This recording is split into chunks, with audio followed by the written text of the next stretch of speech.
everyone. Welcome back, one and all, to a new episode of Chasing Labels. Thank you all for being here, whether you're listening on the audio podcast side of it all, or whether you're watching here on the live stream on YouTube, or whether you're watching here on the replay in the future. Any way we can get support, we will take it. So that, like I said, thank you all for joining me. This is Spine Number, episode number 187. I am your host, Andrew Cabral. A bit of a different setup this week for those of you who are returning customers here. I have the front-facing camera as opposed to the side-facing camera.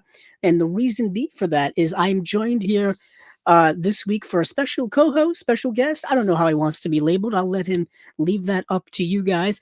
Our friend, Dustin Putman, is here, and he will be joining me to get into all of the announcements that have come around in the last 2 weeks or so. For those of you who are new to this channel, are new to this podcast, this show, we'll be going over several of the announcements in the world of boutique label home video from the last 2 weeks or so. Stuff that I'm interested in, stuff that you may be interested in. We shall see. So, without further ado, my guest, Dustin Putman. Hello, Dustin. Excuse me while I change the setting. Here you are. Hello. How are you doing tonight? Doing good, doing good. Thank you for coming on. Thank you for joining me. So it's not just me talking into the void for 3 to 4 hours on a Monday evening. I got somebody to bounce my crazy ideas off of. Yeah, thanks for having me. Yeah, I don't know if I ever told you this, but I first heard about Chasing Labels. I discovered it through the podcast. And, you know, I would listen to it while I was at work. And that was even before I discovered the YouTube side of it. But being such a physical media fan, I immediately really connected to it and really enjoyed it. So it's sort of really cool to be on it finally. Oh, yeah. So, but you've been on a couple of our previous or current shows, actually. I believe you were an episode of Unwatched Pile. You've been a contestant on Movie Mutations as well. Yep. So, with for those of you for people who don't know you, what else do you do outside of this little space here? Well, yeah, I've been a film critic I've written as a film critic for over 20 years. I have a website, thefilmfile.com. I've written a book called The Fright File. That's sort of a compilation of 150 essays for different horror films. I love all types of movies, obviously. I review all types of movies, but the horror genre is my favorite, so I often focus on that. And yeah, I've been on other shows. I've been on The Disconnected with Ryan several times, and I've been on with you all for Movie Mutations. So that's cool. This is kind of the first time in a long time we've had a guest here doing the Chasing Label show, specifically. And it's no prejudice to anyone else out there or to even Dustin himself. It's just like it's for those of you who have been listening and watching, it's a lengthy show. It's a lot to ask someone to come on and do because there's kind of a lot of work that goes into it, or homework really. And let's face it, if you're not in school, who really wants to do homework? But luckily enough, Dustin was willing to watch some movies, keep track of the announcements that have been over the last 2 weeks or so, and to really get invested in it, because that's kind of what you have to do if you want to do this show the way we do it specifically here. And it's interesting that Dustin mentions that he discovered it through the audio version, because for the first couple of years, all we did was do the audio version. There wasn't a video component to it, I think, until about 3 years ago now, I want to say, maybe 2023, we started doing the whole live stream video aspect to it, which I think works pretty well considering that, it's physical media. It's a physical visual thing. I've got movies behind me. I show off some movies during the show, and that really works. But I know a lot of people still listening to it on the audio version, which is fine. I try to make myself aware that there's an audio audience. You know what I mean? So I have to describe things as if they can't see what I'm showing off here sometimes. But like I said, thank you for showing me. Thank you all for watching and listening. Before we get into what we will be getting into here on Chasing Labels, like we usually do with the boutique label stuff, a couple of housekeeping things to go over here for the stuff going on here. last night we did our episode of the Unwatched Pile, which we had not one but two guests on, and it was a really, really great episode. We went over several movies. We talked about Blood for Dracula. We talked about John Cassavetes' Love Streams. We talked about Ham and Rye, which is a super indie film, super low budget indie film. And I forgot the movie Steven talked about. Oh, he talked about Ballad of Narayama, the Ishiro.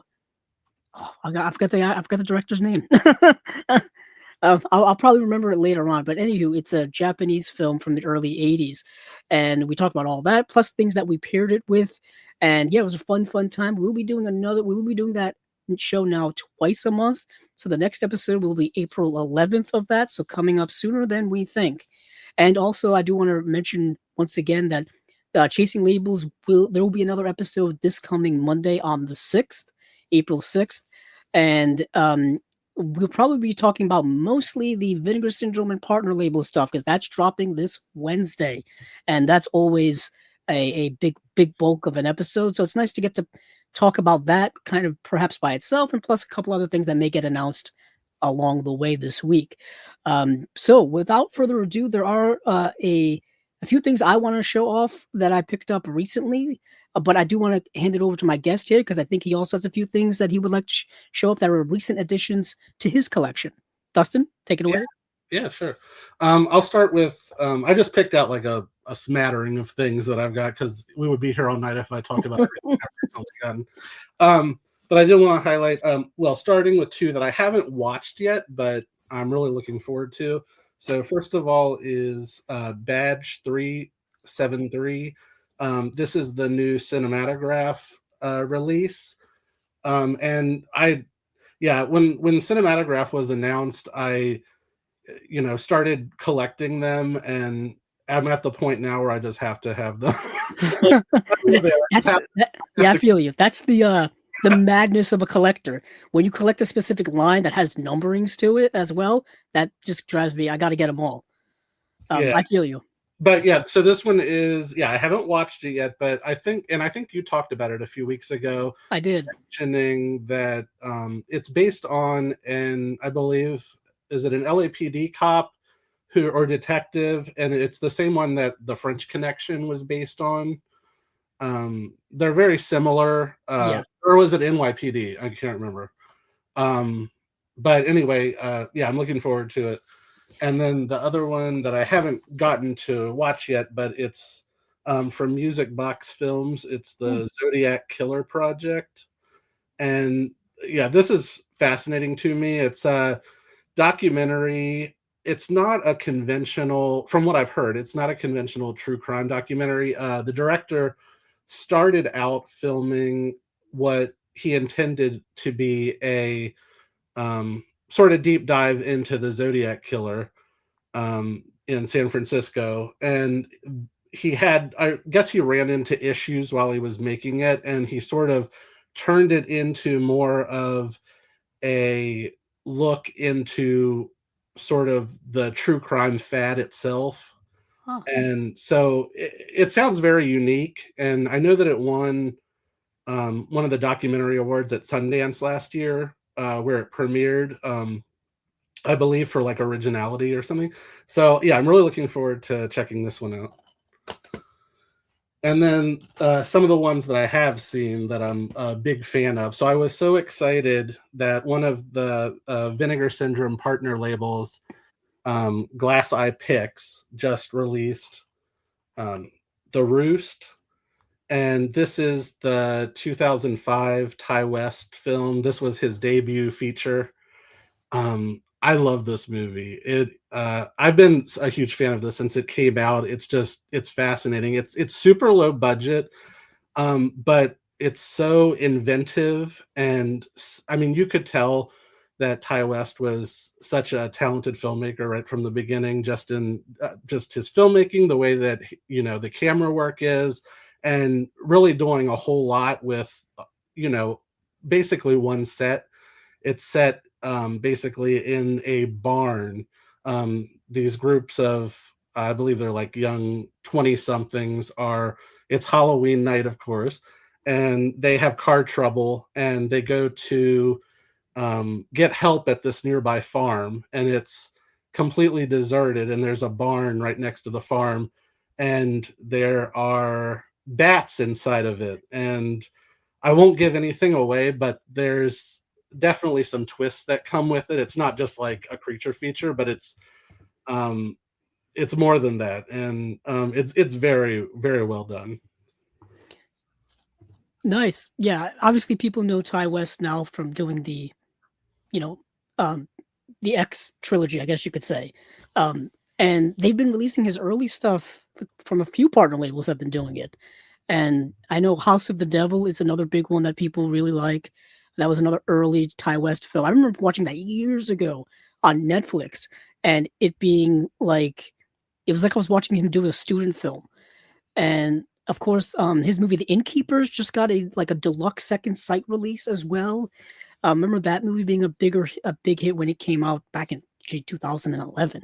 And I can't remember if it was also Glass Eye Pix, but they recently put out Trigger Man as well. Yeah, that's the movie. I was actually just looking for that. That's the movie. The one from 2007. And I think that was the one he did after that, right? Where it's these three friends are basically like in the woods, and someone starts shooting at them, and all chaos breaks out. That's kind of the premise of the movie. Yeah, I was a big fan of that one as well. Yeah. So anything else, Dustin? Did you want to do some yourself? Yeah, a couple myself. A couple things I picked up recently, coincidentally, from Shout Factory, who we'll be talking about very, very, very soon because they dropped their slate today. But their stuff's been on sale pretty much everywhere for the last several months, including Amazon on absurdly low prices, kind of like a liquidation sale, one could say, if you've been keeping up with their news. But I got the movie The Blue Dahlia, which is a film noir starring Alan Ladd and Veronica Lake and William Bendix. Alan Ladd and Veronica Lake, I think, are fantastic in this movie. I'm a big fan of Veronica Lake in general. She was an actress who had such a distinct look for that era, such a distinct presence on screen, a femme fatale presence, the classic wavy hair, mysterious type of woman.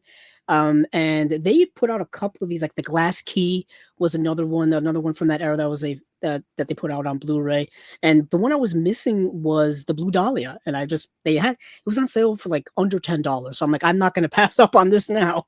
And then another movie I got, which is a Joseph Losey film. And over the last several years, I've been getting into Joseph Losey's work, who did The Servant as well as several other movies. But he did this movie with Elizabeth Taylor and Richard Burton called Boom, which is, I guess, notorious for not being very good. But it's Elizabeth Taylor and Richard Burton.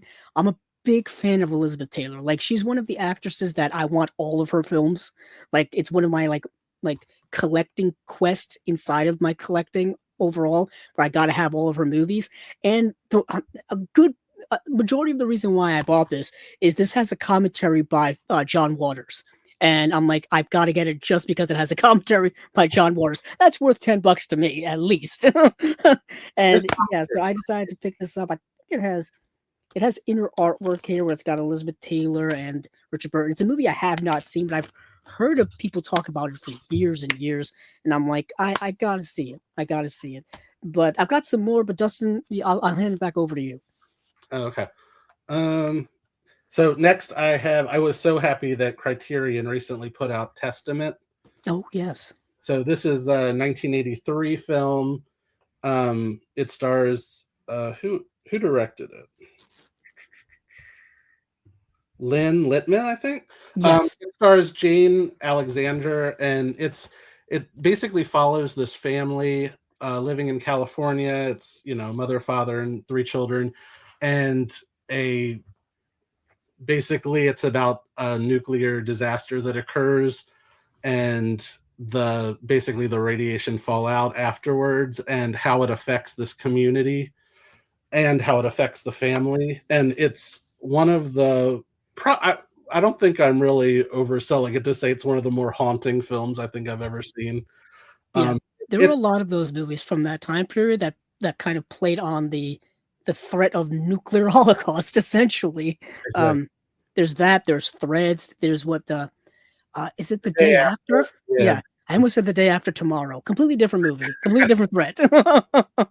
But yeah, it's excellent. Yeah, I can't recommend it highly enough. It's definitely not, a happy movie. It definitely you have to be in a certain mood for it. But it's just fantastic filmmaking all around. And then just a couple more. So I was really happy also that Vinegar Syndrome just put out Cindy Sherman's Office Killer. Oh yeah. And this is a really good edition. It's got a booklet with it with some essays. It's got lots of special features, including a 20-minute interview with the director, Cindy Sherman, and Molly Ringwald, who's one of the co-stars in it. And there's another interview with Jean Triplehorn, who's also in the film. But it's from 1997, and it's sort of a very dark comedy in a way, but also almost so dark that it's not really funny. But it gets darker and darker as it goes along, to the point where, like, should I be laughing or should I be frightened? Exactly. Yeah. It stars Carol Kane, who I love in anything, and this was definitely a different type of role for her, and she sort of plays this sort of introverted, sort of underappreciated office worker, and an accident occurs and somebody dies at the office, and it sort of leads to basically her becoming a serial killer in the office. But it's done in it's very creepy. It has lots of great imagery, which isn't surprising because the director, Cindy Sherman, this was her only film that she made, but she's a really famous photographer, and I feel like a lot of the imagery in the film is similar to a lot of her work in that space. So yeah, this one, I've always been a big fan of Office Killer. Nice. Yeah, I remember I talked about that when it was announced, and I think maybe at the time I compared Carol Kane's character to Norman Bates because it felt very similar. Yeah. There's a whole like mother relationship there that's like Norman and Norma Bates type of stuff going on, and that probably is like a contributor to her psychosis that gets worse and worse as the movie goes along. I was surprised who they were able to get for special features for that, to get like new interviews with Molly Ringwald and Jean Triplehorn. I'm just pleasantly surprised that they would be willing to talk about this obscure movie from the 90s that they were both in. The only thing we needed was Carol Kane to be involved. But I'm very surprised they couldn't get Carol Kane. Like, I feel like she would be all gung-ho for it, but she's still acting, so she must have been busy. Oh yeah. I would love to hear what she has to say about her experience working on this film, just because it's such a different type of character for her. Yes. Yes, it is. And then, okay, just a couple more. So then I've got from Deaf Crocodile. I was so excited that this was just released. It's the Dead Mountaineers Hotel. Have you seen this one? I have seen it. I watched it when it was to talk about when it was announced. I kept thinking that it felt so much like The Shining. Like, I just had that image in my head the whole time. This isolated, cold, like weird, surreal hotel place. But yeah, you talk about it because you obviously you really liked it as well. Yeah, I would say like the Shining meets sort of like Argento in a way. It's fascinating. I mean, the production design, the cinematography. It's set at this hotel. It was filmed at the time, the Soviet Union, in I believe 1973. I could be wrong on that, but early 70s. And it's about an investigator coming and getting involved in there's a murder that occurs there. There's some science fiction sort of suggestions towards the end that really take it in a unique direction. I just think it's visually stunning. You could just, even if you're like not that interested in the story, you could just watch the frames and still be entertained by it, I believe. Yeah. And so, yeah, I was really happy to finally see that. I had heard so much about it in, the past years, and it was really hard to find. So this is really one of its first proper, I guess, physical media releases, especially in the US. So, and it's a 4K transfer. It's absolutely gorgeous. I mean, it basically looks like it could have been filmed last year. Nice. It's very nice. I could definitely say that probably the version I saw of it was not at the most pristine version of the movie, because like I said, it's been probably been floating around in less than reputable condition over the years. Oh, and one other thing I'll say is that one of the special features is a visual essay that's really well done that has Ryan Verrill from Disconnected and Dr. Will Dodson, and it that's definitely worth watching as well if you get this set. Nice. And then finally, I just wanted to highlight, these are the last two, the latest two indicator releases. So we've got Dead Kids, and this is from 1981. It's both of these movies that I'm going to be talking about are Australian films from 1981. And this one it's a slasher film, very much what you would sort of expect from the early 80s period of slashers, but also has some plot points involving like dreams and sleep and things like that, and it predates Nightmare on Elm Street, so that's sort of interesting. And it has a really I forgot to look it up, so I can't remember who it is, but the killer wears the mask of somebody, and it's very creepy. It's like a known actor. I can't remember who it is, but it's very creepy and has a really good soundtrack too. I was surprised by. So I really like this one. And then the last one I wanted to talk about, and I actually just rewatched this last night, it's The Survivor. And again, like I had said, this one is also from 1981. This is about a tragic airliner disaster that occurs, and all 300 people on board are killed except for one pilot, who basically walks away unscathed. And it sort of follows him, as the investigators are, looking into what caused this plane crash. He also starts sort of his own investigation as well, and discovers some very strange things that are occurring. And there's some, I don't want to give too much away because there's a mystery in there. I wouldn't give it away. Yeah. But it's so atmospheric, and that's what I love about it the most. It's gorgeously shot. The practical effects, I believe, on one of the special features that I was watching yesterday, they were saying that at the time the airplane crash sequence itself was one of the biggest special effects sequences that Australia had ever done in any of their films in the country by that point. It's stunning, like how they did it, especially in the pre-CGI era.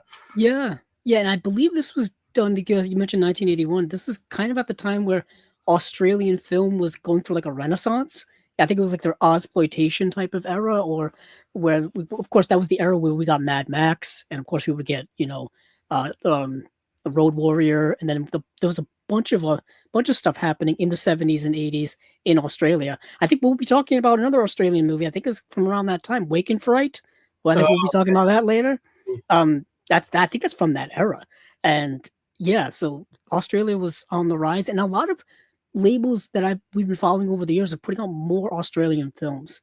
Obviously, we've been covering Australian labels with Imprint and Umbrella. They put out stuff from, obviously, but Indicator is getting in the Australian movie game as well. They put out a few. Really cool. So is that all that you've got? Yep, that's all I've got. Okay, so I've got a couple myself. I'll go over these pretty quickly. This one here is actually, I'm cheating because it's a TV thing, but sometimes I sneak a TV thing in there just to change things up. But this came out last year because it was the 75th anniversary of the Peanuts last year. Charlie Brown, Snoopy, Linus, all of that, and Warner Brothers put out I guess you could say a box set, 5-disc box set of Ultimate TV Specials Collection, and there's 40 of the TV specials of the Peanuts from the last, all the way from the Christmas special back in the mid '60s, all the way up, I think, through the most recent stuff. And yeah, this was something I've been wanting to collect myself over the years. But the way in which you had to collect all of these, you had to literally go and find the random DVDs they would be on, the random Blu-rays they would be on, and then you had to kind of piecemeal your collection together yourself. Sometimes you had to rebuy stuff just to get something that you didn't have that you wanted to get in order to get some semblance of a complete collection of Peanut specials from the last, several decades. And I know this isn't a perfect set. From what I was reading, there's some issues with it, with some of these specials not getting the full remasterings that they needed to get. But the fact that they're just all here together, or many of them are here together, is enough for me. As a Peanuts fan, I don't mind rebuying these over and over again. Heck, they put out the main specials, Christmas, Thanksgiving, and Halloween so many times. They put them out on VHS, DVD, Blu-ray, 4K. I mean, they're even included in here. So I'm owning them for like the third or fourth time, and I don't mind. This is something that's been near and dear to my heart since I was a little kid. I have a lot of the comic books as well in my collection, and it's just always been something near and dear to me. So recently, this was on sale. I decided to get it. A couple of the fact that they're all compiled together in one set, I think that's pretty special. And yeah, I feel like if you're a fan of the Peanuts, because I got this as well. If you're a fan of the Peanuts, I feel like it's a terrific set. It really is, and you do get a booklet in here that tells you all the different specials as well as the dates in which they aired. And I'm a chronology, I guess, aficionado. I like things that are in order, like by date. You know what I mean? That's the way I have a Stephen King section in my my book collection, and I'm organizing it by like when the books came out. Like that's how I'm do that with my Stephen Kings as well. Yeah, and I have a whole let's just say the shelves are filling up because he did so many. But this little booklet here, while it's just nice to get a booklet in some mainstream thing, like it's got like Snoopy's Reunion came out in 1991. That's something straight from my childhood, where you get to meet Snoopy and his family, and they have a band. Of course they do. Why not? But yeah, it's got so many specials and so many things. I just got this the other day, so I'll be diving into it rather soon. But a couple of other things. Actually, one more thing I got that's from my childhood as well is I talked about this on Chasing Labels. I said I was going to get it. Beethoven on Blu-ray.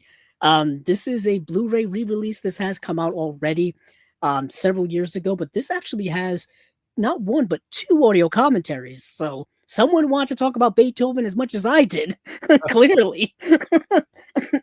Yet again, something from my childhood. This came out in 1992. I was 5 years old. I had it on VHS, and then there were several sequels, but the one that I paid attention to the most was Beethoven Second, because in Beethoven Second, Beethoven has a litter of puppies, and it's like puppies, and it's a whole thing that if you're an impressionable child and you love dogs at the time, those movies were centered towards you. And some actors in here that you'll recognize, like Charles Grodin, whose name they put up here at the top. Was that Bonnie Hunt that played his wife? Yeah. Yes. I think this was written, but it says it's written by John Hughes. That makes a lot of sense. It's such a great family comedy from the early 90s that I adored. And it was part of this lexicon of movies that had to deal with animals, specifically dogs, like Homeward Bound, then the Homeward Bound 2, and then of course there were animated movies with dogs like All Dogs Go to Heaven, and then like Oliver and Company, and all kinds of stuff. But anywho, if you were a 90s kid like myself, you were inundated with a lot of stuff like this that definitely influenced you and your love of dogs. Maybe perhaps not. Maybe you just look at the Saint Bernard and we're not interested. My favorite part in this movie is when they decide what his name is, and they start playing Beethoven on the piano, and then the Beethoven music starts. I remember that. This will be a fun trip. I definitely remember watching that quite a lot on VHS back in the day. Yeah, it was regular rotation in my house. Me and my brother, who ironically was born in 1992, watched that movie a lot. But switching up gears here to not a family comedy, Guillermo del Toro's Mimic got a 4K release from Kino recently. This was announced, and we talked about it on Chasing Labels. This was announced in 2023 that this was coming, and it finally came out last month. I think it was last month. It's either last month or this month. And yeah, here it is. It's Guillermo del Toro's Mimic. It's his, horror movie from 1997. There's 2 cuts of the film on here. There's the theatrical cut. There's the director's cut. There's 2 audio commentaries as well, one by Del Toro on the director's cut. This movie had an interesting making of behind-the-scenes stuff going on. I think the studio meddled with it a bit. Guillermo del Toro was going through a lot of personal stuff in his life at the time. I think this was around the time his father was kidnapped by the Mexican cartel and held for ransom. So a lot of turmoil around this movie from Del Toro. But I've seen many people talk about this movie over the years. I've seen it. There were a couple of sequels too that I've not seen, and I don't really hear a lot of people talk about those too much. And here is a movie switching up the genre again.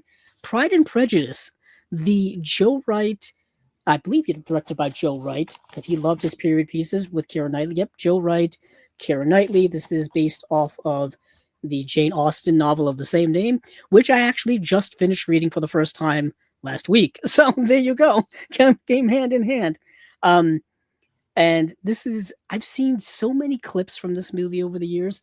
I've actually never seen it. It's kind of an embarrassment because the movie's like 20 years old now.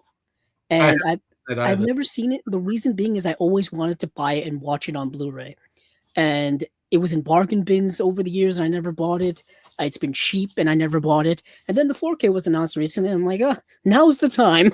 Now is the time. And yeah, I've always liked Joe Wright's films.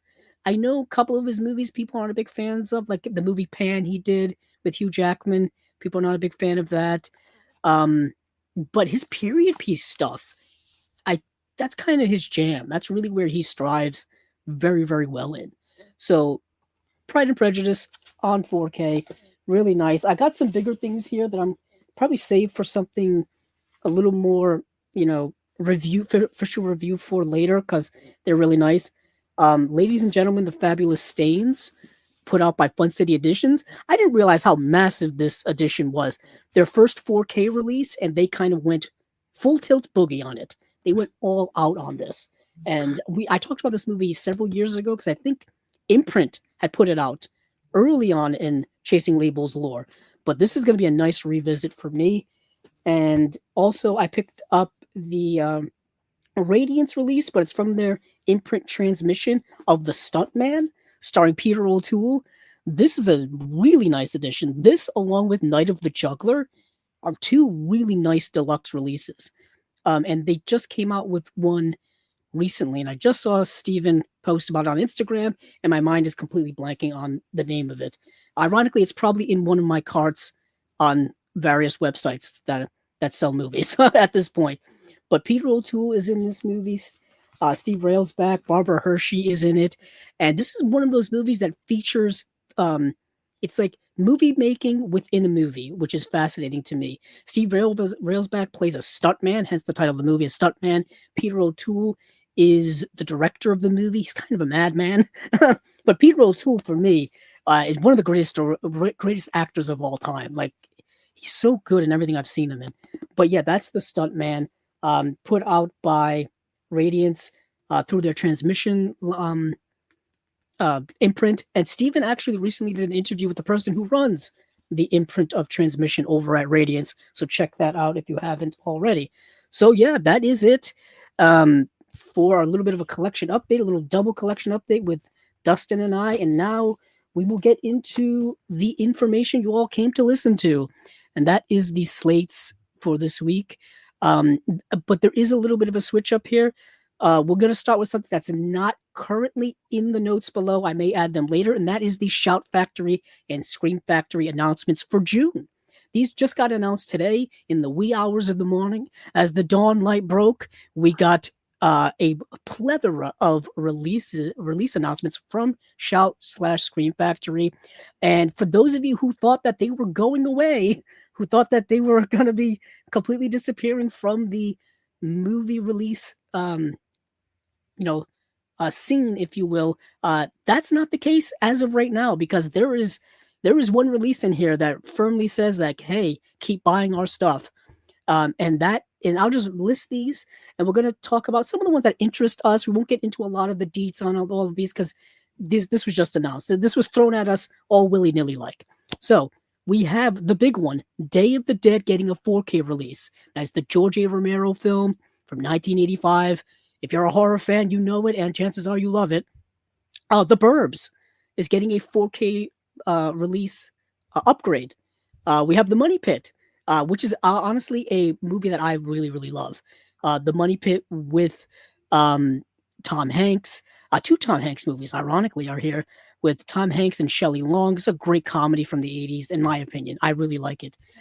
We have the movie Them, a little bit of a creature feature from back in the day, from the Warner Brothers back catalog.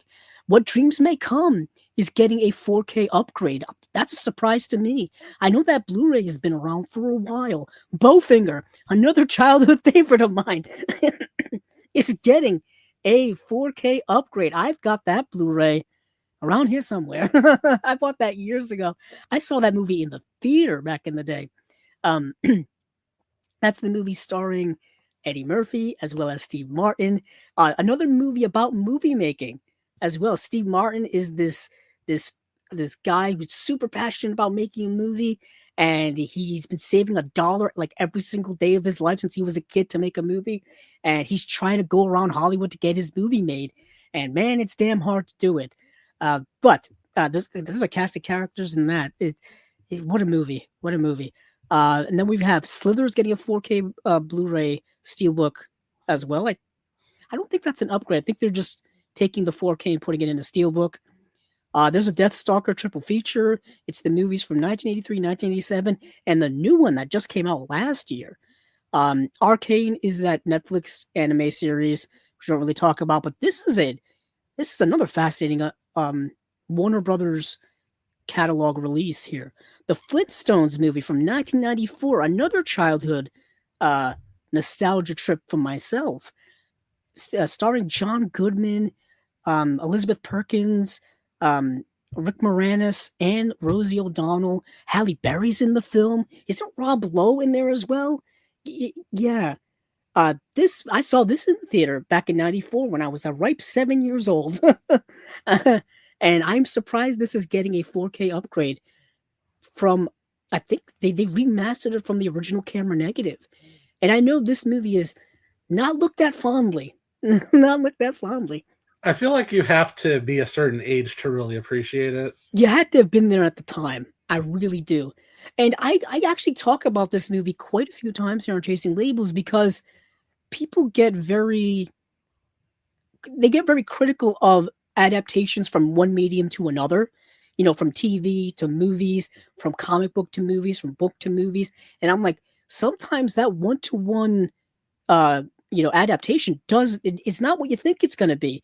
For the Flintstones, this is kind of a one-to-one adaptation, and it's like, yeah, it's that zany, it's that goofy, it's that cartoony. Just watch the cartoon. This is it come to life. I felt that way with Rob Zombie's Munsters movie from a few years ago that people hated, and I'm like, this is the Munsters. This is how goofy they are. And was I the only one who saw the show? It's so like, so the fact that like it's getting a 4K release is kind of fascinating to me. Perfect Blue is getting a 4K Steelbook. They just released a super deluxe 4K release of that. Cloud Atlas is kind of the same type of situation here where they've already put out the 4K. They're just giving it a Steelbook. The Gray, which is the Liam Neeson fighting wolves in the middle of the mountains movie, that's getting a 4K release. And then Bubba Hotep is getting a 4K re-release Steelbook as well. Yet again, yeah, they've already put that out in 4K, and they're just putting it in a Steelbook. At least that's from what I understand. But Dustin, is there anything here that catches your eye? Well, I feel like this has to be one of the more stacked months for Shout Factory in quite a while. like, yeah, when you mentioned that they were announced in the very early morning, and I remember getting up this morning and I just I was scrolling through all of the announcements for them, and I was like, they just keep going on and on. But there are some really cool announcements. Yeah, like you, I very clearly remember seeing the Flintstones in the theater on opening night when it came out in 1994. So I was 12 at the time, and I like how the steel book, it says 4K Stone Book on it. Nice. I like how it's just a picture of Fred Flintstone's like iconic, striped shirt and tie. Yeah, Um, yeah. nice. I remember like it at the time. It was a year after Jurassic Park had come out, and it's sort of like, now I wouldn't. It's not anywhere near Jurassic Park, and it's very tonally different. But it sort of was like that big movie that kicked off the summer of 1994. It was similar to Jurassic Park in that way, so that's how I always sort of think of it. And so I'm very happy to have that in 4K. And let's see, I'm excited that Them is finally getting a really good 4K release. And What Dreams May Come, that's another one. It's gonna look gorgeous That's a very visual movie. Yeah, that's the movie with Robin Williams. Very existential movie with Robin Williams. for it to be a major, big budget studio film, it really goes to some dark places. It has a lot of really existential themes about life and death and the afterlife, and just loss and grief. But the way that the afterlife is sort of visualized in the film, I think it's one of the more imaginative sort of visualizations of it, I think, on film. So I really, I'm looking forward to seeing how that looks in 4K. Money Pit, that's another one that, a just really entertaining, 80s comedy, so much fun to watch. And then I'll say, last thing, this is going to be a shock, especially for just getting done saying that I'm like the big horror person. One of my biggest blind spots is Day of the Dead. I have not. Oh. I've seen Night of the Living Dead. I've seen Dawn of the Dead, and I've seen clips of Day of the Dead, but I've never actually sat down and watched it from beginning to end. So it's interesting that you say that, because some may say that Day of the Dead is the best of the three, and I would, yeah, and I know that's a lot to say. And in that movie, so Day of the Dead has been out for several different versions over the years. Arrow's put out Day of the Dead. I know because I want to say this late 2000s Arrow Blu-ray. This was, well, an older release, I would say. And Shout Factory has put out their edition several years ago from Scream Factory. I know that was a hot item when it came out at the time. And I've seen like every single horror movie collector have that in their collection. Heck, I bought it for a friend for Christmas. I think this past Christmas. I gave it to them. I have it in my collection. I've just watched it. There you go. There you go. I desperately need to finally watch it on 4K. Yeah. So over on Groove.com is where you can probably find most of the details for these releases. And I was just looking at like the special features for like what the Flintstones was going to have, and Flintstones has 2 audio commentaries, which is crazy to me, and a documentary which I think is a making of, plus a couple of other special features too. And an interesting connection for me is that the Flintstones is actually Elizabeth Taylor's last movie. I don't think people realize that she's Wilma's mother in that movie, I believe. And that's her last movie. So technically, I need that movie to complete my Elizabeth Taylor collection. The things you do for your favorites, I guess. But like I said, that's a nostalgia trip for me. I did want to check, at least specifically check out the Day of the Dead special features, or just get a glimpse on as to what they look like. I'm assuming they're the same as the Blu-ray from a few years ago. Like, I'm not sure if they added stuff. Let's see, Day of the Jackal is not the movie I'm looking for. Here it is. The one thing about Groove.com's website, for those of you listening and those of you watching, it's not the easiest thing to navigate. You have to do some searching on your own. But yeah, this is a pretty stacked release. I think it's 4 discs. If I did see, I did see some pictures of it earlier. I think it's a 4-disc release. And it's got 4K restoration from the Interpositive, presented in Dolby Vision and Dolby Atmos. Audio commentary. There's 2 audio commentaries. One has, George Romero. Let's see. There's a Legacy of the Dead, the feature-length documentary about the making of the movie. Then there's interviews with a couple of the actors, the composer, the founder of the George A. Romero Foundation, another actor. You have an interview with the second unit cameraman, Ernest Dickerson. Okay, that's a pretty big name. Interview with filmmaker Tina Romero, Monster Mania, Restoring Day of the Dead. You have a couple of other features here as well. There's a lot to go in this set here. I think it's new cover art as well. And yeah, needless to say, anybody who wants this, I would pre-order this. I think this is going to be a pretty hot seller, pretty hot buy for horror fans in general. Horror fans, I've learned over the years, are some of the biggest physical media collectors. And yeah, so this is going to sell pretty quick. So Day of the Dead is definitely something that I'm also interested in, as well as Dustin is. The Flintstones, pure nostalgia for me. The Money Pit, I have the Blu-ray, and I wanted to check. I don't even remember if that Blu-ray had any special features, because I think it was that the Money Pit Blu-ray, I almost thought was a Best Buy exclusive release for a little while. No, no, it wasn't. But yeah, it was from Universal. It didn't look very good. I remember it getting pretty low reviews on Blu-ray.com. They're not the end-all be-all when it comes to evaluating picture quality, but you get a pretty general sense of the way it looks. Probably that old Blu-ray is probably done from an older master. Dustin, he's not aware of this, but I have a very hot and cold relationship with Universal and their Blu-ray and their 4K releases over the years, because their Blu-rays for the back catalog, some looked amazing, and some you could tell they didn't really care a lot about. Like Jaws looked amazing. Oh yeah, but I remember when I think it was like the Bourne Identity films came out, and they were highly criticized. Like they were saying that the Blu-rays look better than the 4Ks. Yeah, and even like I'm thinking of like the older Blu-rays of like The Sting and The Deer Hunter, and I heard, and Weird Science was notoriously just a bad Blu-ray. And those have all gotten re-released now over the years and look much better in much newer editions. Weird Science has an Arrow edition actually.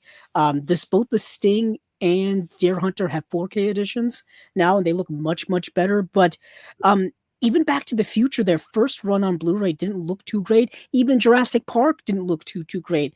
And I hear some of the 4Ks don't look quite as great either, and which is interesting because they just re-released them again in newer editions that have Dolby Vision and Dolby Atmos now. Don't get me started on them re-releasing 4Ks already in newer editions, because I'm like, we just started the format already. You know what I mean? It's like, this is crazy. I will say that newest version of Jurassic Park, that's definitely the best that it's looked. I bet it does. Before it does look really good. The temptation to rebuy that movie again for like the 5th time is always pretty high. I've had it on VHS. I even have a Laserdisc of it just to have it.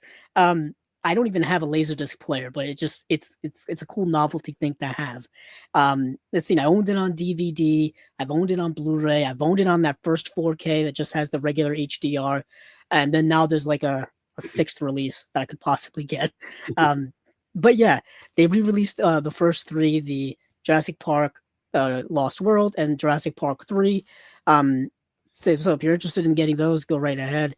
They're brand spanking new. But The Money Pit was also released by Universal back in 2016, and it did not look very good, but I still love that movie. But I did want to check if it had any special features. That's why I was here.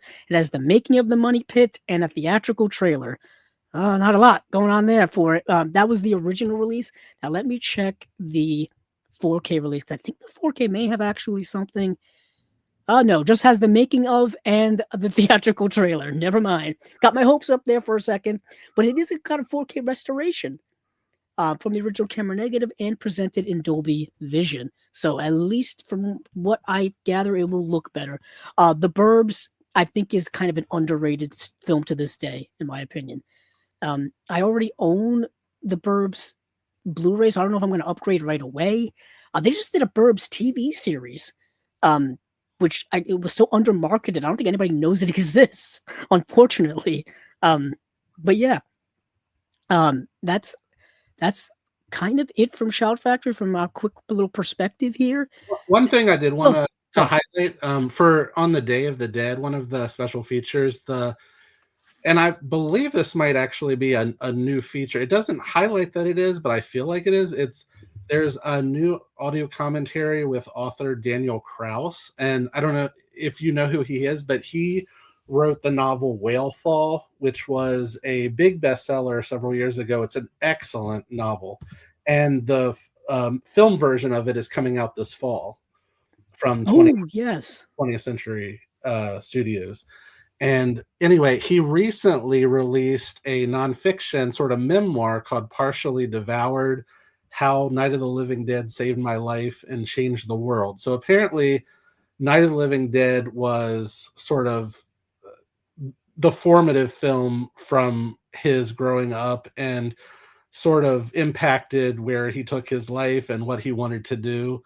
And so for them to get him for a commentary on Day of the Dead, I'm really fascinated to hear what he has to say about it. That does sound fascinating. Like I said, people kind of were signaling the death knell of Shout Factory, and I'm like, that release right there doesn't really signal that too much. It just says we still got quality stuff to put out. I'm just looking at the old Blu-ray for them because I wanted to make people aware that them has been released on Blu-ray before, back in 2015, and this was done at the time before Warner Archive is what it is now, where basically it's Warner Brothers putting out all of their back catalog stuff through the Warner Archive line. That's pretty much what they're doing. They used to release a lot of their back catalog through their regular Warner Brothers line. And they would have a couple of Warner Archive releases, but not like it is now. And they put out it was called a special effects box set back then. And this had the movie Them in it, but it had a couple of other films too. Now, whether those movies ever get 4K releases, I have no idea. But it was Son of Kong, Mighty Joe Young, The Beast from 20,000 Fathoms, and Them were all in a box set together. And Shout Factory must have made some type of distribution deal with Warner Brothers because, that was put out by Warner Brothers. So I want to make people aware of that. Just because I like a good creature feature from back in the day. You know what I mean? They're campy. Most of them are pretty much B movies, but there's a charm to them, and they're kind of important to film history, in my opinion. Especially like 1950s atomic age stuff. I love those 1950s atomic age sci-fi. Those are all kind of fun to me. Like The Day the Earth Stood Still and all that kind of stuff. But I want to make people aware of that. But yeah, that's pretty much it for Shout Factory. Now we are going to talk about a non-boutique label release. And the reason I'm doing it is for a selfish, special reason. And because it's from a director that I love so much. And that is Peter Bogdanovich's 1976 film, Nickelodeon, is getting a Blu-ray release from Sony. Straight up. Like, they didn't license it out to anybody. I'm surprised they didn't license this out to like Criterion or someone like that, because Criterion already has several Peter Bogdanovich movies. They have The Last Picture Show, they have Purple Paper Moon, and I'm really surprised. But either way, Nickelodeon has not really gotten any type of fair share on physical media. It's a movie that has only really been available on DVD. And by DVD, I mean a double feature DVD from 2003, where the other film is The Last Picture Show. That's kind of that's it. That's it. It hasn't really gotten anything else. And I do want to look up, because on the Blu-ray.com forums, I think they mentioned that the movie, that this release is coming with both the original theatrical cut and then the later director's cut as well. course, I cannot find the page for it on the Blu-ray.com forums. That's why you don't improv these things in the middle of a show, people. And also, looking up Nickelodeon is not going to help.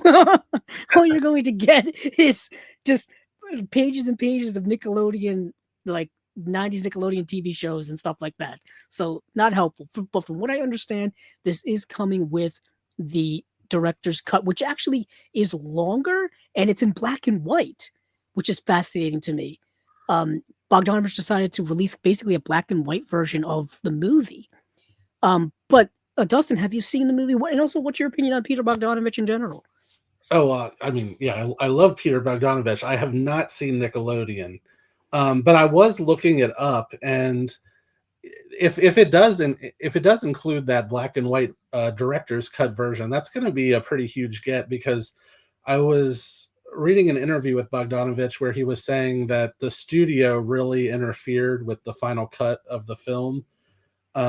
He said, they listen to you when you have, after you have a hit. So like when Paper Moon came out, he basically got to do whatever he wanted. But then he had a couple of films after that that weren't as successful.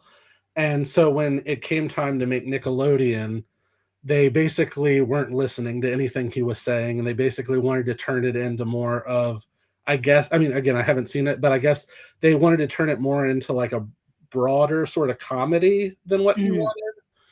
So yeah, I'm very curious if it will have that second cut, but I'm very looking forward to finally watching it. Yeah, so I was able to watch it. Ironically, yeah, I was able to watch it, and I watched the original theatrical cut because I wanted to see like what did people watch it at the time, like in the theater back in the 70s. How would they have seen it before I would watch the director's cut? That's typically what I like to do for most things, and it very much feels like his version of The Sting. I'm not to bring up The Sting again, but it takes place in a similar time. It's got similar music. It's got a similar atmosphere. It stars Ryan O'Neal. It stars Burt Reynolds. Tatum O'Neal is in the movie again. So you got Ryan O'Neal and Tatum O'Neal from Paper Moon re-teaming with Peter Bogdanovich once again. And the movie is another movie about movie making. And it's kind of like his love of movie making from the 19-teens, early 1920s, because it's about Ryan O'Neal, whose character kind of falls into this job of making movies. And the title of the movie itself is called Nickelodeon. For those of you who don't know, back in the pre-multiplex days, back in the pre-studio days, so before the 1920s, when you got studios like Warner Brothers and Columbia and 20th Century Fox, all those guys, RKO, everything wasn't so collected, if you will. It was kind of like the Wild West when it came to movie making and it came to the business of movies specifically. But to exhibit movies, there were these places called Nickelodeons where they were basically like storefronts and like places that were like converted to have screens in them and projectors to show movies. And it would cost a nickel to get in, hence the title Nickelodeon. But it was like the first movie theaters, really. Just one screen in a ramshackled building, really roughing it. And that's kind of the premise of Nickelodeon. So in this movie, it's paying like homage to that era of movie making, which is, for me, if you're a cinephile, if you're a film buff, if you love the history of movies like myself, you eat this stuff up. And the movie itself is interesting because it's tonally, it's like he's doing Howard Hawks again, like he did in another Ryan O'Neal film, What's Up, Doc, where he and it's Barbra Streisand, isn't it? It's basically his version of Bringing Up Baby. It's his version of a screwball comedy. And in this movie, he's still playing with that quippy dialogue, that fast dialogue back and forth, and all that kind of stuff. I really liked it. I'm curious. I did pop in the director's cut to see the difference is, and the black and white does change the tone of the movie. And I think he wanted to do that intentionally. I was also watching an interview with him about his reasoning behind doing the black and white, because he was also wanted to pay homage to the silent comedies where like Buster Keaton and Charlie Chaplin and Harold Lloyd, those movies were in black and white, and you weren't worried about the way somebody looked or the way somebody talked or this kind of stuff. It was the physical acting performances what carried those movies, and he wanted to like kind of recapture that in this new version of the movie. And I have to watch it fully through to see the difference. But yeah, I think he specifically said like you don't have to worry about how handsome Ryan O'Neal looks or something like that. You just have to worry about like how his performance plays off. And watching it in black and white does feel like a silent film at times because there's a lot of physicality in the movie. Burt Reynolds rides a horse several times throughout the movie. He's just in there riding a horse. It's a fascinating movie, and there's other plots going on in it as well. Tatum O'Neal was great in the movie. She was great in Paper Moon. She was great in The Bad News Bears. She's great in this movie too. And she was such a star, a child star of the 70s. But I've also heard that Nickelodeon may come with a commentary from Bogdanovich as well. That would be great. Maybe some other feature or something, but we shall see when there's further details. But yeah, I just had to mention this because I love Peter Bogdanovich. He, for me, I learned so much because he appeared in so many special features on Alfred Hitchcock films, Orson Welles films, Howard Hawks films, John Ford films. He would show up in those. He would do commentaries. He would do interviews. He would do Q&As. He would go to film festivals. Before he passed away, he had his own podcast going on with, I think, in conjunction with TCM. He was a connection to the past that was slowly fading. We've known this over the years. Dustin, you can probably back me up on this. A lot of people from bygone movie era have passed away or are passing away. So you have to like cherish those connections while we still had them. And I thought Bogdanovich was one of them. There's not a lot of people around who like knew Orson Welles directly or knew Hitchcock directly. So you kind of have to pay attention to those people while they're here. But yeah, so I thought I would mention Nickelodeon getting a Sony Blu-ray release. And now I will hand it over to Dustin to see where our guest wants to take us next. Real quick, I was just curious. So having not seen Nickelodeon, but knowing what the premise is with it being set sort of with silent era movie making and that sort of thing, for some reason, the film that sort of came to my mind when I read that was Babylon, the Damien Chazelle film. Is it at all... Would you say it's at all similar to that? Kind of, yes, because in Babylon you do see like movie sets and you do see them like making movies and stuff like that. It's a little more crude and it's kind of like the era before Babylon. So Babylon, the Damien Chazelle film, took place in like the Roaring 20s when the studio system was making their big movies. You know what I mean? Like I believe there's a sequence in there where like they're kind of making like a Cecil B. DeMille epic. But the stuff going on in Nickelodeon is not quite on that level. And of course, with Damien Chazelle, there's a lot more flair to it. You know what I mean? He's got that music background and he's got the flair for that. Very Baz Luhrmann-esque of a filmmaker, if I could make that comparison for Damien Chazelle. I guess my hot take is I actually really like the movie Babylon. I know film fans who are specific film fans from that era hate that movie with a fiery passion because of its inaccuracies and whatnot. But neither here nor there. I love Babylon. Oh, good. We're in the same space. We're in the same space. Nice. And I can already see sort of the tide turning on it. I feel like people are gonna reassess it in the come and I think it'll be seen for how good it really is. Nice. I'm glad we're on the same page with that. But speaking of pages, where would you like to turn the page next? Well, let's do, since I've watched them both, let's do the new Indicator releases. Sure. Let me go over to powerhousefilms.co.uk, which you can find all of your Indicator titles. They're actually having a big sale now, which they just announced. The last thing I think many of us collectors needed was another sale going on. The temptation is always too high to buy things. But yeah, they've got their releases, and it's only 2 releases, and it is 4 Times That Night and Macabre. And there is a specific connection between these 2 movies. One is directed by Mario Bava, and one is directed by Lamberto Bava, his son. It's a double Bava bonanza, if I could use. It's too much alliteration. But Dustin, since you brought it up, why don't you tell me what you thought of these movies? Yeah, Yeah, we'll start with Four Nights. Was it 4 We'll times. start with one. We'll start with Four Times That Night.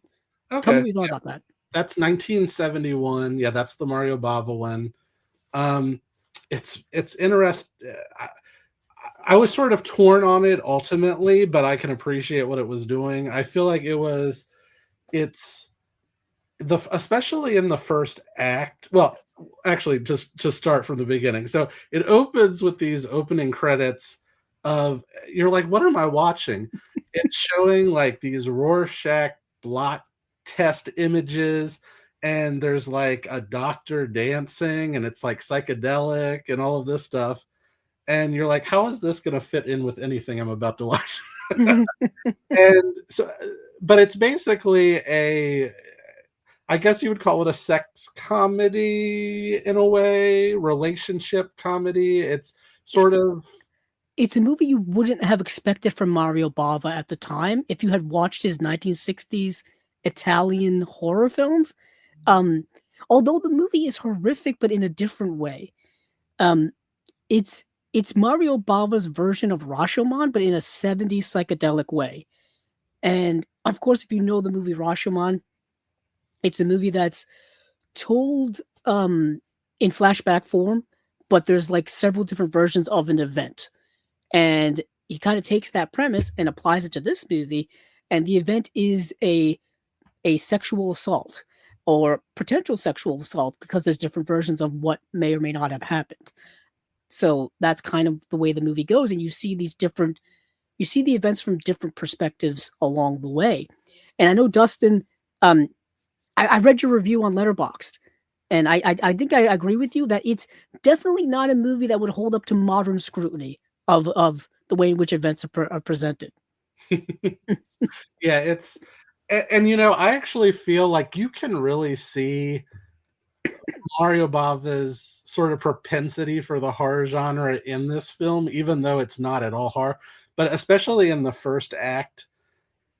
So yeah, like you said, it's sort of like about this first date between these two people, and the woman goes back to the home of the man. He's sort of like a ladies' man, and she in the first story, because it's told from 4 points of view or perspectives of how this event took place. And in the first one, she is sort of like, really buttoned up type of person. She doesn't want to go up to his apartment, and she eventually does. She hears like these noises, and it's like it's dark outside and the wind is blowing, and you almost feel like a black glove killer is gonna like pop out and attack her at that moment, and it doesn't happen. Yeah, but, like a giallo. You almost feel like it's got giallo vibes. Yes, exactly, and that none of that actually happens, but I can totally sense that style from Bava in this film. But yeah, like you said, it's about in the first version of what happens. It is a sexual assault, but they make jokes out of it in a lot of ways, and a lot of them are just really out there. It's very uncomfortable. Yes, very uncomfortable, very politically incorrect. Yeah. I mean, it is early 1970s Italian cinema. What is interesting that we're kind of saying those things and how uncomfortable it is and how oddly in which that subject matter is approached also ironically feels so contemporary as well. If you look at our modern world in a way in which those events are approached as well, there's a lot of things that you're shaking your head as why would someone approach these things like this? So if anything, movie's also, it's stuck in its time, but there's also things that are contemporary about it as well. It gets a little weirder as the perspectives move along. Like you have this one group of people that have this kind of crazy perspective of what was going on. Like it gets like crazier with like alcohol and drugs and stuff, and it gets very 70s. Like they end up at like a disco or a club or whatever. But what's interesting is like in the end of it all, you still don't quite know what actually happened. Um, I guess maybe the movie's kind of commenting on that as well. Like worldviews are different from different people, or people are just liars in general. Who knows? You know? Yeah, so the first perspective is the woman that's on the date. The second is the man. The third is the doorman of the Yes. apartment building, and the fourth is Like the two people that are just like walking by. well, no, isn't it the The, psychoanalyst? I thought it was the two neighbors, like that woman and that man who were the neighbors. That Well, it's remember sort of. I she's think she's standing in like the courtyard in her story, and they approach her and like start talking to her and stuff. I thought it was their perspective. it's sort of like a perspective within a perspective. Oh, So okay. it's what the doorman's seeing, but then within what he's seeing, you see what the neighbors see. It's It's like Inception. It's very confusing. It's like a plot within a plot. and I at would, the end of it, yeah, you really don't know which version of the story is correct, or if it's sort of an amalgamation of all four of them. It does sort of leave you thinking in that way, and yeah, it's interesting. it is indeed. I typically like Bava's work, but I like his that 60s horror, like Italian horror stuff was really fascinating to me. Like Black Sabbath and what Sunday Bloody Sunday. Bay of Blood, was that him? I think it may. Yes, it was. Yes, okay. Sometimes I get my Italian horror confused. Sometimes I get Argento, Bava, Fulci all mixed up. I get them all mixed up. But for this release here, you do have some special features. Brand new 4K HDR restoration from the original negative by Powerhouse themselves. There's Dolby Vision in here as well. There's an audio commentary. There's another audio commentary. There's an interview with the son of the editor, which is fascinating to me. That's brand new. Interview with the assistant director and son of Mario Bava, Lamberto Bava, from 2026. Video essay by film critic Rachel Nisbet on the Rashomon-like structure of the movie, and then the original theatrical trailer. There's a 80-page book in here as well. A world premiere on 4K, limited to 5,000 copies. Yeah, it's region free. Obviously, 4K is region free, and I think let me go over and see. I don't think. Hold on, because I kind of just looked up. I wanted to see if there was a Blu-ray counterpart. Oh yeah, so it is available on both 4K and Blu-ray.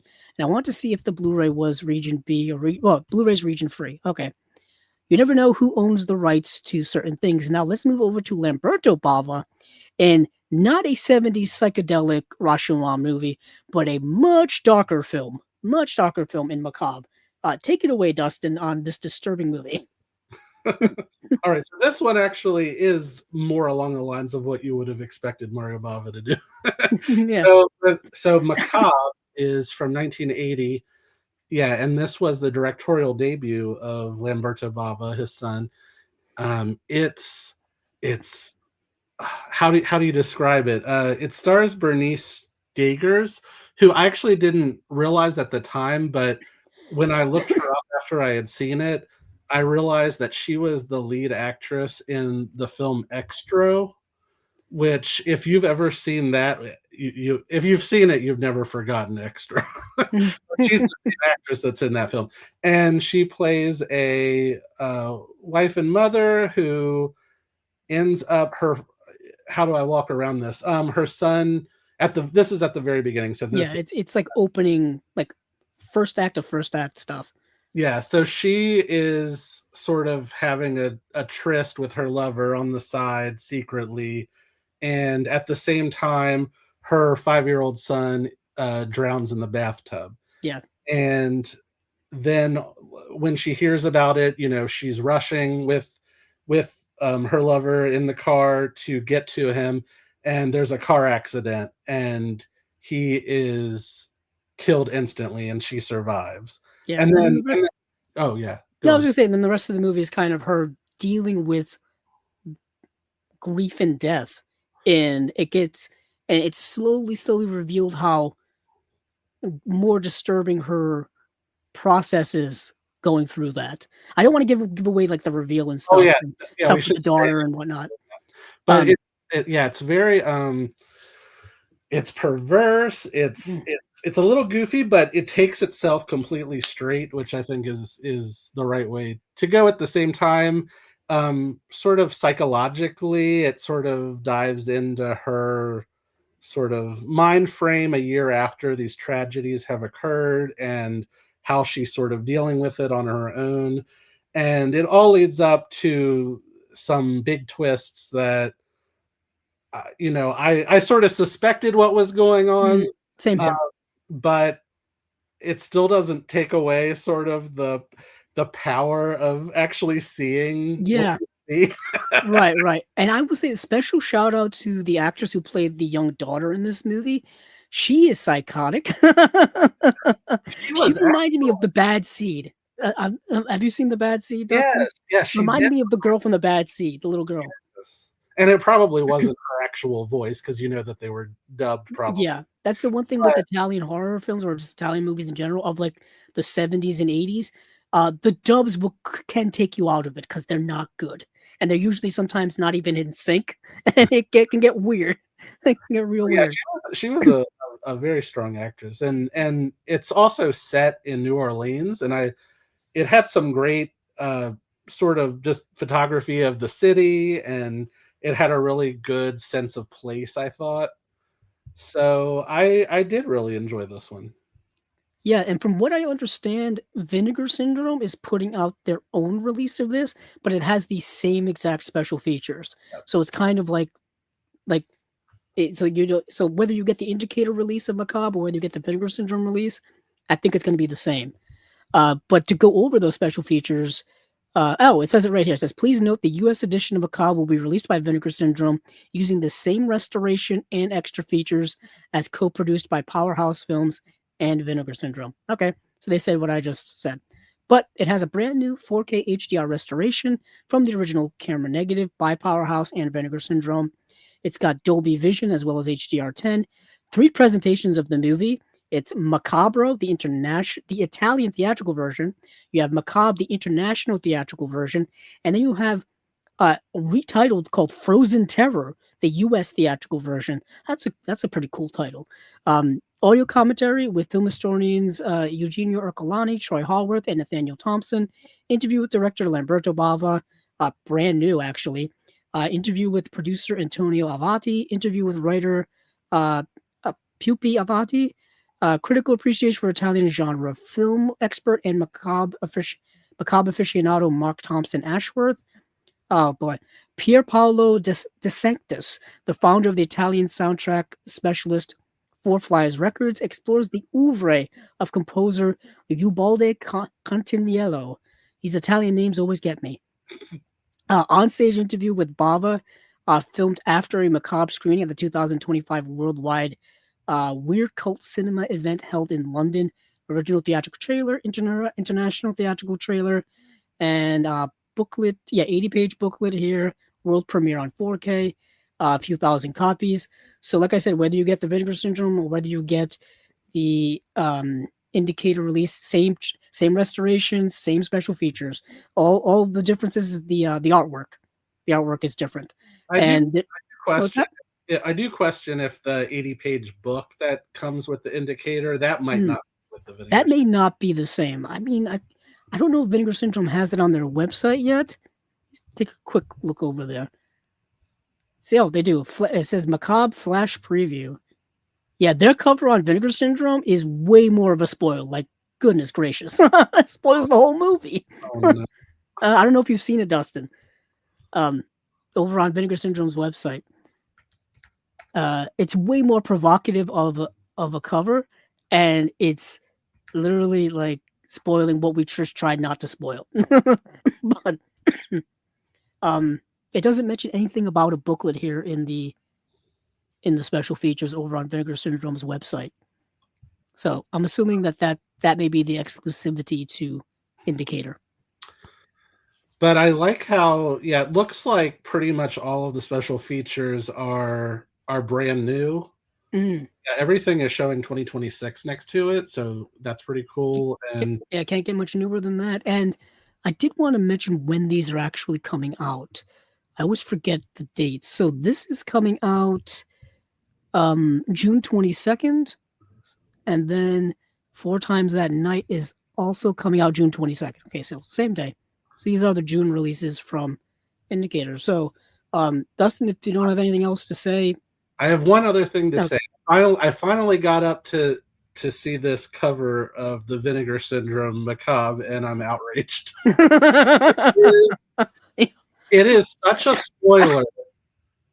It's like if the Sixth. I won't even say that one because I don't. But it's like if the cover of The Sixth Sense gave away that twist. Yeah, if there was ever a movie with a third act twist, and think of any movie, those of you listening, those of you watching, think of any movie with a third act twist in it. That's kind of the crux of the whole movie. Imagine that, but they put that on the cover of the Blu-ray. And it's like, and for those of you who haven't seen the movie, I'll be like, wow, that looks kind of crazy. I wonder what that could be. But then you're watching the movie and you're like, oh yeah, that's what that is. That's kind of what this is. It looks grotesque and cool, but damn. But just to avoid that cover alone, I would almost say go with the Indicator version and don't go to this website. Yeah, I know, exactly. Do not go to Vinegar Syndrome. But since you did see that, now let's move. Where else would you like to move on to? I would say we could take a trip down to Australia because, once again, our friends have a lot to say about a lot of things. So I think, why not? We'll go to Imprint. That's cool with you? Sure. Yeah. Let me go over to the Imprint website. Via Vision, that's their thing. So Imprint had a how do I say this? They had a few announcements in the last 2 weeks or so. Obviously they spread them out a little bit, but we will kind of put them together. So let me actually, I'm just trying to get them all on the page together. So they had a couple of box set announcements. They had, I'm trying to find, I can't even find them. Maybe I'm losing my mind here. Anywho, the two box sets they had were Philip Seymour Hoffman box set and a Rachel Weisz box set. So they have these box sets of actors or actresses spotlights, and they've done for many. They've done like a Marlon Brando one. They've done one for Gene Hackman. They did one for Jessica Lange several years ago. I used to have them here, but I don't know where. I think I put them up on the shelf. That's where I put them. But yeah, I love those Film Focus sets that they do. Yeah, same here. Oh, there they are. I completely, because they mixed these in with their other releases, so I got completely confused and turned around. So we will talk about. We'll start with these two box sets because then they announced their Imprint Asia stuff, and they also announced two other box sets too. So a lot of box sets going on. A lot of these movies I didn't get to watch. I'll be straight with a lot of you, so we may be skipping around some of these. But I did get to watch all the Rachel Weisz films. I did get to watch all of the Philip Seymour Hoffman films. These are two actors I've been a fan of for a very long time. Yeah, I just want to say up front that this is the one that all of the Imprint titles are. I tried to watch as much as I could, but I have not seen any of the Imprint titles. And for being such a huge fan of Philip Seymour Hoffman and Rachel Weisz, it was funny to me that all 6 of these titles I have not seen. So I don't know how that happened, but I have not seen them. Say, the Rachel Weisz ones were movies that were relatively underneath the radar, like some early stuff. Like 2 of these movies. So we have, we have the movie Swept from the Sea from 1997. I Want You from 1998. Those 2 are before she was in The Mummy, which obviously I think was her international launching point of her career. These two first movies, obviously early on, I think, these are Australian films. Is she an Australian actress? I can't remember. But I think she is. Yeah, and then there's the movie The Deep Blue Sea from 2011. That's an indie film starring Tom Hiddleston as well as Rachel Weisz too. But these movies, Swept from the Sea is a worldwide first on Blu-ray. I Want You is a worldwide first on Blu-ray. These movies are interesting. They're good. I think all 3 of these movies are actually very good. Let me go over to my letterbox and actually see. Let's see what I've rated these. Sometimes I forget what I rate them. And Rachel Weisz was born in London and raised. Okay, I think the accent threw me. They always do. So let's see. Yeah, Swept from the Sea is a movie. Let's see. I'm just going to read the letterbox here because it just makes it easier. The film tells the story of Russian emigre and the only survivor from a ship crash called Yanko Goral, and servant Amy Foster in the end of the 19th century. When Yanko enters a farm sick and hungry after the shipwreck, everyone is afraid of him except for Amy, who is very kind and helps him. Soon he becomes like a son for Dr. James Kennedy, and romance between Yanko and Amy follows. So what you have here is a movie. It's a romance movie set in the late 1800s, late 19th century.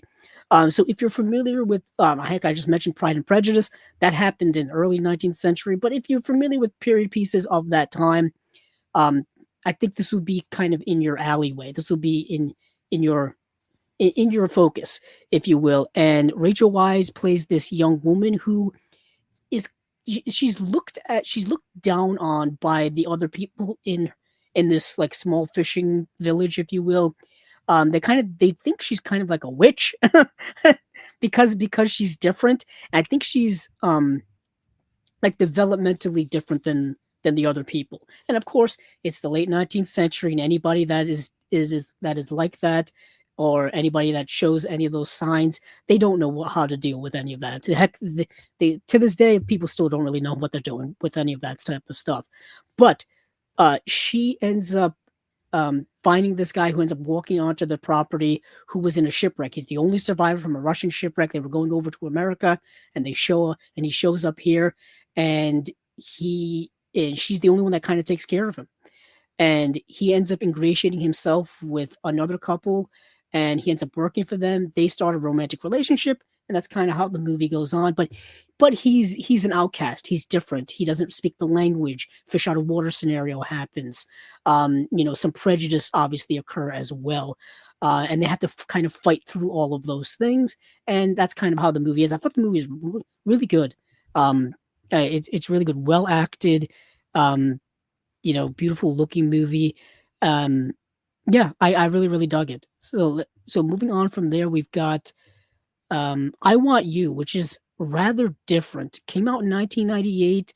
This is an interesting, kind of darker story. This letterboxd synopsis is not the best.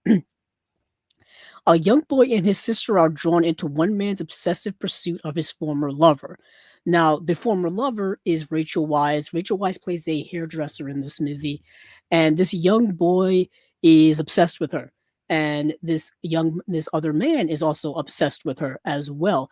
But this man and Rachel Weisz have a past together. They have a traumatic past together, and you get a hint of like it's somewhat abusive. There's some things that were not right with it, and the movie slowly kind of reveals those things as it goes along, and you kind of view these events through this young boy's perspective, and his sister is kind of there along the way, if you will. It's a dark movie that explores a lot of things like manipulation and, like I said, trauma and youth and stuff like that. Doesn't really dig too deep on a lot of those things when I think it could have. But the movie's directed by Michael Winterbottom. Michael Winterbottom, he's, I think, more known for directing all those the trip movies, I call them, the ones with Steve Coogan and the other guy whose name's completely blocking my mind right now. Rob Brydon, I think is his name, and where they go to all these exotic locations, just eat food and do celebrity impressions. That's basically the premise of those movies. Like there's like the trip to Italy, and there's like the trip here and whatnot. And those movies are a lot of fun. Many of you probably seen clips of those online. They do the Michael Caine impressions where they try to challenge each other who could do the best Michael Caine impression and all that kind of stuff. That's how I know Michael Winterbottom's work. He also directed, what else did he direct that was not a trip movie? He directed the movie Jude, which actually had a Kino release several years ago. That's a movie with Christopher Eccleston. He also directed the movie Butterfly Kiss as well. And he also directed the movie The Claim from 2000, an interesting period piece set movie as well. But yeah, I Want You was an interesting movie. an interesting movie. Like I said, dealing with a lot of darker themes, but not really doing it in a specific, in a deeper, meaningful way. Then The Deep Blue Sea is interesting. People on Letterboxd really like this movie a lot. Like, there was really high ratings from a lot of the people I follow, and I can kind of understand why. Now, this movie deals with a lot of deep themes and digs into them. So it says the wife of a British judge is caught in a self-destructive love affair with a Royal Air Force pilot. The wife is Rachel Weisz. The Royal Air Force pilot is Tom Hiddleston. And this movie is actually another period piece. It's set like circa World War II, around that time. And because it's set like within like Great Britain, so you can see like the rubble of the bombings that took place in Britain during World War II, the Battle of Britain, stuff like that. You hear stories about Tom Hiddleston talking about events in the war, things like that, and you get this relationship that is, it's tumultuous, it's complicated. There's a deep love between the two. Like, there are moments of the movie where they have these wonderful romantic scenes of them like walking and talking, and it's playful and it's lovely, it's idealistic, and you're like, oh, this is a Valentine's Day movie like you've never seen. And then there are other times where just like the relationship is just like toxic. It's not quite right. So the movie's playing with the dichotomy of all of those things. Once again, great acting. Tom Hiddleston, if you only know him from the Marvel movies, you're missing out, because he's a great actor in a lot of other things. But yeah, I don't want to take off too much of the spotlight here, because I know Dustin is just sitting here listening to me talk. I was just thinking between Swept from the Sea and The Deep Blue Sea, it's a shame that Rachel Weisz didn't make a third Sea movie, and it could have been like a Sea trilogy. What is interesting is, so there's The Deep Blue Sea, and then there's the movie Deep Blue Sea, which is completely different. Deep Blue Sea is the shark movie, with Samuel L. Jackson and several others, which just got a really nice 4K release from Arrow a year ago, which is now out of print for those of you who want to snag it still. There's a standard edition of that. This is my brain thinking. But yeah, so if you look up The Deep Blue Sea and Deep Blue Sea, two different movies completely. Two different vibes. Two different vibes entirely. Let me see, because they don't really list any special features here on their website, which is unfortunate for my purposes here. But I'm on a site that has some of the features. Oh, okay. Then, can you read them off then? Yeah. So yeah, Swept from the Sea, 1997. It's a worldwide first on Blu-ray. That it has the uncut 114-minute international theatrical cut and an alternate scene from the theatrical cut, and then the trailer. For I Want You, it has a new commentary by Keith Phipps, a new A Small Seaside Town interview with Ian McNamee, and a trailer. And then The Deep Blue Sea has a new featurette called Rachel in Blue with Lucy Bolton, a new interview with production designer James Merrifield, commentary by Terrence Davies and Ian Hayden Smith, making a featurette, and an interview with Terrence Davies, and then a trailer. So nice. It's a shame though that on so many of the, as much as I absolutely love these Imprint sets, it's a shame that I feel like have any of the actors or directors that they've highlighted actually been involved in the special features? That's a good question. I don't, off the top of my head, I don't think so, because I'm trying to think of even the director sets, like the Sidney J. Fury set. Oh, yes, he was. He was. involved. He was? Okay. I think he might have been the one that was involved. Okay. Because I'm also thinking of, was the Walter Hill box set was another director set. Obviously, Sidney Lumet is no longer with us, so right. Couldn't do either of those box sets. Ironically, I'm talking about a Sidney Lumet film right now. So I guess it's as good a segue as any. So the Seymour Hoffman box set has 3 movies. It has Flawless from 1999, Owning Mahoney from 2003, and has Before the Devil Knows You're Dead from 2007. And these are I had seen Before the Devil Knows You're Dead. Before the Devil Knows You're Dead has not 1 but 2 Blu-ray releases already. It's got a regular like studio Blu-ray release, and I think it has a Shout Shout Select release too. Yeah. So it's what's that? Oh yeah, it does. It does. Yeah. And I've been wanting that Shout Select release, but I know as soon as I get it, they're gonna announce that 4K. I know it's gonna happen, because it happens to me all the time. But the movie Flawless is Philip Seymour Hoffman stars alongside Robert De Niro in this crime drama from acclaimed writer-director Joel Schumacher. That's right, this is a Joel Schumacher film. It's a Joel Schumacher film that I had never seen before, because this is the one I think he did after, I want to say after 8mm. I think so. And this is the movie I've seen clips of for so long, and I had never seen the movie. I actually didn't really know where the clips had come from. So, in this movie, Robert De Niro plays a homophobic, conservative New York City security guard. He's actually retired, who suffers a stroke during the movie when people are like attacking one of his neighbors. That's kind of important to know. Leaving him partially paralyzed and unable to speak properly. A part of his rehabilitation is that he reluctantly hires this is what it says here, his drag queen neighbor Rusty, portrayed by Philip Seymour Hoffman, for singing lessons. Despite their initial hostility, they form an unlikely bond. Okay. And that's kind of the movie. The movie kind of goes along dealing with their obviously conflicting relationship, because Robert De Niro's character is an ultra-conservative, some would say piece of shit, mindset type of guy. And meanwhile, he lives next door to the complete opposite of him, which is incredibly flamboyant Philip Seymour Hoffman's character, and all of his friends that come over, they hang out, they have like dance parties and stuff, and Robert De Niro's character just like brooding, looking at them next door and stuff like that. What's interesting about this movie is I thought it would be problematic because of the material in it. And what I was reading online, especially from people from the LGBTQ plus community, is they kind of look at it rather favorably. Specifically because Philip Seymour Hoffman's performance, which I will say is the highlight of the movie, is incredibly genuine. And it's one of those things, Dustin, where obviously he's not someone from that community playing someone from that community, which has always been a debate amongst, people in general.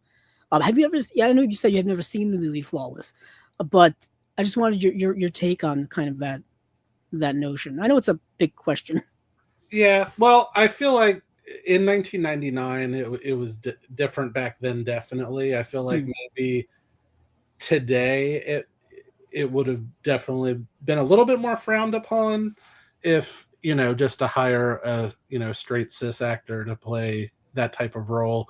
But in 1999 it was different. But I believe Joel Schumacher was gay, right? So. Was he, or am I? No, I have to look. I don't want to. Yeah, I don't want to mislabel, I guess, anybody. But I thought he was. And what is interesting? It's interesting that you say that, because once upon a time, I thought I've made that same mistake several times myself. I thought Barry Jenkins was a gay director, and because of Moonlight, because that movie seemed so personal, I was under the impression he was, but he's not actually. Okay. Yes, Joel Schumacher was openly gay. Okay.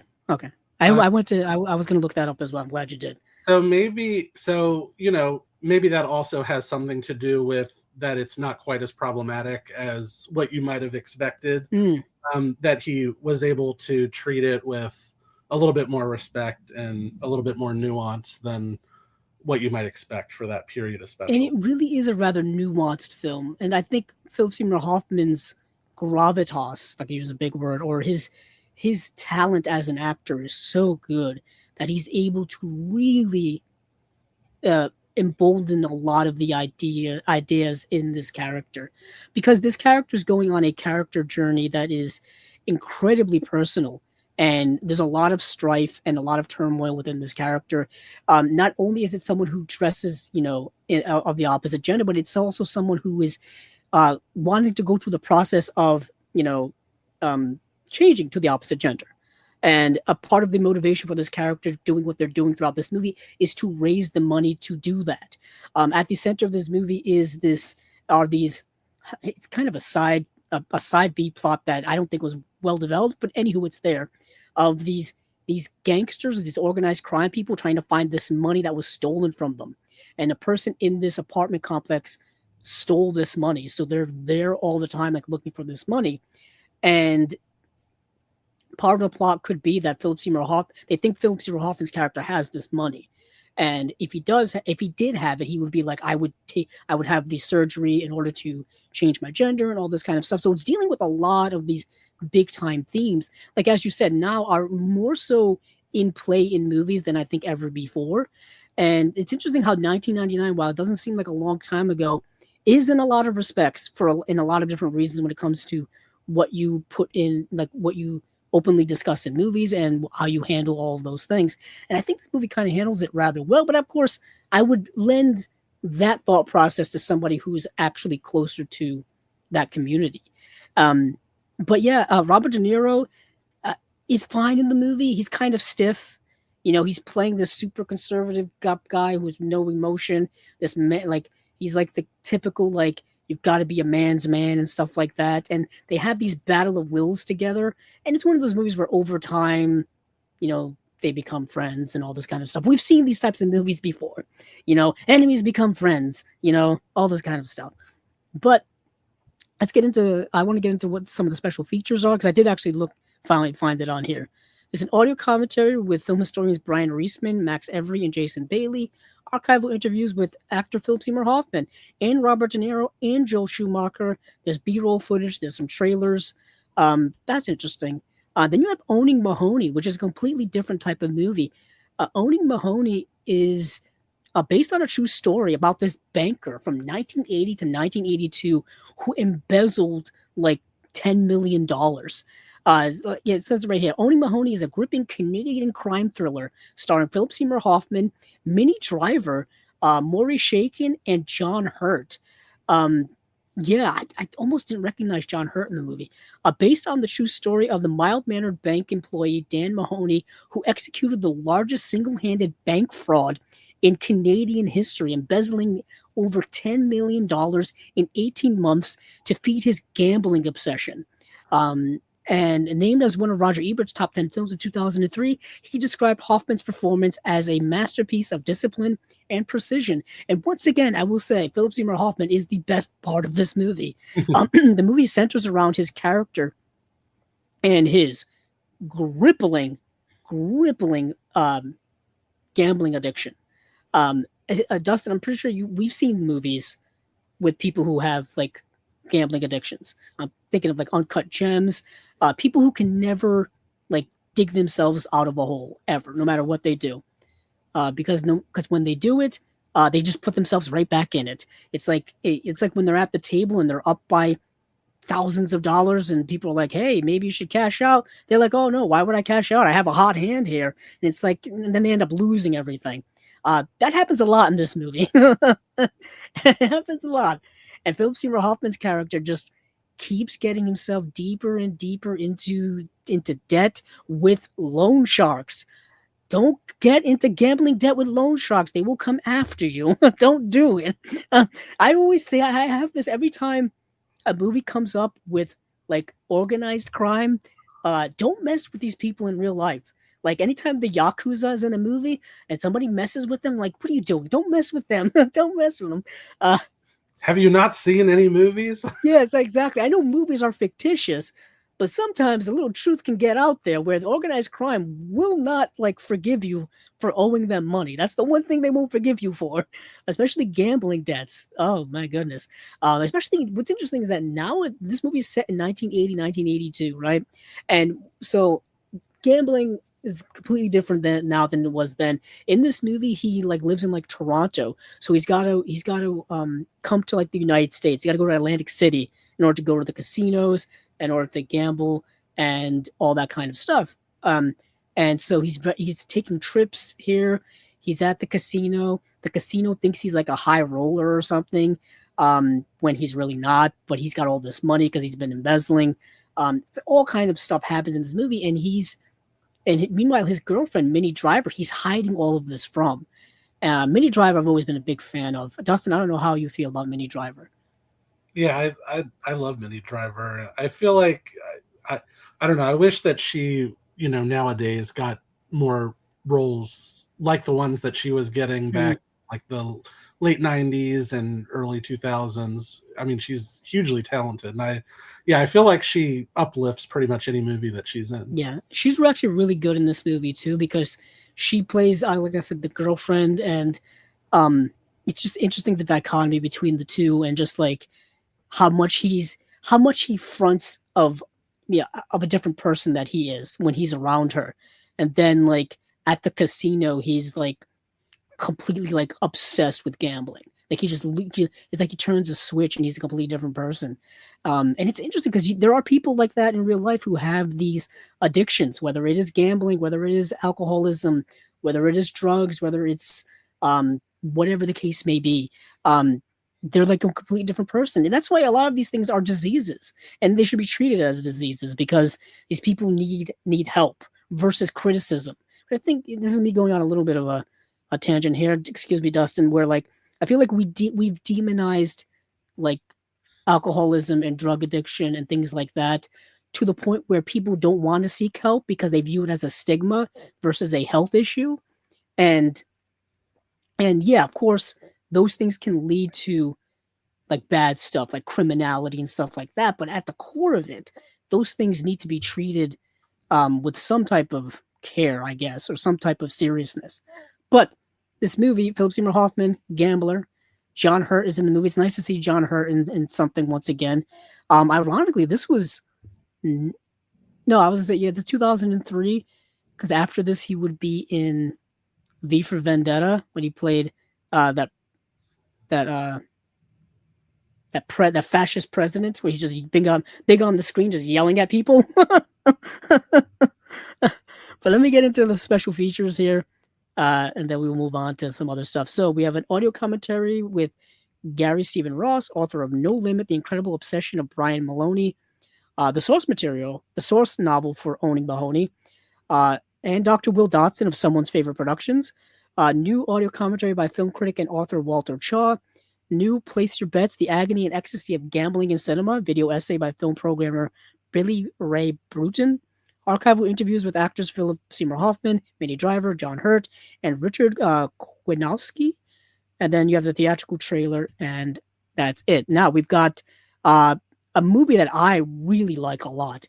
This movie is, I know it has devil in the title, and this movie has got a dark, nihilistic streak in it. It's called Before the Devil Knows You're Dead. This is Sidney Lumet's last film. This stars Philip Seymour Hoffman, Ethan Hawke, Marissa Tomei, and Albert Finney from 2007. When two brothers are organized the robbery of their parents' jewelry store, which goes horribly wrong, it triggers a series of events that send them and their family hurtling towards a shattering climax. Named as one of the top 10 films of 2007 by Time Magazine and awarded 4 out of 4 stars by critic Roger Ebert. I saw this movie years ago, and even to this day, I think about this movie and how dark and just it's one of those movies that when you think of just like dark and depressing movies, this is one of them for me. It really, really is. You have great actors in here, such esteemed actors in this movie. Sidney Lumet, to me, I think is one of the greatest filmmakers of ever. I think of at least the 20th century. Just his 70s work alone, like dwarfs 98% of everybody else. Even his work before that, 12 Angry Men, to me is like one of the most perfect movies ever made, in my opinion. I'm a huge Sidney Lumet fan. But this movie, like I said, it's been a few years since I've seen it. Like I said, it's got 2 Blu-ray releases, really great acting in the movie, really dark stuff. Albert Finney was a great actor too. Dustin, I hope you get to see this soon. Yeah, this is one this is another big blind spot for me. It's one that I've just heard so much acclaim for over the years. And Yeah, I need to see it. What I really want to do is sit down and do, because I like to occasionally do sort of like chronological deep dives into different directors. And I would love to do that with Sidney Lumet. I've seen a fair amount of his films, but there are some that I haven't. So, but yeah, I mean, what a great cast as well. Indeed. For special features, there's an audio commentary by director Sidney Lumet, actors Philip Seymour Hoffman and Ethan Hawke, a dark story interview with screenwriter Kelly Masterson from 2020, best last film interview with actor Ethan Hawke, directed by Sidney Lumet, How the Devil Was Made featurette. That's really great because Sidney Lumet actually wrote a book about filmmaking.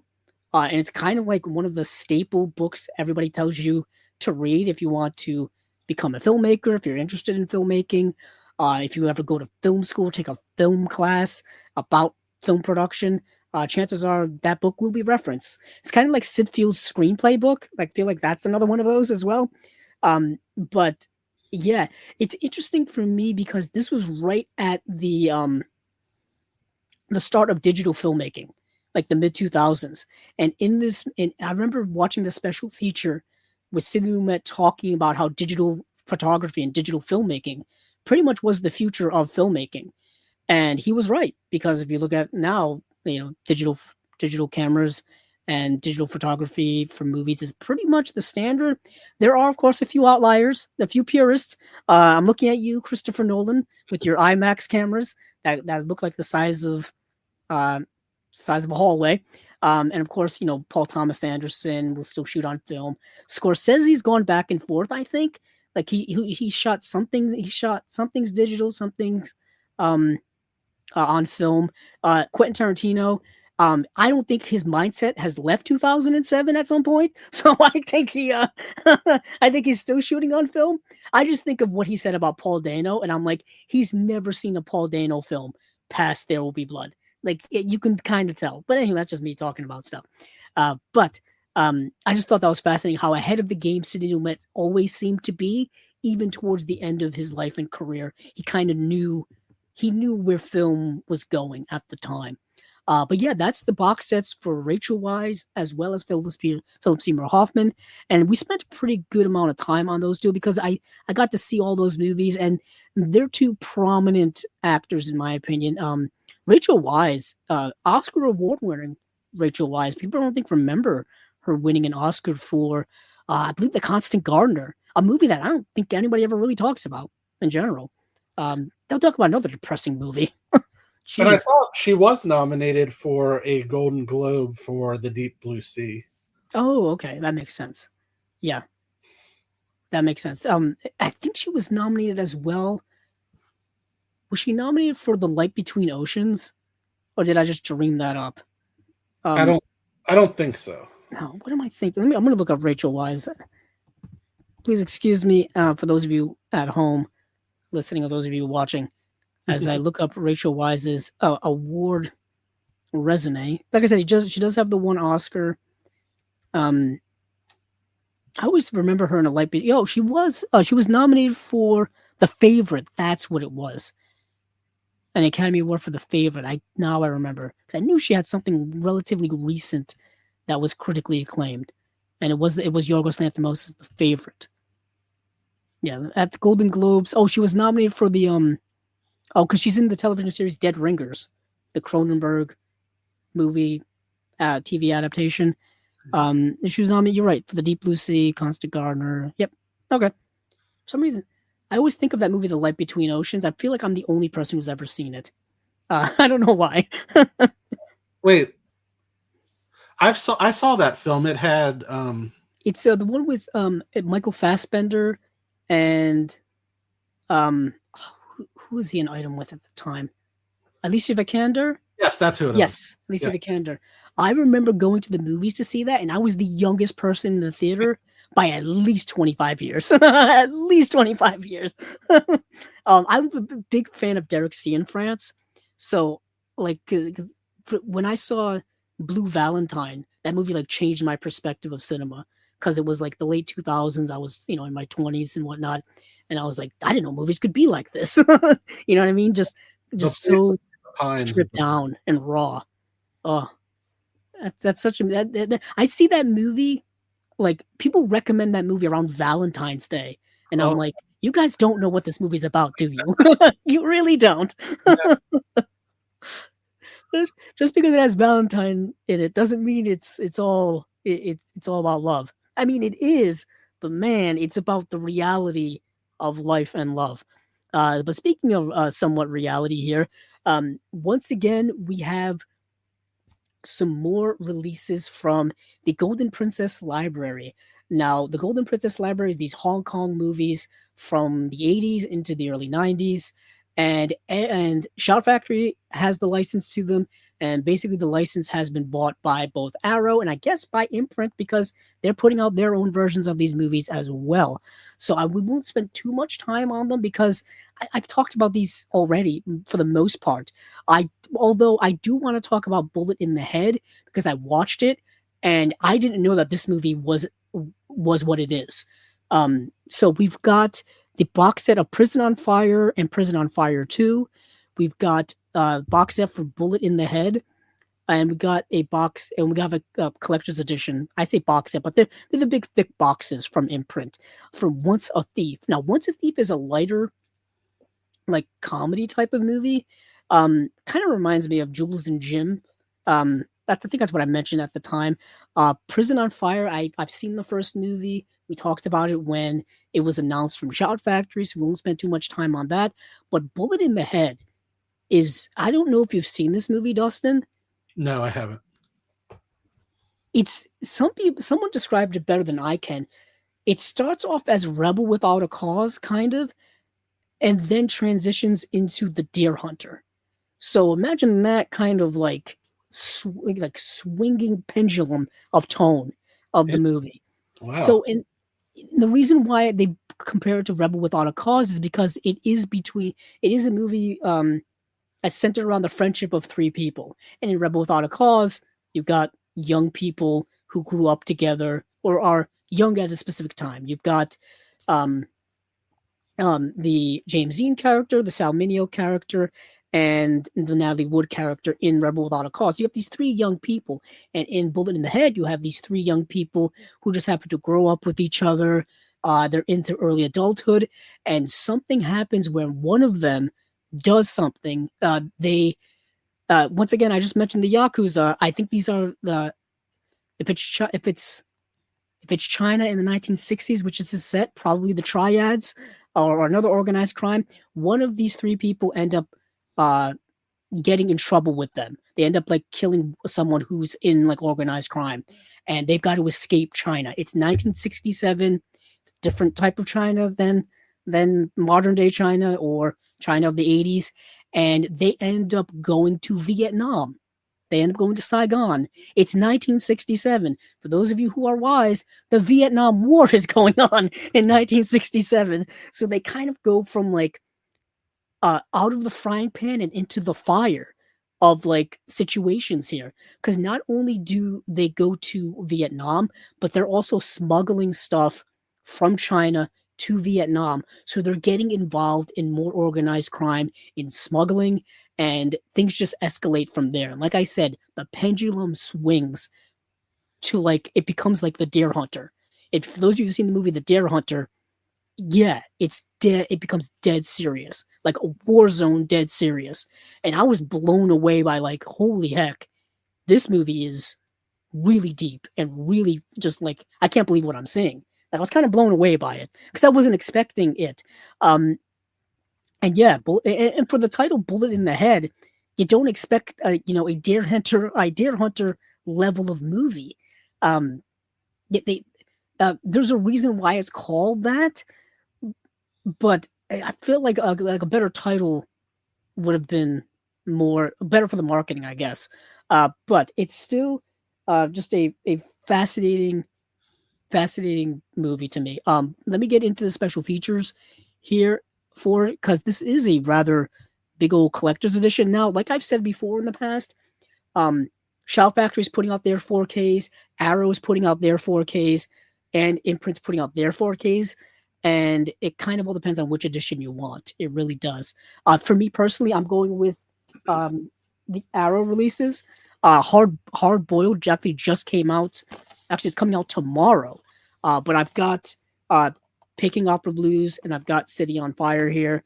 And I do want to get Hard Boiled. I think The Killer's coming out next month from Arrow. Those have both been released from Shout Factory already, and I know many people have them and love them. I've had Hard Boiled on the old Dragon Dynasty Blu-ray, as well as The Killer. Those Blu-rays notoriously do not look good. Do not look good. But let's see. We have a couple of. Let's see. There's three discs and a hardcover book. Disc 1 is obviously the movie with Dolby Vision, new audio commentary by film critic Frank Zhang. You've got Disc 2 has the movie as well, audio commentary as well. Then you've got a plethora of special features. Brilliant with a Bullet interview with director John Woo. I forgot to say, this is a John Woo movie. A lot of machine gun action in this movie. If you like the action in Hard Boiled and The Killer, you'll like the action in this movie a lot. A lot of slow motion. Headcase interview with actor Weisz Lee. Army of One interview with producer Terrence Chang. Apocalypse Wu interview with editor David Wu. Tumultuous Times interview with production planner Catherine Lau. Hong Kong Confidential Inside Bullet in the Head with author Grady Hendrix. And then Apocalypse How interview with Professor Lars Lehman. Image gallery, trailers. And then disc 3 is more special features. It's got the 136-minute festival cut of the movie on Blu-ray. Alternate boardroom ending is a John Woo and the War documentary. Baptism of Fire, that's an interview with Jackie Chung. There's Paradise Lost interview with actor Weisz Lee. Biting the Bullet interview with actor Simon Yam. Tempting Fate interview with writer Patrick Lung. Walk on the Wild Side interview with actor Lau Chi Ho. Natural Selection interview with editor David Wu. Life Through a Lens interview with director John Woo. Code of Bullets Part 5. Mean Power / Gone with the Wind archival featurette. Then you have 2 more archival interviews as well. Hardcover booklet that's 60 pages long. This is a massive, expensive edition here. But I want to make sure to mention that how much I really enjoyed the movie. And if you are collecting these along the way, regardless of which company, this is one definitely to get. Definitely to get. Now, we've got some other releases here from their Imprint Asia line, which I wasn't even aware of. I'll just mention it, and then we'll move on. It says An Amorous Woman of Tang Dynasty from 1984 / The Reincarnation of Golden Lotus from 1989.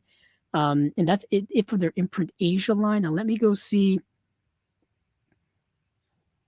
the 2 box sets. That's what I'm looking for. Let's see, where are you guys? Let me go to. That's the one thing about the Via Vision website. It's not the easiest to navigate on. No, I have their stuff from last time. So yeah, I'm seeing the Youth Gone Wild. That's what I'm looking for. Yeah, the Youth Gone Wild. Yeah. Actually, let's see. Youth Gone Wild. There it is. Sorry, my eyes are starting to dry out on me. So the Youth Gone Wild. Now I didn't get to see any of these, so I'll just list. We're just going to list them off, and then we'll move. We'll move pretty quickly on because we got a lot more to talk about tonight. Live Fast, Die Young, one of my favorite slogans ever, I guess. Juvenile Jungle, that's a nice title. Young and Wild, and then Teenage Crime Wave. Now, these are all from the 1950s, and having not seen these movies, I don't really have a lot to say about them, but I will say this. There were a lot of movies in the 1950s and 1960s about juvenile delinquency. Like, that was like a whole subgenre of movies back in the day. Like, I feel like they were also drive-in movies. Like, you would go to the drive-in and watch these B-movie juvenile delinquent films. I just feel like that's something. I also feel like that was something that influenced John Waters to make the movie Cry Baby. Because every time I think of like a juvenile delinquent movie, I think of the movie Cry Baby. His musical with Johnny Depp as a young juvenile delinquent. And certainly there were a lot of movies of that time that weren't B movies, that weren't like, traditional drive-in movies or movies that you would find that people would make fun of today. I just mentioned Rebel Without a Cause. Like that's a movie that's centered on teenagers that's considered, a classic, an all-time classic. And there are other movies like that as well. But a lot of them were just like kind of like B movies. Kind of reminds me of like Reefer Madness from the 30s, but that's silliness. But so that's that box set here, and that's an interesting box set from them because I don't really see them do like a subgenre like that. That's just fascinating. Then we've got what is in the long line of adventures box, a Tale of Adventures. What's a Tale of Adventures number 11? Is that the one we're on? Yes. Yes. Let's see. I keep getting. Let's see. Tables of Adventure. I keep getting number 10 and not number 11. That shows up. Oh, there it is. Make sure I have the right one here. Yep. Tales of Adventure number 11 of 1954 to 1965. And yet again, I wasn't able to see these movies either, so we'll kind of just we'll list them off and then we'll move on. The Black Knight from 1954, 55 Days at Peking, Taras Bulba and Genghis Khan from 1965. Now that is not the Genghis Khan movie with John Wayne. That's getting released by another company. And Dustin, I don't know if you've ever seen that movie before. No. That's a trip. Yeah, I haven't seen any of these, so Same here with these Tales of Adventure movies. I used to try to watch at least a couple of them or at least one of them when they talked about, but we're at box set 11 now. So you kind of get the gist about what these box sets are. I have the first box set and that's all the ones I have. The first box set is like the Arabian Nights box set where it's like Middle Eastern folklore, legendary stuff. Like you've got like 1001 Arabian Nights. You've got like Aladdin in there and stuff like that. And then the second one was like a Jungle Adventures box set. I remember that one. I think one of these was also like a Atomic Age sci-fi box set as well. But there's been 11 of these so far. It's pretty crazy. I know one of these movies, The Black Knight from 1954 was the most fascinating one to me because it's like Alan Ladd is the Dark Knight or the Black Knight. Legendary leading man Alan Ladd takes on the villainous team of Peter Cushing and Patrick Troughton in a swashbuckling adventure from future James Bond producer Albert R. Cubby Broccoli. So one of the Broccoli's. And I think the premise of the movie is that Alan Ladd takes on the identity of the Black Knight. Because I think he wants to marry a noblewoman, and obviously at the time they won't let him, so he gets mad and becomes the Black Knight. I don't know, I'm just making stuff up. But the fact that there's a period piece with Alan Ladd as a knight just sounds interesting to me. And Peter Cushing is in it too. Why not? But let me see if there's anything else from Imprint that I'm missing here before we move on. No, we're pretty good. We're pretty good covered there. But I'll leave it up to Dustin since I chose. Is there any place that you would want to go? I know there are some movies that you have seen. I figured you want to go check those out. Yeah, we can. Well, yeah, let's stay in Australia and do Umbrella Entertainment. Okay. So yeah, first We Bury the Dead, and this is a newer film that, well, in the US, it opened actually the first week in January this year. And it stars Daisy Ridley as, it's sort of a, it's kind of a unique take on a zombie film, or at least initially it is. And I really liked the first half of the film more than the second half, when it becomes a little bit more sort of typical to what you might expect from that. But it stars Daisy Ridley, and she's a woman who, well, there's been some sort of outbreak that has occurred in, I believe it's Tasmania in South Australia. And there's a zombie outbreak, and she joins this body retrieval unit in hopes of finding her husband, who was in the area at the time, and she's hoping that she'll find him alive.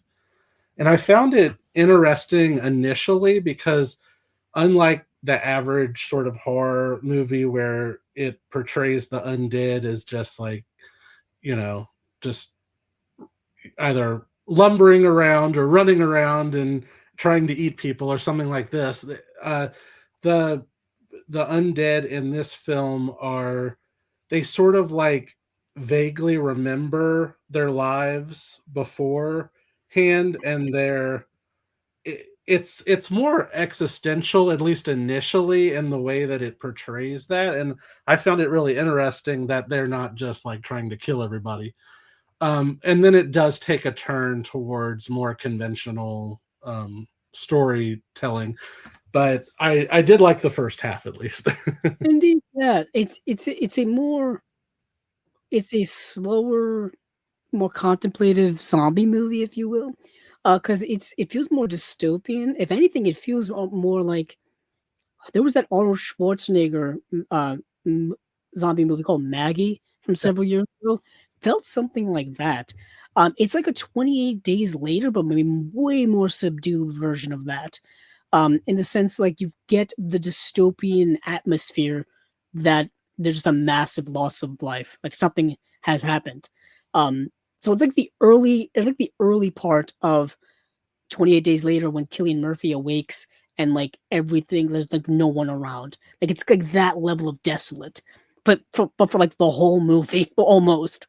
And Daisy Ridley's character volunteers to be one of those people to go into one of these areas that's been hit with this, like I said, this plague, if you will, and to basically like get rid of bodies, essentially, like get rid of like that's what her job is, and the job of all the people around her, like basically cleanup crews, if you will. But she's doing it because she's trying to find her husband who is in this specific area. So she's got an ulterior motive. She's got a goal. She's got a goal. I really like Daisy Ridley. I like the fact that in her post Star Wars world, she's actually been doing some pretty cool work in the indie realm, like under the radar stuff that doesn't get a lot of promotion, that a lot of people don't really talk about or are even really aware of. Like We Bury the Dead, like you said, Dustin, it got kind of dumped in January. I don't think a lot of people even went to see it. I don't think it got a lot of theatrical exposure, if you will. But shifting, actually, let me check the special features here, and then and let's see, We Bury the Dead. Yeah, because I know Umbrella likes to do their collector's editions, which they are doing for this. There's their website exclusive collector's edition. Let's see. It's got the 48-page booklet, the original rigid case and slip case. It's got the reversible poster, 8 art cards, limited edition numbered release. It's got all new special features. I mean, it's a brand new movie. They should all be new. We have to go. The making of We Bury the Dead, scene breakdown with director Hilditch, interview with director Zach Hilditch, interview with Daisy Ridley, interview with Brenton Thwaites. I didn't recognize Brenton Thwaites in this movie. Like, he looked completely different. Granted, the last time I saw him, he was playing Robin in the Titans TV series on HBO Max. To date myself a little bit, because that was years ago. But he was old. I felt like he was old. He looked so young in that. And in this movie, I didn't recognize him at all. He had a Jason Momoa vibe to him. He had the long hair and the facial hair too. But yeah, I did not recognize him. But you also have an interview with actor Markle Smith, new MIFF 2025 post-screening cast and crew Q&A. That's really cool. And then we've got the movie Wrong Turn. Now, Dustin, you are the horror man, so I'm assuming you've seen Wrong Turn. Oh, yes. Quite a while.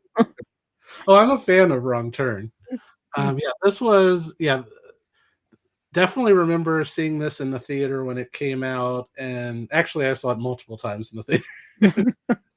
This was during the period sort of like it was like right after Eliza Dushku had been, I guess, well, I mean, she had been in films before like True Lies and things like that, but I think she really got popular with being on Buffy the Vampire Slayer at the time. And so this was sort of like one of her big lead roles at the time that she was in. This one is, I would say, I would compare it sort of Texas Chainsaw Massacre in West Virginia. Gotcha. Yeah, Yeah, so this came out in 2003, and Buffy the Vampire Slayer actually ended in 2003, coincidentally. But you're right, like her kind of springboard off of that show actually, was like several movie roles in the 2000s. She was in this, I think earlier on she was in Bring Bring It It On. On. Yeah, Bring It Yeah, On. Yeah. I think that was a little early on because I remember seeing that in the theater. That was a formative film for my young teenage life. And of course, Buffy the Vampire Slayer. Um, and she was in the movie The New Guy, which I think was like 2001. So all of that little early 2000s corridor there. But Wrong Turn, it's part of a series of movies of the 2000s where people are in the wrong place at the wrong time. You know what I mean? Get out of the woods, people. Get out of the woods. Don't go near them. Don't don't hang out in secluded areas that you don't know of. Um, and that's why I don't go to the woods, man. I've seen too many of these movies, and it seemed to be there was a trend in the 2000s of those types of movies where people would just be stuck in the middle of nowhere and uh try and like and they end up coming across people you shouldn't be coming across. And I know that's not like just a 2000s thing. I mean, going all the way back, like you said, Texas Chainsaw, going all the way back to the 70s. I'm thinking of like The Hills Have Eyes as well. Oh yeah, Um, that's a good yeah, comparison. because I've been seeing Michael Berryman in like several like movies lately, and it's like, oh, that's Michael Berryman. I recently rewatched One Flew Over the Cuckoo's Nest. He's in that. I watched Deadly Blessing, which we will talk about. He's in that. I just saw him on an Instagram post of him at a convention signing autographs. So seen a lot of Michael Berryman lately. Um, and yeah, it's interesting how like Wrong Turn is one of those movies. I believe it also spawned a couple of sequels, didn't it? Oh, I think there's 6 of them now. Oh my goodness, I thought it was just like two. I thought it was just two. The first one is the only one that was released theatrically. The rest Okay, were it was direct to it was DVD. still part of the time where a lot of horror sequels in franchises were getting straight to DVD releases. Right. The pre-streaming era, um, you would find those DVDs just popping up randomly. And what's interesting is still to this day, you will find movies that just pop up on DVD at like a Walmart, and you're like, where did this movie come from? Oh, straight to DVD. It still exists, I guess. But I think I remember seeing Wrong Turn 2 before I saw Wrong Turn 1 and not having any context of what was going on. Like, Oh, wow. that, I just remember that specifically. But yeah, it's But not the first. it's a fun Go. one. It gets really brutal at certain points. Yeah. There's some great suspenseful set pieces. There's one scene where they're being stalked by these. It's basically like, yeah, they're being hunted by these inbred cannibal family members, and but there's one scene where they're being stalked in the trees, like they're hiding up in the trees, and it's very well done. So it sort of loses some steam towards the end, but it's definitely worth seeing if you haven't seen Yeah, it. if you're not squeamish when it Right, comes right. to like gore and stuff like that, because this is part of that era, and I've talked about it several times on here. The 2000s had um this streak of the really gory horror movies. I think Saw was a big catalyst of that. Then you had Hostel, and you had the whole French Extreme stuff, like with High Tension and things like that. And Dustin, I don't have to explain any of this to you, just more for people listening at home and whatnot. There was a whole extreme horror. They called it torture porn stuff from the 2000s. I don't think that was not a great term, but whatever. Use whatever you want. Um, and yeah, I think Wrong Turn was definitely part of it. Also, in the 2000s, this is me riffing here. I said this before and I'll say it again. So many horror remakes of older horror films. They tried to revitalize so many franchises in the 2000s. And some were better than others. Um, Oh, there's actually been a Wrong Turn remake. I was actually just going to ask you if there's been a Wrong Turn remake. There was. I haven't actually seen it, Okay. but it was from maybe like 2022. Okay, that makes sense because they've been trying to reboot. They've tried to reboot things now that they've already been rebooted before. As it is, they're doing um Is it Mike Flanagan doing an Exorcist reboot? And they just had an Exorcist movie that was trying to be a soft reboot of the franchise. And The Mike one with David Gordon Green.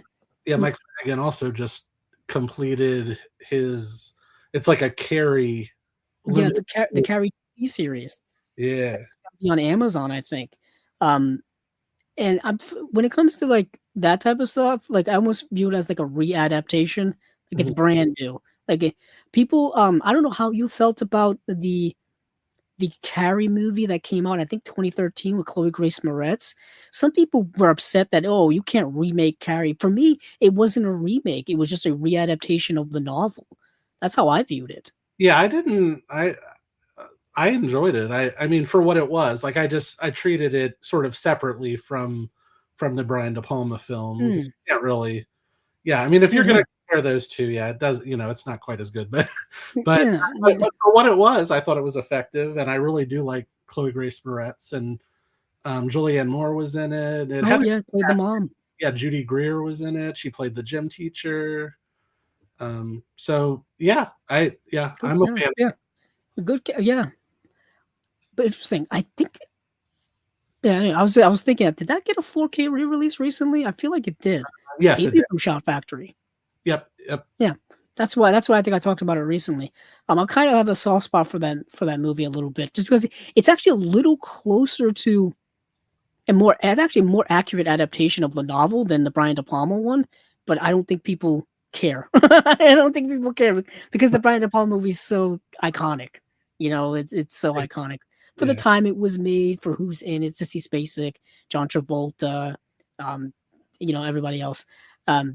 It's interesting. But moving for Wrong Turn, we do have a plethora of special features in here. Some new, some old.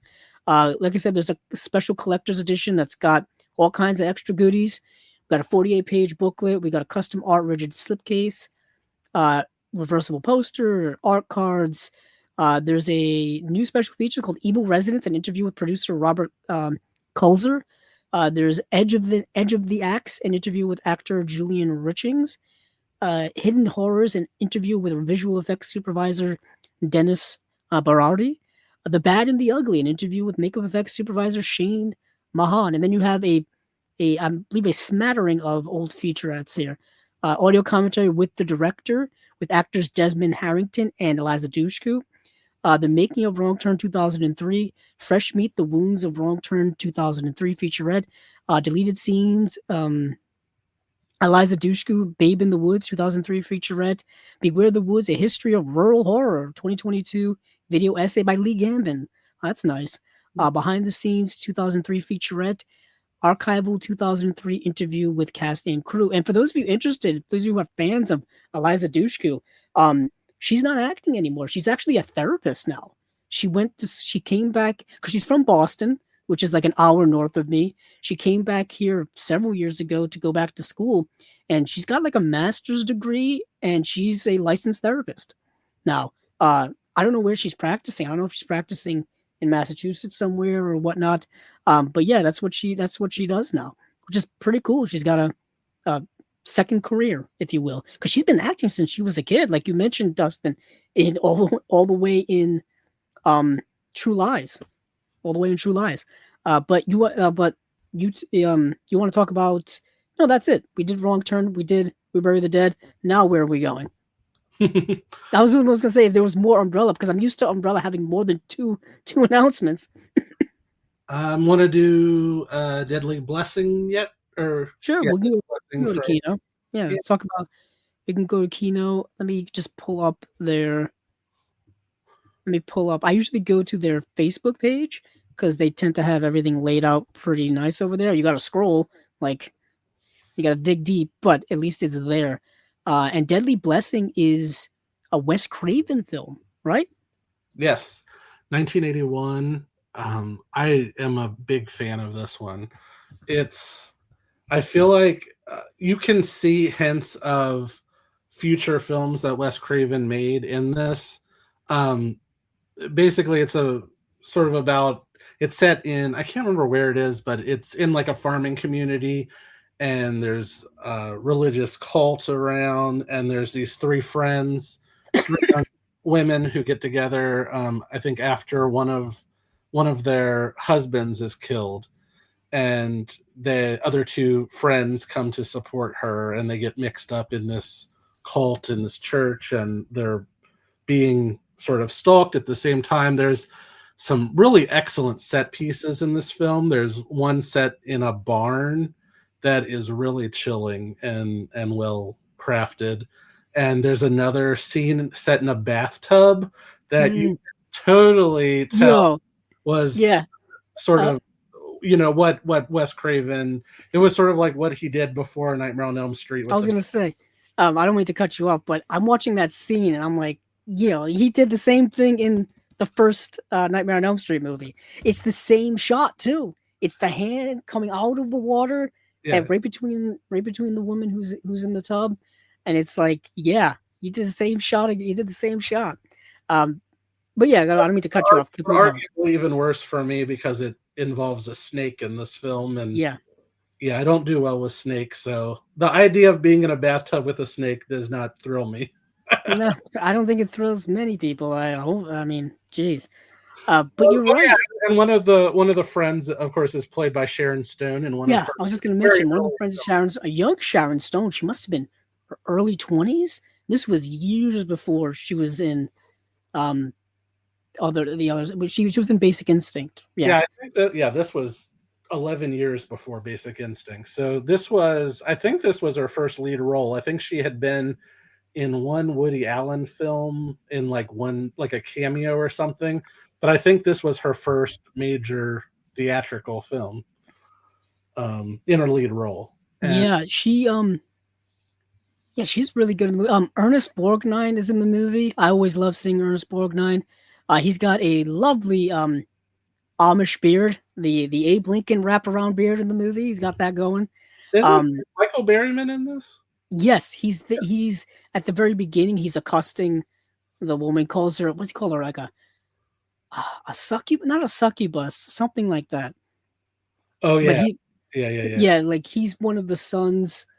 And remember he's one of the victims actually of the movie. So in the movie, there's this it centers around the woman whose husband, like Dustin said, had passed away, but her husband used to be part of this really, really conservative like group of people. Like the Amish look like liberals compared to them. Like there's like super religious, super religious, and he broke away from them and went to the city, went to school, and went and kind of lived his own life. Then met this woman and got married, and then went back. I don't know why he went back, to be quite honest, but whatever, that's the plot. He went back to where his family is, and they kicked him out of the family, because you've gone off and done things we don't approve of. And what is happening is people start getting killed off. It becomes like a slasher movie, and you don't really know what's going on. I dug the movie as well. Like I said, it's Wes Craven. Wes Craven knows directing. He knows how to direct suspense. He knows camera work. He knows atmosphere. He knows how to do this. And like I said, like he would go on to even more perfect that craft in A Nightmare on Elm Street, which would come out like 5 years later or something like that. I think it's 3 years later. Okay, yeah, and it would be. So you can kind of just see the transition or even the growth as a director. And by that point, Wes Craven had already done several movies. He had done Last House on the Left. He had done The Hills Have Eyes. And I think a couple of others in there as well. But yeah, if you're a fan of Wes Craven, I think you owe it to yourself to at least watch the movie. You know what I mean? I'm certainly going to get it from my Wes Craven section. It's going to go in there. It also has a very memorable last scene. Yes, I will say this. It will throw you for a loop. I was left like aghast. And what is interesting also, I had seen the poster for Deadly Blessing for many, many years. It's a very eye-catching poster. And what is interesting is like that has nothing to do with the movie whatsoever. The poster is very sexual. It's very tantalizing, if you will. And it's like, yeah, this movie's not that at all. It is not. It's not a sexy horror movie in the least bit, which is interesting because when I think of the 80s, there was a lot of gratuitous stuff like that during that time, and this is not one of those movies. If anything, I feel like Wes Craven would go on to like satirize those types of things within the Scream films. You know what I mean? And whatnot. But it's interesting, seeing this movie that's kind of like in the middle of these other more well-known Wes Craven movies. But yeah, this has had a Blu-ray release in the past. It's had a Blu-ray release, I believe, by Scream Factory. Yes. Not to go back to Scream Factory, but that seems to be the Blu-ray that came out in 2013, so an early Scream Factory release, probably when they first launched. Seems to be around that time. I remember when that line first launched, and people were super excited about it. I remember it. You remember it well. Yeah, because the first ones were Halloween 2 and 3 and Terror Train, and Emily Blessing was not far behind. It was one of the early ones. I remember that too because I have Halloween. Well, all right, so of all of the franchise, I think I've bought and rebought the Halloween movies more than any other one. Same because I've owned the Blu-rays, and then I've owned the Blu-rays again, and then I've owned them again. And I'm at the 4K level now. You know what I mean? So I bought those initial Scream Factory Blu-rays that came out for Halloween 2 and Halloween 3. And then I think the other ones would come out later from, I think just from the studio.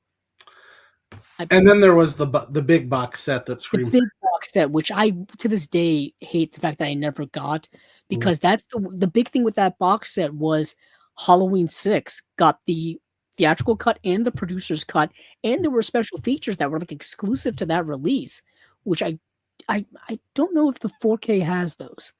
I can't remember. I have to go look. I believe they do. I believe they do. They probably do because they're from Shout Factory. But that was the big thing with that, because that Halloween 6 is an interesting movie. That's with the Cult of Thorn, and the theatrical cut has the magic stones at the end. It's sadly, I think it's Donald Pleasant's last movie, or at least it's his last movie in the franchise. He would pass away not too long after that. I always thought he was the highlight of the franchise. Every time he showed up, he played that role as straight as an arrow, no matter how goofy the movie would be. You know what I mean? He would play it straight as an arrow. But that's just me reminiscing on Halloween. It's my favorite horror franchise, so I have a lot to say about it all the time. But Deadly Blessing, we don't really have any information right now as to the special features. It just says coming soon on 4K UHD, brand new HDR/DV master, and that is it. So it could come out this year, could come out next year. We don't really know. While we're stuck in Kino land, we might as well talk about a couple of their other ones, because there weren't a lot to talk about. A lot of stuff were just re-announcements of things we'd already talked about in the past. So I just kept it pretty small. The movie Talk Radio is the Oliver Stone film from the late 80s, I believe. Now, this has a Blu-ray release from Twilight Time. I know because I have it. I actually brought it out last week because I wanted to talk about the movie and I never did. So I'm kind of making up for lost time.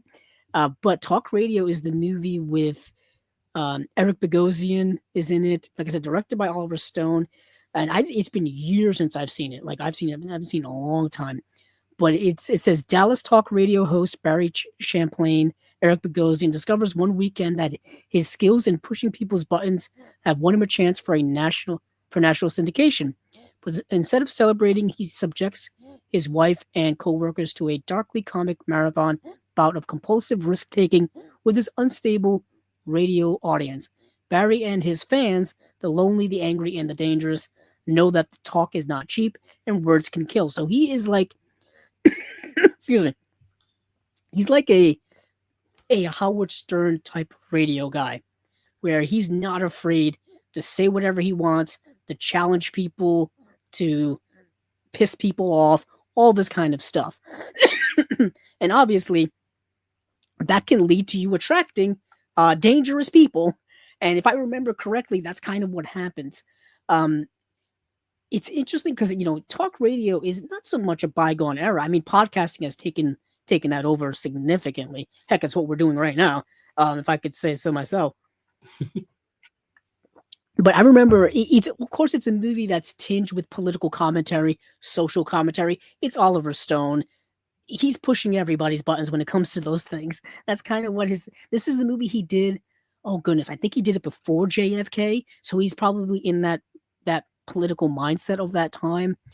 Dustin, have you ever seen talk radio? I'm just curious. Oh yes, Good. Like you, it's been quite a while since I saw it, but I remember really liking it, and sort of my interesting connection to it was it was originally based on a Pulitzer Prize nominated play that Eric Bogosian wrote, and it was performed off Broadway in 1987, and then there was a Broadway revival in 2007 that I actually saw that starred Liev Schreiber in the lead role.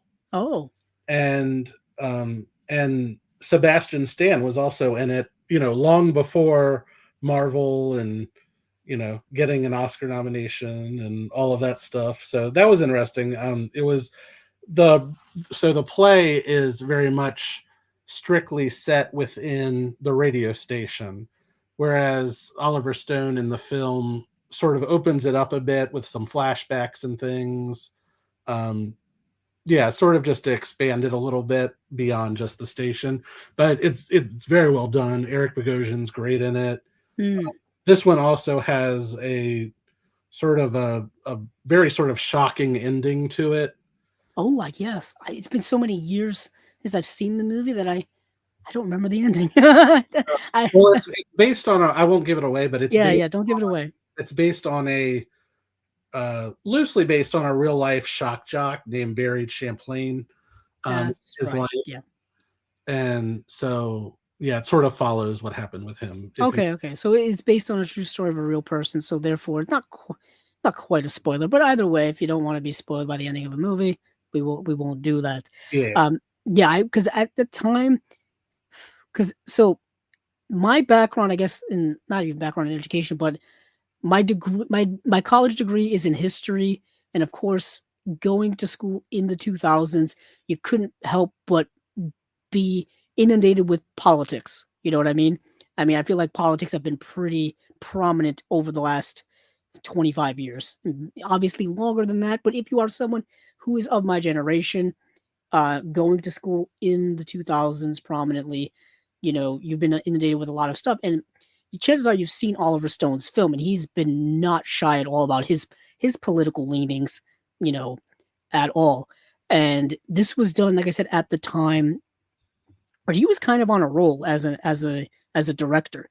He did Platoon, Wall Street, Talk Radio, Born on the 4th of July, The Doors, and JFK all in a row. Pretty good run there. And then, of course, in the 90s, he would do Heaven and Earth, Natural Born Killers, Nixon, and then things go on from there. But I'm just saying it's pretty prominent run from Oliver Stone at that time. But yeah, I remember talk radio a lot. I think I had it on DVD, and then I think I had the Blu-ray as well. But this, let me pull up this release here if I can find the details on it. Or Dustin, do you have the details on it? I found them anyway. Oh, okay, good. So, talk radio from 1988, new HD master from a 2K scan of a 35mm interpositive, new interview with director Oliver Stone, new commentary by film historians Alexandra Heller-Nicholas and Josh Nelson. That's nice to see, and a theatrical trailer. And I'm pretty sure if I was a betting man, the Twilight Time release didn't have any special features. It had the isolated music track. Oh, filming Rage, Oliver Stone on talk radio. That's fascinating, because typically Twilight Time was a company that simply was just getting the license to movies that hadn't really been put out before. at least for the most part, at least not on Blu-ray. They were one of the first companies. It was them and Olive Films at that early 2010s time that they were putting out catalog titles from studios that no one else was really doing. And, they didn't have a lot of money to make special features or to do restorations or to do remasterings or anything like that. We were just lucky to have the movies on Blu-ray in general. We were living it up with the bare minimum. Nowadays, if something doesn't have a commentary, people get very upset. And I'm just like, man, if you were collecting in the 2000s and early 2010s, this is a gold mine now. Like we're living in an abundance of riches, if you will. But yeah, that's talk radio. There have been a few comments here that I've been neglecting to talk about over the last 2 hours or so. So I'll highlight some of these. A couple of returning people here in the community, the Chasers, as I like to call them. JB44 says, greetings, Chasers. Josie was here earlier. Josephine DeMarco, she says hi. She was here last night for the Unwatched pile, and she shared some of her unwatched or her newly watched stuff, which she talked about yesterday. Let's see. She actually watched this movie I've been wanting to watch like all last year, and it was just impossible to see. Be Gone's Resurrection, which is getting a Criterion release. I think it's getting a Criterion Premieres release. And I can't wait to see it. And I saw it. Oh, you saw it? Yeah, the visuals I've seen from that movie look incredible. It's truly unlike anything you've seen. Yeah, that's what I've heard, and I wanted to watch it when Criterion announced it, but at that point, it wasn't streaming anywhere. I don't even think it was in theaters at that point, or it had come and gone so fast that it wasn't in theaters when they announced it. We had somebody earlier when you were talking about The Roost, Haunted Sideshow, said they adore The Roost. Illuminated Pro popped back up in here again. They talked about how there was a Stand By Me re-release. I believe, is that an anniversary this year? Either way, yes, 40 years. Yeah. Either way, it's always a good time to watch Stand By Me. Also, read the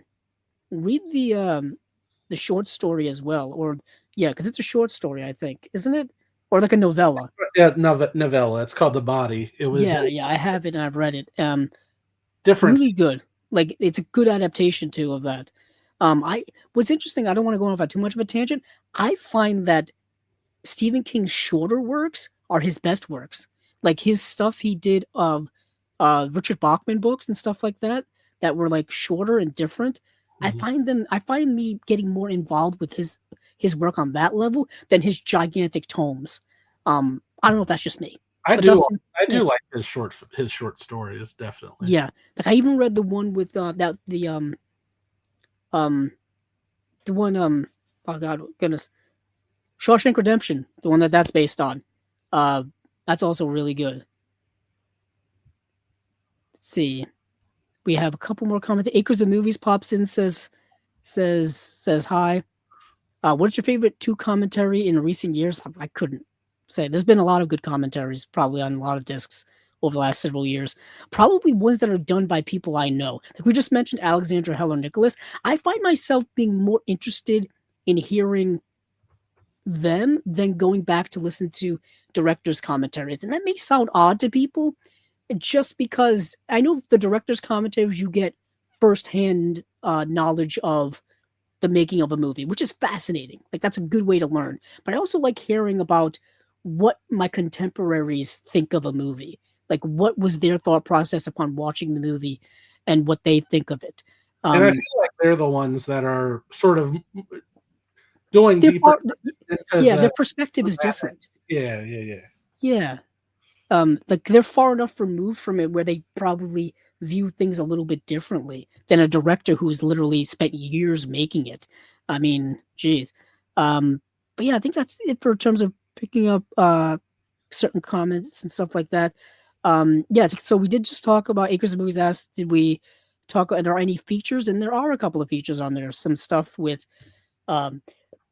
Oliver Stone, who's never shy about talking about his movies. Oliver Stone is like the opposite of David Lynch. David Lynch, I felt like never wanted to talk about his movies, and Oliver Stone will not stop talking about his movies. That seems to be the case. Because I see him all the time. But let's see. There's another Kino here, and it was a box set of British Noir Volume 2.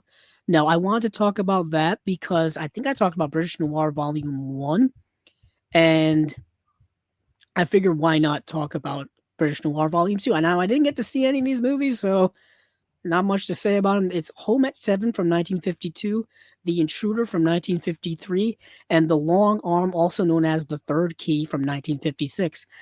Jack Hawkins stars in all of these, and I'm not familiar with who that is. But one is directed by Guy Hamilton, who directed Goldfinger. That's pretty cool. He also directed like a couple more James Bond films than just Goldfinger, I think. But that's the one they credit him with here. So I haven't seen any of these movies, but I want to say this is coming in June. So if you have the first British Noir box set, or if you're just a fan of British Noir or just Noir in general, they want to check this out. We talked about Indicator earlier. Indicator has a British Noir box set as well, which is fascinating. Yeah, so let's see what else we've got here. We talked about Umbrella. We've talked about Imprint. We talked Shout. We talked Indicator. Let's see. We can go. Well, how do you feel about Second Sight? Oh yeah, sure. Yeah. I just gotta find where their stuff is. So Second Sight is putting out not one but two of their big old deluxe editions. These things are, talk about tomes. Talk about tome. They're putting out one for Insomnia and for at least I think the one for I almost said Hard Candy. It's not. The Devil's Candy, right? Yes. Hard Candy is a different movie. So did you want me to talk about them? No, yeah, if you would like to. Okay. Yeah, so I had watched, so that for the Devil's Candy, I had seen this when it came out in 2017, but I rewatched it just a few days ago in preparation for this, just to refresh my memory, and I still felt the same way that I did the first time. I do like it, and it's very effective, very chilling. It's basically stars Ethan Embry, and he's very good in the film. It stars him. He's a sort of struggling painter, and what it says is, I'll just read this because it'll be more concise. Struggling painter and his wife purchase their dream home. However, it soon becomes clear that the house hides a dark secret. An evil entity has set its sights on their young daughter, and the family must summon all their strength to battle the demonic forces that are closing in. And Pruitt Taylor Vince is very unforgettable in his role. He plays the former inhabitant of the house who, in the very opening scene, so this isn't a spoiler, he murdered his mother. He had been hearing like these, it's like, and this happens throughout the film, there's like this ongoing low sort of demonic chant that just haunts him in his head, and the only way that he can drown it out is by playing his electric bass guitar, and it basically drives him to murder his mother. And so Ethan Embry and his family move into the home, and Ethan Embry's character, who's a painter, he starts sort of losing track of time and painting in their shed beside the house. He starts painting these really sort of grotesque sort of paintings that he's not sure where they're coming from. He's losing track of time, and meanwhile, the Pruitt Taylor Vince character is sort of lurking around the house and starting to get closer to his teenage daughter. And it's 80 minutes long, which both times that I saw it, that was my one issue with it. Like, I like a nice, short, concise film, but it almost moves too quickly through the story, and you end up at the climax of the film, and it just feels like something's missing. Like a little bit more exploration with the characters, and a little bit more about exactly what's going on. But at the same time, very well done. The direction is excellent. The director is Sean Byrne, who previously had made a film from 2007, I believe, called The Loved Ones, and I absolutely love that film. If you haven't seen that, that's one that I highly recommend. I don't think I have. I was trying to remember the Devil's Candy. Didn't it get a partner labels release from Vinegar Syndrome? Or am I thinking of something else? Scream Factory had put it out. Oh, okay. Because that's what I had. That's what I watched it on. Gotcha. So this has a whole bunch of new special features that weren't on the Shout Factory release. It has. Did you want me to just run through? Yeah. Just go through. It has an audio commentary with director Sean Byrne. Into the Fire, a new interview with Sean Byrne, who's the director. Those Fragile Things, a new interview with Ethan Embry. Devil in the Details, a new interview with director of photography Simon Chapman. The Cutting Room, a new interview with editor Andy Canny. A Big Step Forward, a new interview with production designer Tom Hammock. Behind the Scenes VFX, you have short films from the director, and a rigid slipcase with new artwork, and a 120-page book with new essays. So yeah, this thing is stacked. Yeah, they never slack when it comes to the book. I mean, I've got this here. I have to put this on a shelf because I love the big old Second Sight deluxe editions, but every time I touch them, I'm afraid I'm going to damage them. I've got my possession next to me, and this, talk about a behemoth. This mamma jamma. This was like one of my favorite releases ever. Yeah, that was one of my favorite releases of last year, I think. Oh yeah, this thing was like. But every time, like I said, every time I pick it up, they're almost too nice. They're almost too nice. But every second, but they're also well put together. Yeah. So yeah, they're not like flimsy or anything. No, it's a hard box, but still, you never know.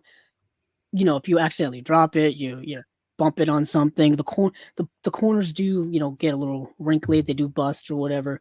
But this, like you said, this one here looks like another robust looking one. Then we have another release of a much different movie. Not much different, but it's the movie Insomnia, but not the Christopher Nolan Insomnia like I thought for a few seconds when I first saw the announcement.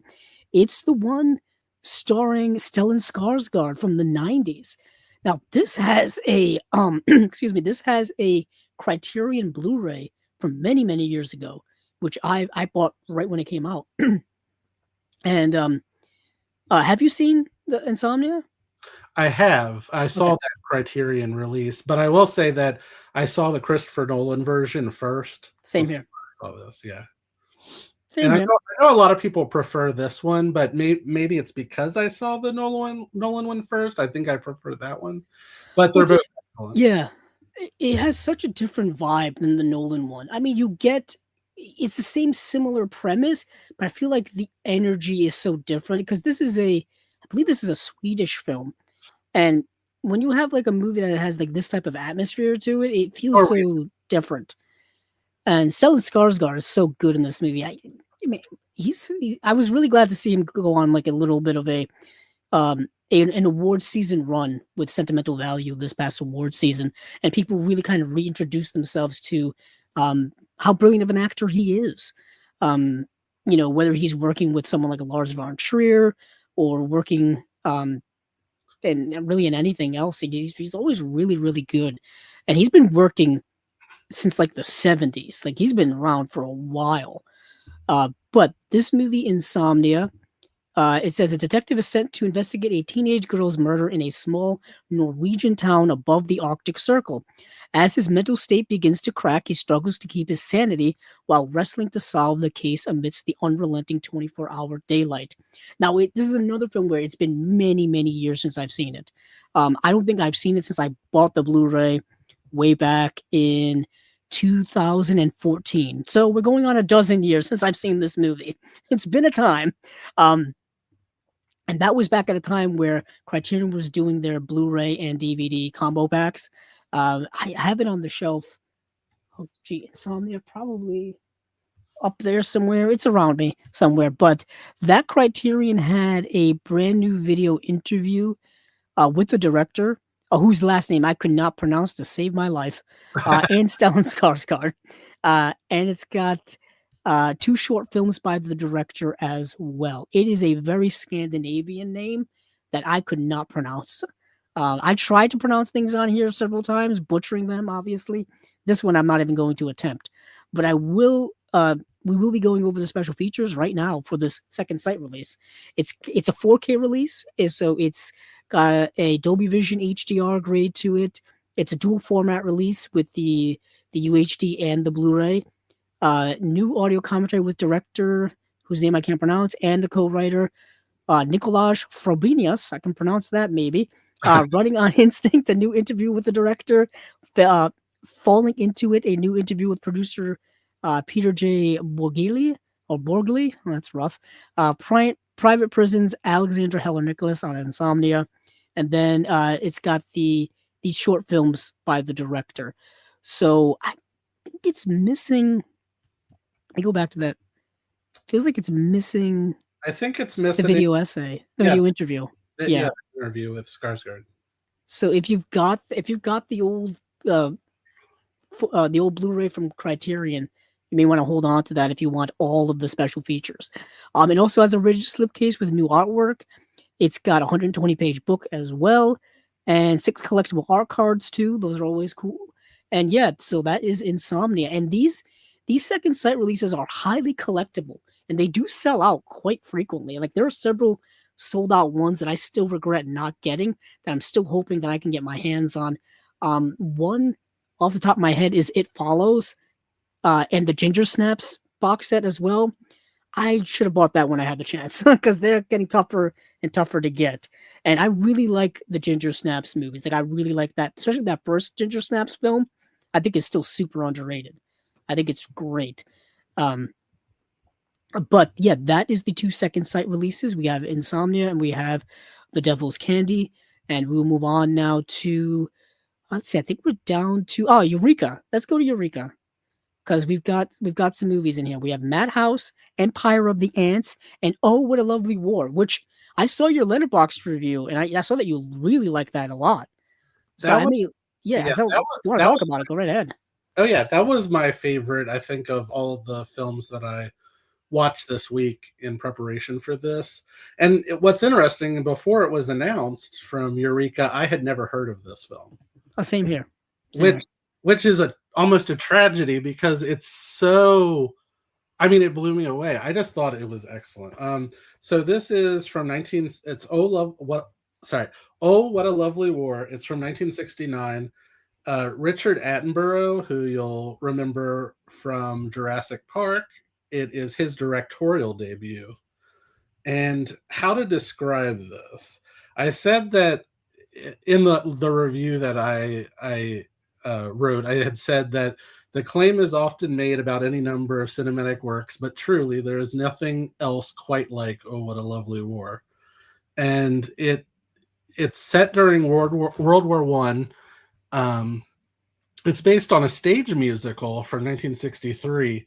It uses Brighton Beach's West Pier as sort of like a microcosm of World War One, following a family. It's the Smith family, and they go to this pier sort of as, it's almost like a carnival at a pier with pavilions and things like that, or like a fair.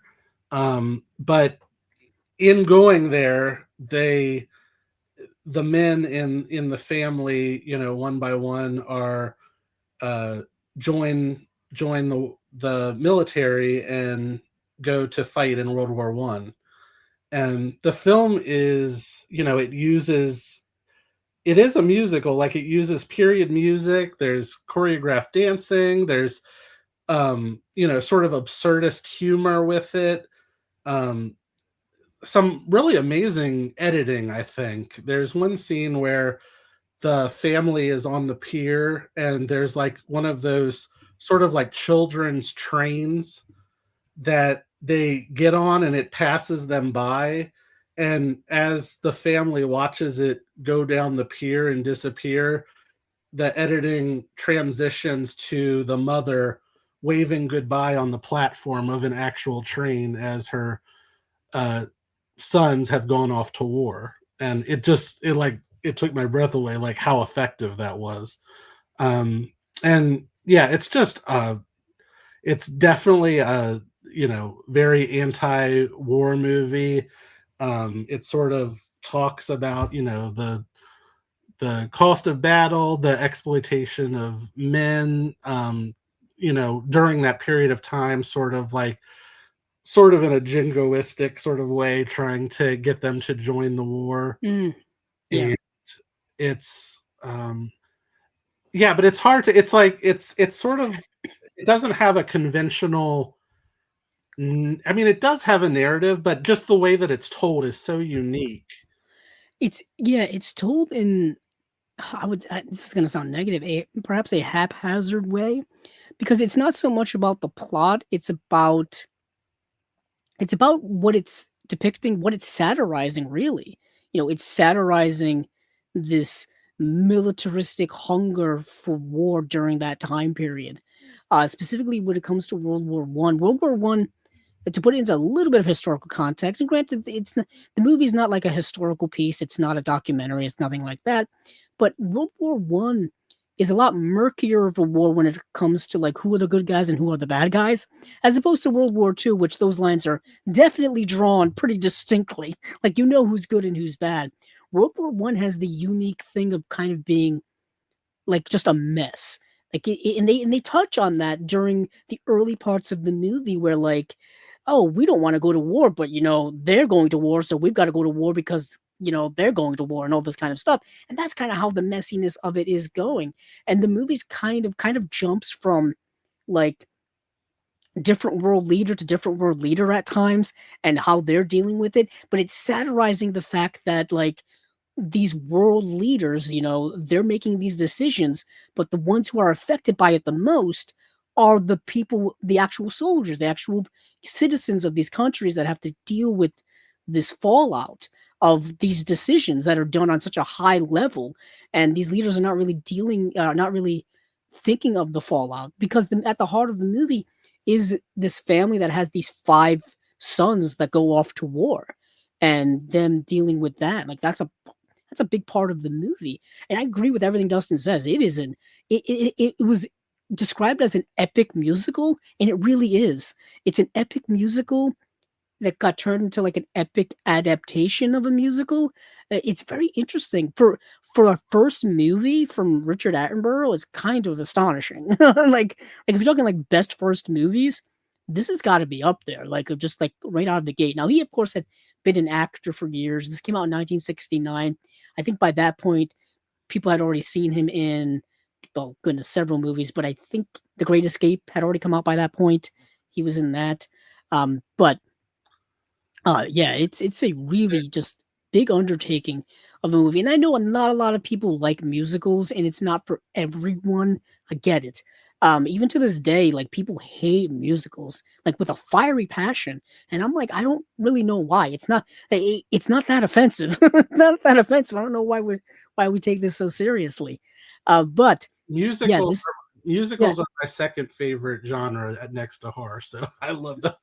The more and more I've like over the years I've gotten into more classic cinema and just digging deeper and deeper, the more of an appreciation I have for movie musicals.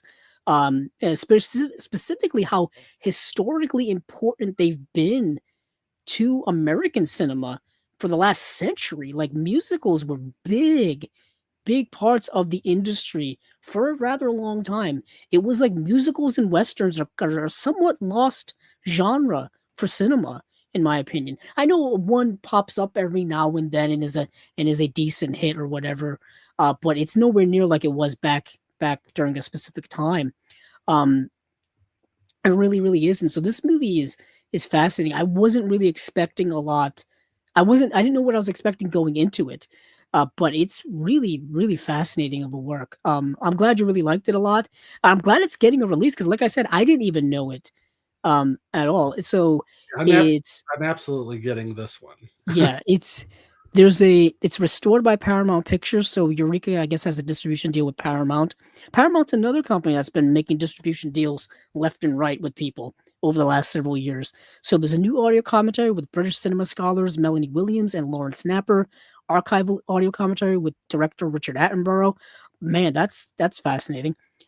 Your Country Needs You, new interview with film historian Simon Brown on the depictions of World War One in British cinema from the Battle of the Somme to 1917. Extensive making of documentary in 3 parts. Wow. Wow, that sounds fascinating. Then that's pretty much it. But coming out June 29th, for those of you interested, we have a couple of other movies here. We have Madhouse, like I said. This is a Vincent Price film. I love Vincent Price. For 2 years in a row, for those of you who use Letterboxd, they send you your Letterboxd recap about like the most actors you've watched, the most directors you've watched, how many films you've watched. For 2 years in a row, Vincent Price was my most watched actor, just because I was watching so much stuff for Chasing Labels that had Vincent Price in it, that it just happened to work out that way. But I love Vincent Price, and this movie is campy, but it's the camp that I kind of really like because it's Vincent Price. He does camp so well. What'd you think of the movie, Dustin? Oh, this was so much fun. Yeah, I'm right there with you. I love Vincent Price in anything, and this was a sort of a little bit of a different role for him. You know, a lot of times he was playing villains, and he's more of the protagonist in this. Not really sure he could potentially be a villain as well. Right. It's definitely a whodunit sort of film. He plays a veteran horror actor who his famous role is playing this horror movie villain called Dr. Death.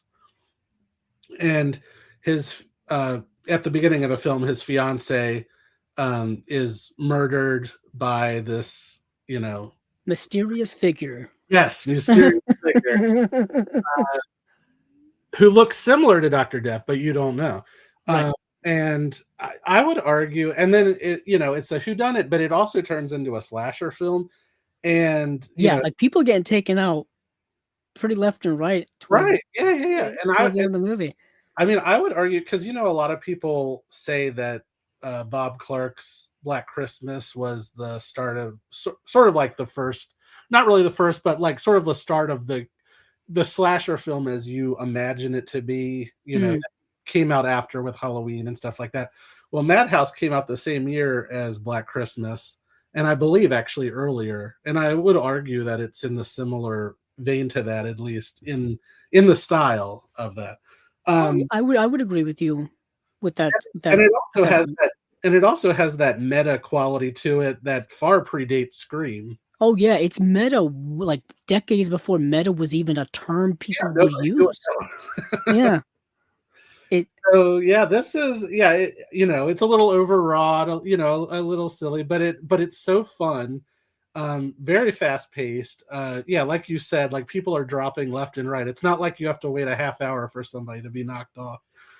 No, you don't. And it keeps its mystery pretty close to the chest until like the very end. Like you're still questioning things up until pretty close to the end of the movie, because you don't really know. You're kind of you're confused, and then you're like, oh yeah, it's definitely this person that's doing this, and then like, oh, they're perhaps not. Oh, I also do want to mention Peter Cushing is in the movie as well.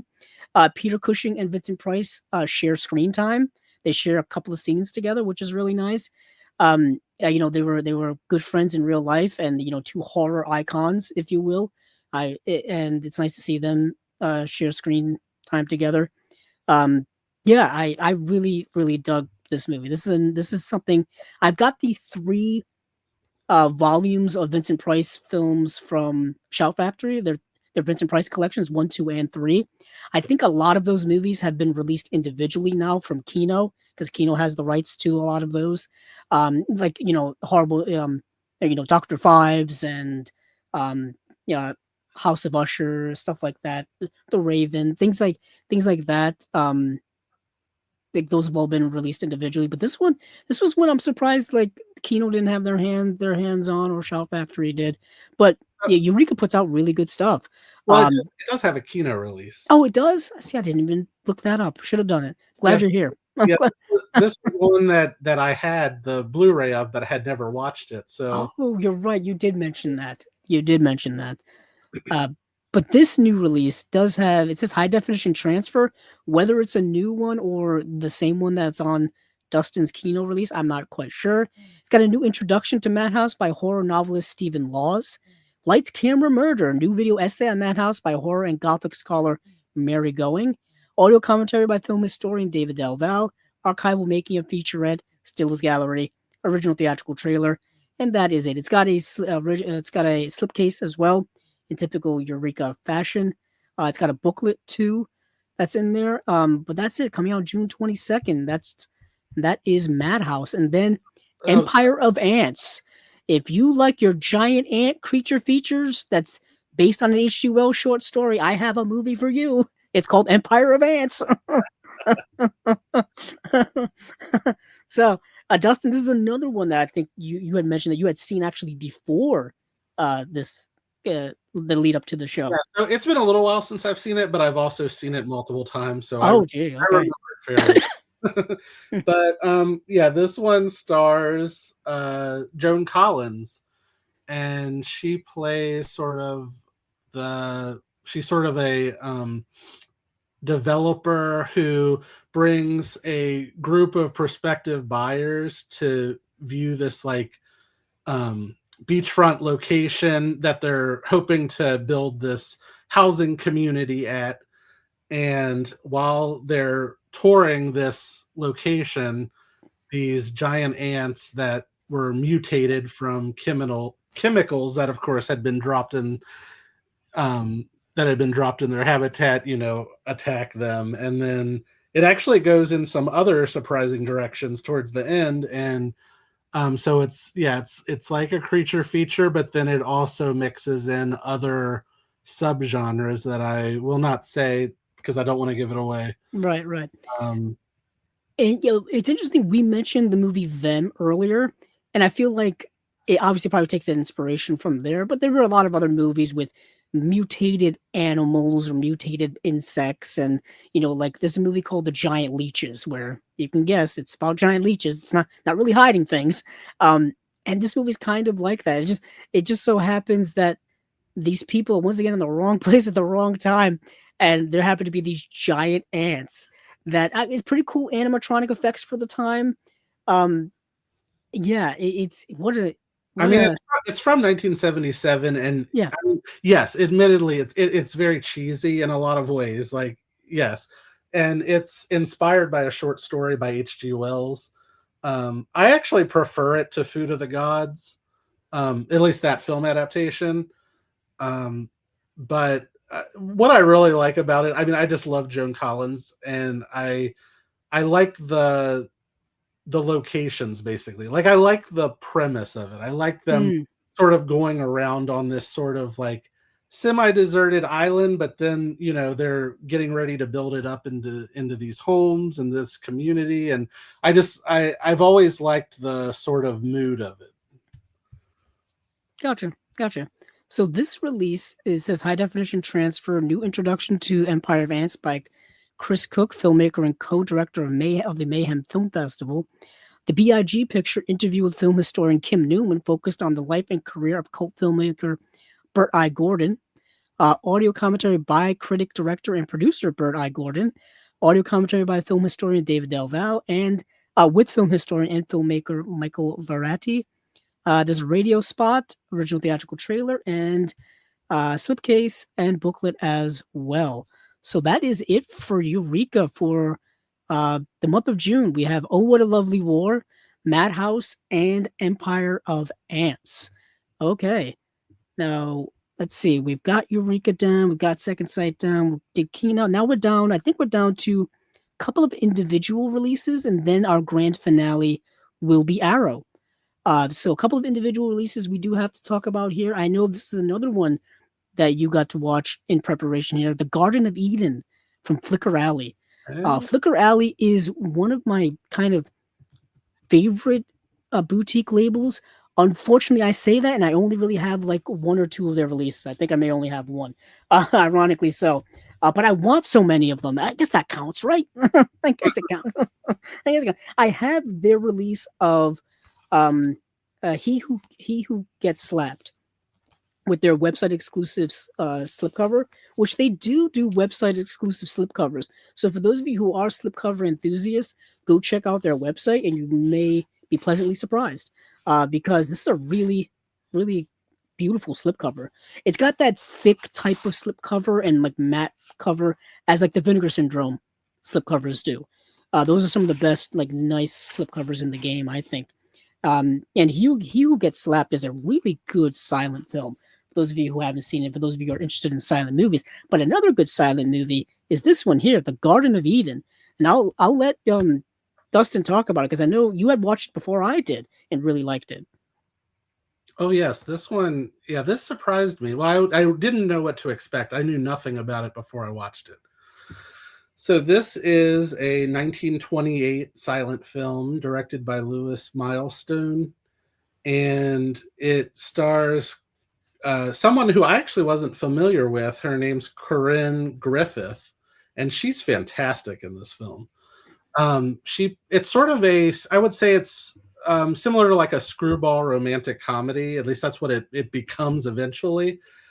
She plays this young woman who is an aspiring opera singer, and she lives with her aunt and uncle, and they run this bakery in Vienna, I believe. And she basically leaves them a note one night and goes off thinking that she's been accepted into this opera school sort of place. And when she gets there, she discovers that it's not really on the up and up. No, it's almost like a burlesque show house type of situation going on, isn't it? Yeah. And they're basically taking advantage of the women.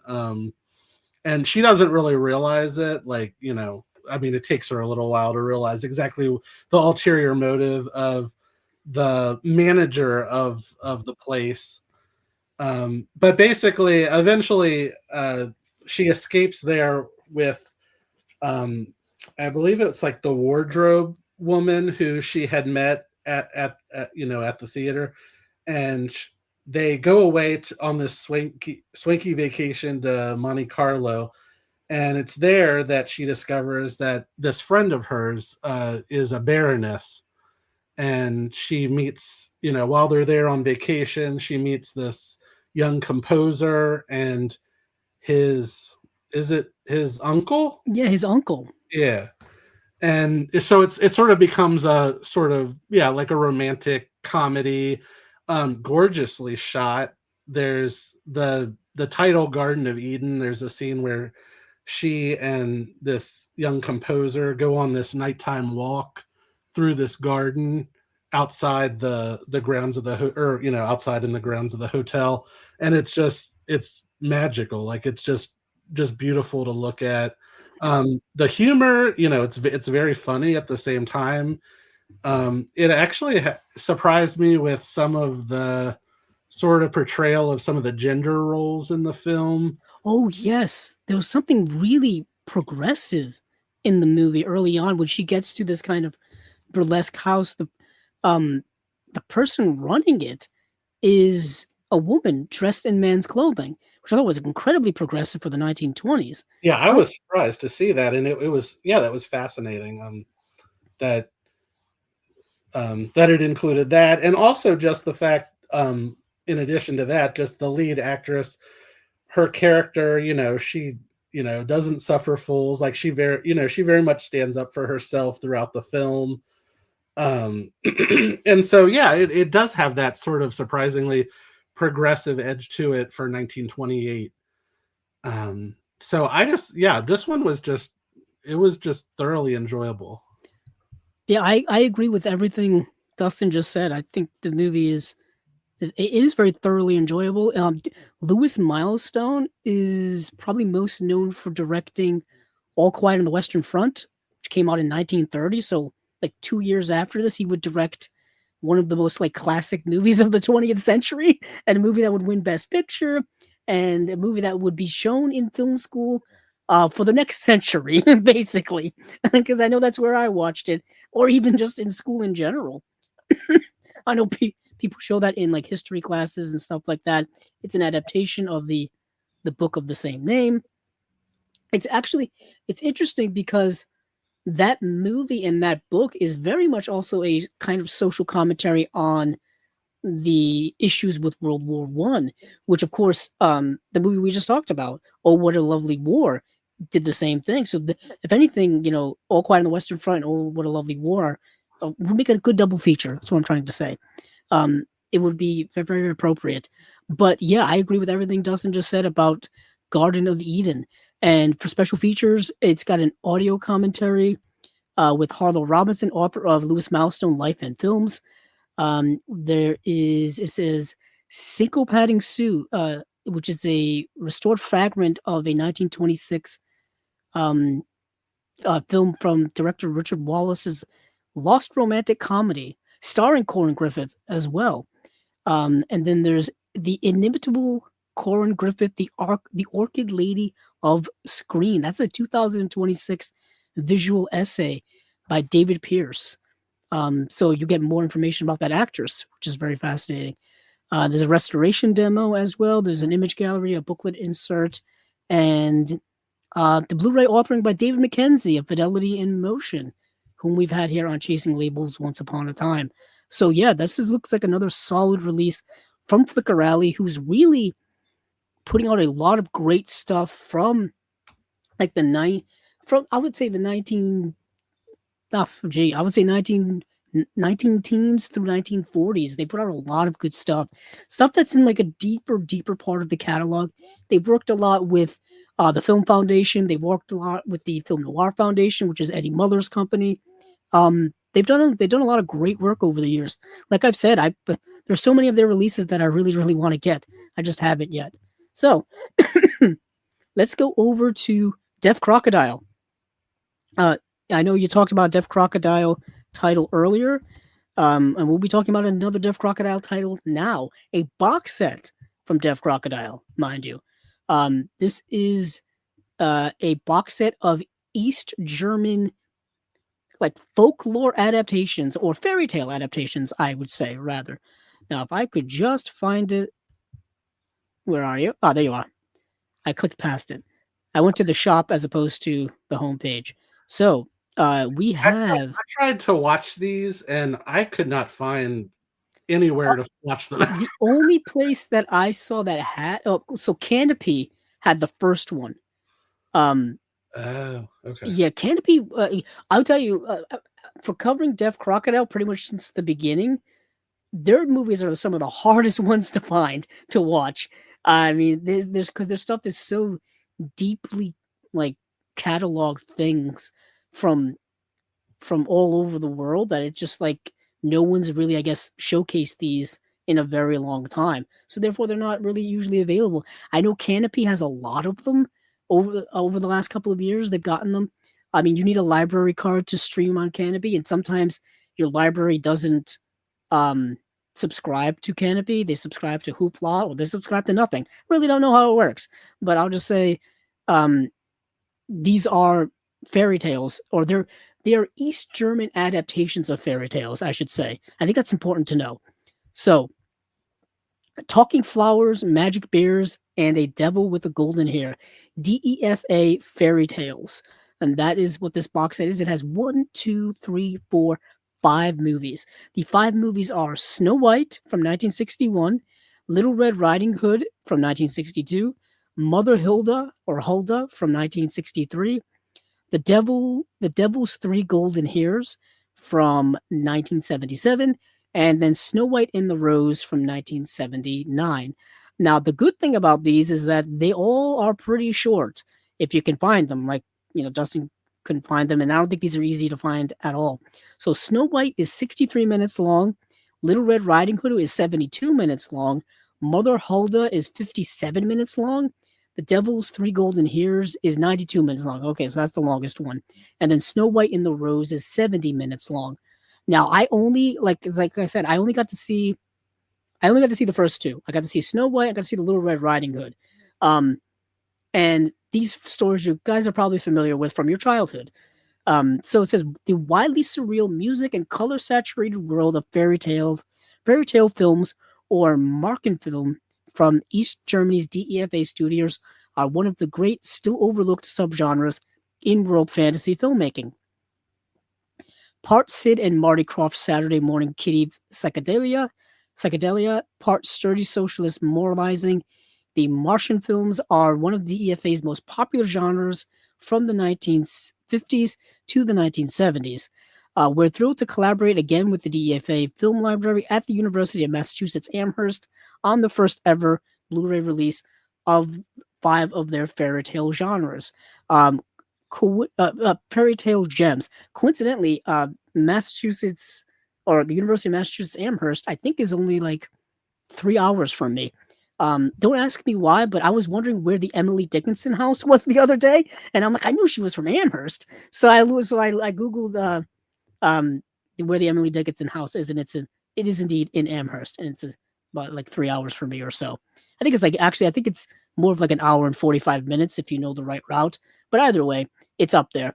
And I guess the University of Amherst has an archive of East German films from the 1950s through the 1970s, which is fascinating to me where they find these movies after all this time. Like, who has them? Why do they have them? I don't know.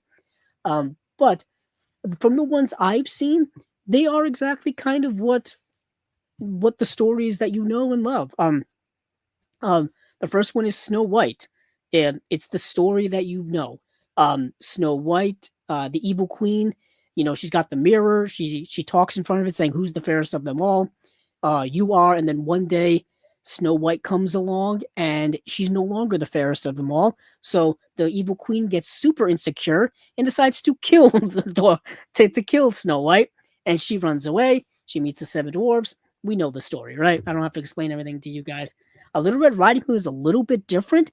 It takes a lot more straight from the old fairy tale than the usual story that we know, but we do eventually get the general story that we know with the big bad wolf and the mother and the grandmother getting eaten by the wolf and Little Red Riding Hood, all this kind of stuff. There's a lot of what makes these unique is the time in which they were made. You can tell, it's limited by the time in which it was made, which makes it really weird. Specifically, the Little Red Riding Hood story, the animals are played by people in animal costumes, like full-on animal costumes that you would wear for like Halloween or for doing like a stage play. Like if someone were to do a stage play of Little Red Riding Hood and someone would wear a wolf costume, that's what was in the movie. That was what is in the movie, but it looks weird.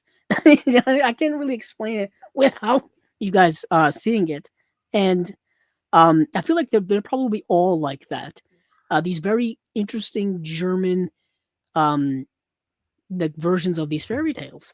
They're very much a curiosity. Now we've talked about the DEFA a few times here on Chasing Labels because, excuse me, Eureka, who we just talked about, has put out DEFA box sets of certain movies that the DEFA made in post-World War II Germany.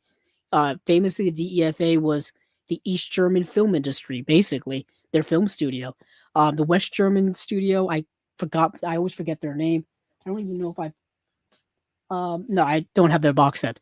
I thought I did. But, yeah, there was a West German film industry and East German film industry until, of course, nowadays, there's no longer an East Germany and West Germany. But, anywho, Dev Crocodile puts out some great stuff.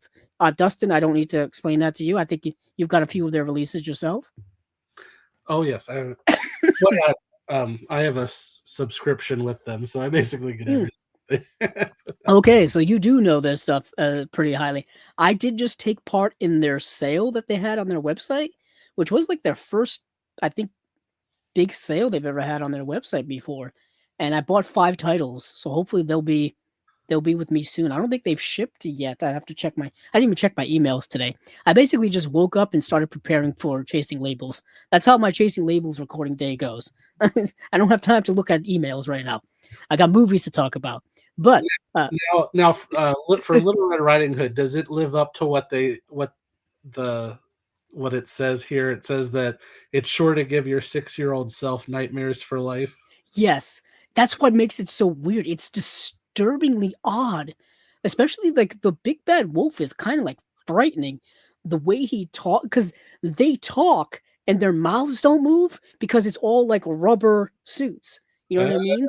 So like it's someone talking, but the lips don't move. And then there's this kid who plays this bunny rabbit who's like the companion of Little Red Riding Hood, and it's a kid in a bunny suit with like drawn on whiskers, like drawn on paint whiskers, like you would do for a kid for Halloween or something. And he's like hopping around the whole time, and I'm just like, this is crazy, this is nuts. And then for some reason, the wolf has a fox like assistant, kind of like his right hand man, who does like all of his dirty deeds. Like he's the one who lures Dorothy to the wolf so the wolf can eat him and whatnot. They eat her and whatnot. And they're like trying to like think up schemes to get Dorothy or whatever. It's not Dorothy, but the Little Red Riding Hood. It's so fascinating. It's such an odd thing, but I mean, yeah. I mean, you're probably going to end up getting it. So let me know I can't wait to see what your Letterboxd reviews are going to be when you get them. But the other films I did not see, but let me see what we have here for special features. There's a new video interview with comics artist, film historian, and author Stephen R. Bissett. A new commentary with film historians Michael Brook, Sam Deegan, Shelley Rowan Legg, and Ann Golden. Socialist Fantasies, the Brothers Grimm and DEFA studios. Yeah, I think these are all Brothers Grimm fairy tales. It says fairy tale filmmaking in East Germany. New visual essay by film historian Evan Chester. New artwork by Beth Morris. Blu-ray authoring by Vital Passenger. This is deluxe bonus content. There's a slipcase featuring new artwork. There's an 80-page illustrated book. There's essays. There's a new interview with the screenwriter. Stefan Kolditz, who did Son of Snow White and Mother Hulda, director Gottfried Kolditz. Okay. And then rare production photos. So yeah, this is a pretty interesting box set from them. I mean, it's not definitely right in their wheelhouse. It's right in their wheelhouse. But yeah, that is from Def Crocodile. Now this is coming out. Let's see, and it says end of April. Okay, so there's no definitive date on it yet. I think mine's actually been shipped already. So. Oh, well, I think the subscribers. I don't know because I'm not a subscriber. But you guys must get yours earlier, right? Yeah. That's got to be one of the perks of being a subscriber. I think Vinegar Syndrome is probably the same way. I assume. So that's it for Def Crocodile. We have one. There's a Hammer. Let's see if I can find this. It's House of Hammer Volume 1. Now, this is not necessarily a Hammer movie box set, but it's like a Hammer educational box set. House of Hammer Volume 1 coming out June 1st. Let's see if I can pull up some information about it on the fly here. Yes, so Hammer will release on Blu-ray The House of Hammer Volume 1. This release is scheduled to arrive on the market on June 1st. The House of Hammer celebrates Britain's rich horror heritage, pairing that exploration with carefully curated content to complement the ongoing restorations and collector's editions across the Hammer and Hammer Presents ranges. Blending print, video, and visuals, each edition will deliver a multi-format experience presented in limited edition packaging. Every installment will include a curated selection of rare and newly created material, from documentaries and short films to exclusives, and a look behind the curtain into the filmmaking process. All accompanied by a 120-page book featuring filmmaker profiles, making of stories, and more. Volume 1 of the series includes 2 Blu-rays and a 120-page book. The content and special features: The Land Demands Blood, which is 38 minutes long. It's an examination of the work of contemporary Cornish filmmakers like Bates's Markin Jenkin, and the fundamental connection between Cornwall's landscape and British horror films like Hammer Presents titled Dr. Blood's Coffin. Masks, Monsters, and Madmen, which is 2 hours long, is part one of a new feature-length documentary about AIP, one of Hammer's main competitors in the 60s and 70s British horror. Now, if I believe that is American International Productions, that was Roger Corman's company here in the United States, I believe, at the time. They took a lot of Hammer's stuff, and I'm pretty sure they probably re-edited, and we got like AIP cuts of certain movies. That's what I think that documentary is going to be a lot about. Don't be surprised if Roger Corman pops up in there. He's been kind of a super important part, I think, of American cinema since the 1960s. That I don't think a lot of people are really aware of. Deep Cuts, 75 minutes long, a documentary about the landmark censorship changes in the 1970s when the X certificate was raised to over 18, leading to a wave of provocative films that pushed the boundaries of what audiences could see on screen. Now, I'm pretty sure that's maybe that's having to do with the video nasties. I don't know. We shall see. Ticket to Happiness, 30 minutes long, a recently just recovered and long thought lost 1959 Hammer short, newly restored in 4K. Making Monsters, 30 minutes long, an interview with Oscar-winning makeup and special effects duo Dave and Lou Elsey. Symphonies of Shudders, 40 minutes long, an exploration of music and film, focusing on Hammer, its key composers, all that good stuff. Off the Leash, 43 minutes long, a deep dive into Michael Gough's unforgettable work in British horror with film historian Jonathan Rigby. I believe that's the person who played Alfred in the Tim Burton Batman movies, right? Isn't that Michael Gough? Yeah. Mm-hmm. An archive interview with Roger Corman, I told you, from 1995. I knew he'd pop up. Footage from the 2025 London premiere of the newly restored Curse of Frankenstein. I still need to get that big old deluxe box set from Hammer. I know there's a Warner Archive 4K that's kind of our US equivalent of it, but that box set just looks so damn good. And there's more stuff, 120-page book, all kinds of extra stuff in here. There's AIP and Roger Corman's post-cycle of films starring Vincent Price. This is if you're a big fan of Hammer horror or a big historical fan of horror in general, this box set seems like it's for someone like that. It is very tantalizing. It goes along with all the other kind of like Hammer restoration stuff they've been doing. As a horror person, Dustin, how are you feeling about all this? I'm slightly torn about this release. I feel like the list of features looks excellent, but I remember when this was announced, I read over the press release multiple times because I kept feeling like I was missing something. Like it almost seems like it's a collection of bonus content, but without a main feature. That's exactly what I was just thinking myself. I'm guessing the documentary is the main feature, which is 2 hours long, because that's the longest thing in there.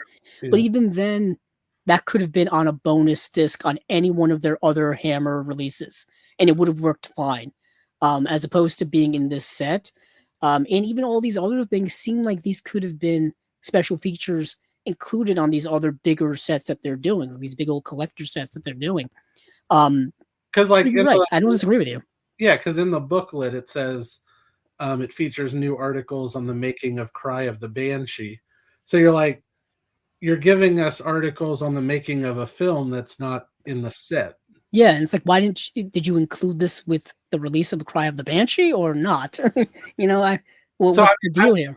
So yeah, I mean, I certainly am a fan of Hammer films, but yeah, it just seems like it's odd. Like it's odd. I feel like there's definitely an audience for it. Yeah, completionists. If you're a completionist collector out there and you're getting all of these Hammer releases, then this is obviously going to be something you want to get. Right.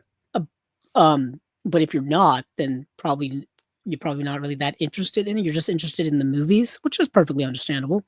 But yeah, I just thought that would be interesting to add because I've been talking about all of these Hammer releases, so I might as well talk about this one as well. But now we move over to the grand finale of it all as we pour closer and closer to the 4-hour mark, with the dreaded 4-hour mark here on Chasing Labels. It is the witching hour, I guess. We are at Arrow. That's right. Arrow Video last Friday had their slate drop, and it was a doozy of a slate. It was a doozy of a slate. So let me go over to where all the details are about these bad boys. Let's see. I have to scroll down. I love how I used to have all of these tabs pulled up right away, but then I realized that my computer can't handle it anymore. So, Well, uh, I found it interesting. oh Arrow announced Bullet to the Head. yes, yeah, it was announced by both Arrow and Imprint at the same time. So everything I just said earlier about the Imprint release, just put it on the Arrow release. And just yeah. But let's see, what are these some of the other ones? So we've got Wake and Fright from 1971, Marlowe from 1969, Bullet in the Head, which we've already talked about. We have Audition, which let's just say, for those of you who know that movie, you know that movie. Mortal Kombat Collection. Now, this is Mortal Kombat and Mortal Kombat 2. The subtitle for this episode of Chasing Labels, or the spy number of Chasing Labels, must be movies from Andrew's childhood and nostalgia tripping, because this is where we are. And then we have a big old Jackie Chan 4K box set called Jackie Chan's Breakout Hits 1994 through 1998. And there's two versions of that. It's the same content, but just one has an Arrow Store exclusive cover art. That's the only real difference. But the Arrow Store exclusive cover art is actually like $40 more. So that's kind of nuts to me. How the cover art makes it more expensive. Okay. But Wake and Fright, let's start there because we hinted at it earlier. Now, you had watched this for the first time. Yes. Yeah. Because you have it's the Umbrella release, right? I watched it from the Draft House Films. Oh, okay. So yeah, I've had it since I think it was released in 2013. And I've had it all that time and have never watched it. Yep, no time like the present, as the saying goes. Well, that was the good thing about doing this, because I was able to go to my unwatched pile and get a whole bunch of them. See, nice. Kill two birds with one stone, as the saying goes as well. But what did you think of it? Because I remember I watched it because Umbrella had the big old collector's edition they put out last year. I think it was last year or the year before. And people were raving about that release when it was announced, and about the movie in general. So what did you think of the movie? I deeply admire it, and I do really like it. But it's one of those films that it's difficult to say like, oh, I loved it. Like, it's very uncomfortable, very dark. It is actually widely hailed as one of the greatest Australian films ever made. And I find it interesting. I mean, I wouldn't necessarily disagree with it, but before, I guess, 2013, it wasn't very well known. I don't know that it had ever been released in the US prior to that period, because I read that they had trouble finding the original elements for the film. So I think it was around 2013 that they were able to find them to put it out. So anyway, so I watched it. It's basically about the story of this school teacher in the outback. He's not really satisfied with his job. He goes on vacation to this mining town, and sort of it very quickly gets welcomed in by the men of the town. He goes to a bar and gets involved in gambling and things like that, and he starts being successful at this gambling, and he starts making money, and he thinks that maybe if he just bets one more time, he'll get enough that he'll be able to quit his job. And well, we know that's not going to happen. No, never does. Never does. And where it goes from there, I won't really say, except to say that I guess watching it from a modern point of view. So this is from 1971, but watching it from a contemporary perspective, you sort of expect it to go in a direction it doesn't quite go. You expect it to be, oh, is this going to be sort of like Wolf Creek or something like that, where it turns into a horror film. And I would say it is a horror film, but in a different way. I'd say maybe it's more of a thriller. and there's definitely terror in it, but it's more from the human behavior that you're watching with these men of this town. And also, it's almost a battle with himself, the school teacher, as he sort of allows himself to get influenced by the people that he's meeting, doing things that he never would have done. So it sort of like talks about corruptive male relationships and the toxicity of it potentially. And then it basically leaves you really fearful of where it's headed. Like you really think that it can't really head anywhere good. Um, there's the only other thing I'll say, it's tough, it's disturbing. There's If you have issues with animal violence, Mm. you do not want to watch this. Yeah, I feel you. That was the one thing that I sort of had a bit of issue with. I mean, it works for the story, but the way that it goes about doing it, I think that it's a little bit exploitative. Afterwards, I researched the making of the film more, and discovered that basically it has to do with hunting kangaroo. Oh And my goodness, I'm reminiscing about the scene you're talking about. Yes. and so what I found out was that they basically, when they were making the movie, they followed licensed professional hunters on one of their hunts for these kangaroo, but it quickly got out of control, and the filmmakers were, a lot of like the crew was disgusted by it because they were like heavily drinking, and they were just going completely overboard. And so they were able to capture it. And interestingly enough, the director was a vegetarian. But he basically defended his decision of how they went about doing it. So, I was torn about it, because I really, I have problems when it's, real animal violence that's being done for films. So Yeah, I'm the same way. yeah. So Yeah. that's definitely tough. If you can overlook that section, which runs maybe about 10 minutes, it goes on a little longer. But everything before and after that point is so effective and so well done that, yeah, like I said, if you could overlook that, it's pretty much a great film. Yeah, I agree with it. Once again, I agree with everything you said, because it's the movie. It's one of those movies I think you have to watch the experience for yourself. But like you said, there's a lot going on in it, and a lot of like it, the movie's setting and the movie's tone are very much in sync with one another. It's set in this like dusty outback, like dirty town setting, that place you really don't want to be in. And the worst case scenario, the worst part about it is that he's stuck there. It's not like he can leave there. He is stuck there due to his own actions, granted, but he's kind of stuck in like the worst place possible. Um, and yeah, it feels so uncomfortable being stuck in a place like that.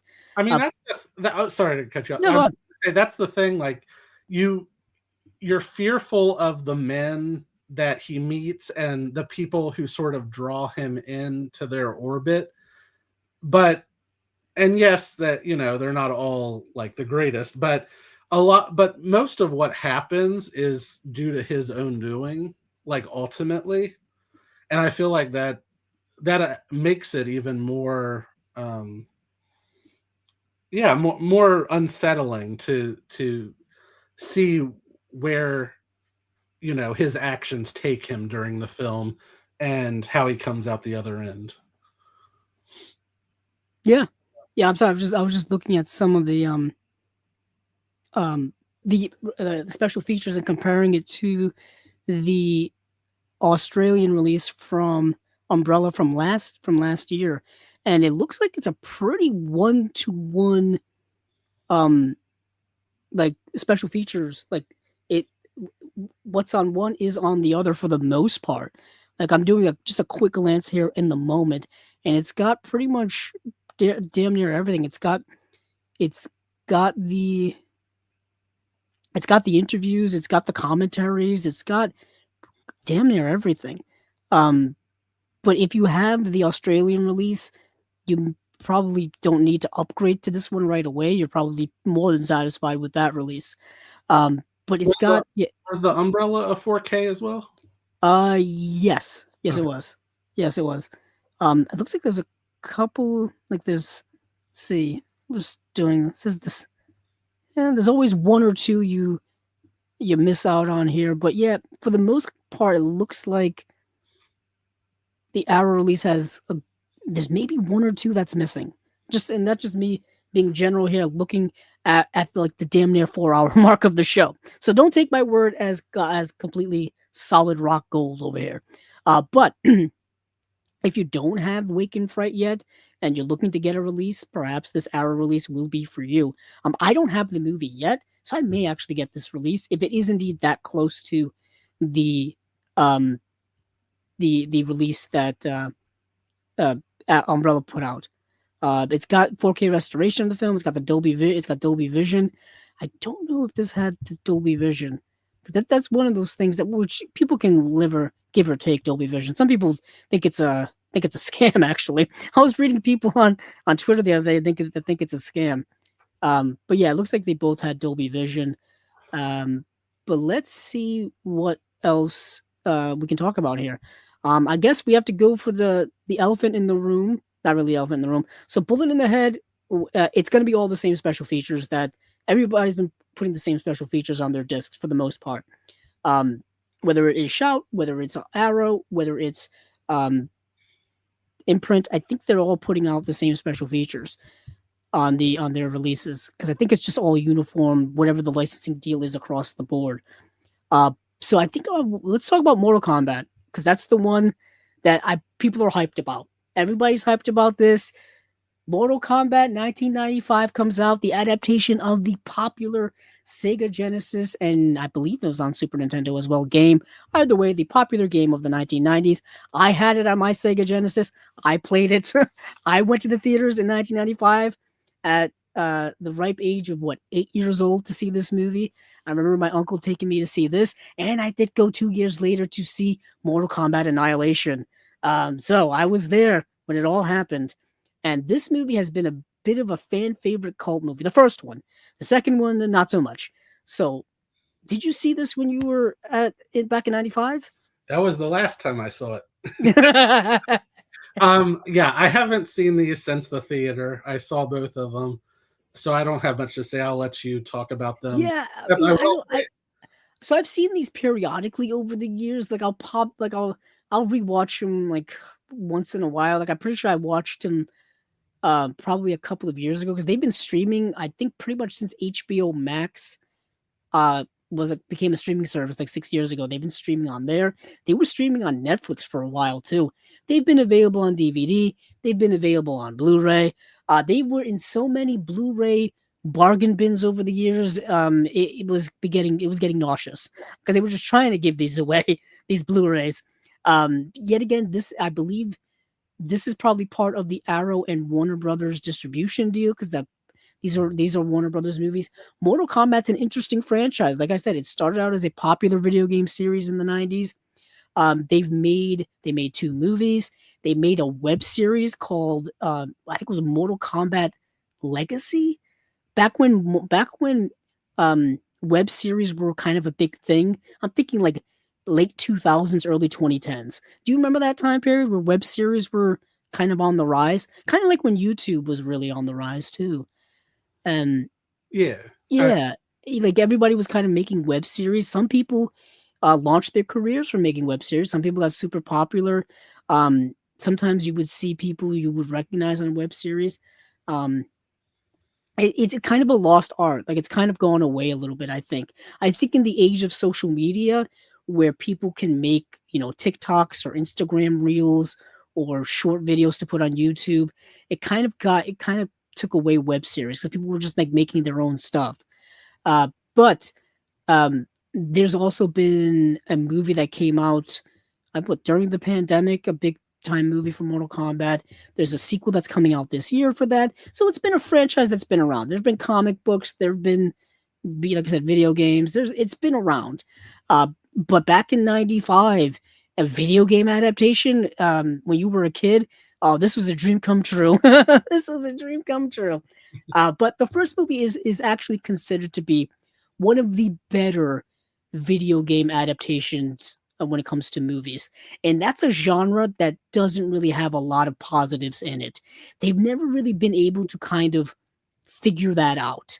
And even to this day, I don't think they've really figured it out. What they've done, which was the smart thing, adapting video games to TV series, that's what's really worked. It's worked with Fallout. It's worked with The Last of Us. I mean, it could have worked with Mortal Kombat if they wanted to do it, but they wanted to go for the big screen and the big bucks. That's what they really want. But I know this has been a release that people have been anticipating because it was teased a few months ago. Mortal Kombat Annihilation is not very good in any regard. You can tell it has a lower budget, even though the first movie was a success. The second movie, for some reason, got a lower budget, and you can tell even by 90s standards, it's got a lower budget. Not looking too good. So this Mortal Kombat collection with a K, has 2 discs. It is a 4K release. Disc 1 is a 4K restoration of the film from the original camera negative. Brand new commentary by Paul W.S. Anderson, not Paul Thomas Anderson. Paul W.S. Anderson famously made all of the Resident Evil movies except for Resident Evil 3, which was done by Russell Mulcahy from Highlander fame. Just a little trivia there. Paul W.S. Anderson also did the movie Event Horizon, which I think is one of the best sci-fi horror movies. Dustin, how do you feel about Event Horizon? I'm just curious. Oh, I like it. I saw that movie at way too young an age. Late night on HBO of all places, and have been traumatized ever since. I probably saw it whenever it made its premiere on HBO. So yeah, because that movie came out like 97. I probably saw it at like 11 or 12 years old. It traumatized me, needless to say. But Paul W.S. Anderson did that. Then he pivoted to Resident Evil, and the rest is history because that's kind of what he did the rest of his career. Except for like that one, didn't he do that Three Musketeers 3D movie as well? Yeah. Yes, he did. Yes. So we've got some other special features here. There's, like I said, the commentary with him, commentary with comic book expert and podcast host Dave Baxter, Cage Match, a newly filmed interview with actor Lyndon Ashby, Leveling Up, a newly filmed interview with cinematographer John R. Leonetti, Quarters to Millions, a newly filmed interview with producer Lawrence Kasanoff, The Heavyweight, a newly filmed interview with designer and suit performer Tom Woodruff, Mortal Kombat, a journey behind the scenes featurette, on-set interview bites with the cast and crew, or the cast and director, and B-roll footage. Mortal Kombat Annihilation, I hardly knew ye. New 4K restoration. Whatever money they spent to restore this movie, they could have done it on anything else. But alas, we are here. You know what? I have a theory here that Warner Brothers would not license Mortal Kombat without licensing Mortal Kombat Annihilation. Like, you had to take it. You just had to. Like, we'll give it to you, but you got to take this too. It's kind of like, for those of you who call up your cable company and ask for HBO, and they'll just give you like another one for free. Like, they'll give you Stars for free because nobody wants it, or something like that. I feel like that's the case. Oh, they'll give you Stars for like $5 a month. And you're like, $5, I can do that, whatever. And I feel like that's the case with Mortal Kombat Annihilation, because it is indeed that bad. But once again, when you're 7 years old and you're 10 years old, you don't care if a movie is bad or good. You're just happy to be in the movie theater, eating popcorn and drinking soda. You don't care. The thing that I remember virtually nothing about Mortal Kombat Annihilation, except that, so I saw it when I was 15 when it came out. And the thing that I always think about with this film is it's the closest I've ever come to walking out of a movie theater. Even at 15, jeez, you were hyper aware of what was good and what wasn't at the time. I remember the movie. The movie was it was odd to me because you could tell it didn't look like the first movie, and they recast Raiden from Christopher Lambert to James Raymar, and they didn't look or sound exactly the same at all. And for some reason, James Raymar's character had like got rid of the long hair at one point, and he didn't have like electric powers because I don't think they had the budget for the electric powers anymore. I don't know. The making of these movies is probably more fascinating than anything. Um, but yeah, I remember that first movie. Yeah, the first movie was really close to the video game. That's why I think it's so beloved. And like I said, the genre doesn't have a lot of good going for it in general. Um, like I said, 4K restoration from the original camera negative by Arrow Films, approved by the director John R. Leonetti. The fact that they still have the original camera negative for this movie, but we've lost the original camera negative from so many other movies is endlessly fascinating to me. Brand new audio commentary with the director, moderated by filmmaker Julian Wallace Horvat. Brand new commentary with comic book expert and podcast host Dave Baxter. The Queen of the Night, a newly filmed interview with actor Musetta Vander. Techno Taco Orco, a newly filmed interview with composer. The Man of a Thousand Deaths, a newly filmed interview with stunt performer J.J. Perry, who played Cyrax, Scorpion, and Noob Sabat. Okay. On-set interview bites with casting and the director and B-roll footage. There are probably people out there right now who wanted more special features for these, but considering we had like nothing beforehand, getting this is kind of a victory for those who are fans of the Mortal Kombat movies. Yeah, maybe they wanted more from the actors, which I'm surprised some of the actors, aren't talking about, but a lot of the actors actually, they show up to these conventions all the time. So you can probably go there and ask them and get their autograph and take a picture with them or something. But yeah, this is, like I said, this is something deeply nostalgic from my childhood. I have fond memories of going to the movie theaters to see it, watching it, several times over the years. But yeah, that's Mortal Kombat Collection. You got it. If you got the first one, you got to get the second one. I know people are already asking, are they going to release them individually? They know no one's going to buy the second one by itself. So they have to put it in the collection. They got to do it. It's not like the Conan movies. Like the Conan movies, they knew people would buy Conan the Barbarian and Conan the Destroyer. And they knew they could sell them together because people would buy that collection too. Not so much with Mortal Kombat, I guess. But are any of these other ones interesting to you, Dustin? I don't know how you feel about Jackie Chan. I'm just curious. You know, as far as like all of his films before he came to the US and started making movies, I think I've only seen Rumble in the Bronx. Mm-hmm. I saw that in the theater when it came out in, I guess, 95 or 96, something around in there. I mean, the stunt work is incredible. Yeah. And I mean, that's what it's about. It's not really about story or character. It's about the stunt work. And very true. What he was able to do during that period is, even to this day, I think he still does his own stunts. He's still doing movies. yeah. But yeah, this box set here is an interesting box set. We'll get into it. I won't go through all the special features because each movie has got special features, and there's a ton of movies in this set. But I'll go over what movies are in the set. Jackie Chan's breakout hits 94 to 98. You've got Drunken Master 2. You've got Rumble in the Bronx. You have the Hong Kong cut and the international cut. You got Thunderbolt. You have Police Story 4, First Strike, the Hong Kong cut, and the international cut. So I did get, so similar to Dustin, I've only seen Rumble in the Bronx, and I've only seen Police Story 4, First Strike. Because I've seen the other 3 Police Story movies. I'm like, oh, I get to watch the next one now. But the international cut and the Hong Kong cut are like, there's like 25 minutes of footage that's different. And the international cut even has a whole new score than the Hong Kong cut. And also the international cut, they redub the lines of everybody in English, as opposed to the Hong Kong cut, which has everyone speaking the language they're supposed to be speaking. Because this movie is kind of his James Bond film, he's all over the globe.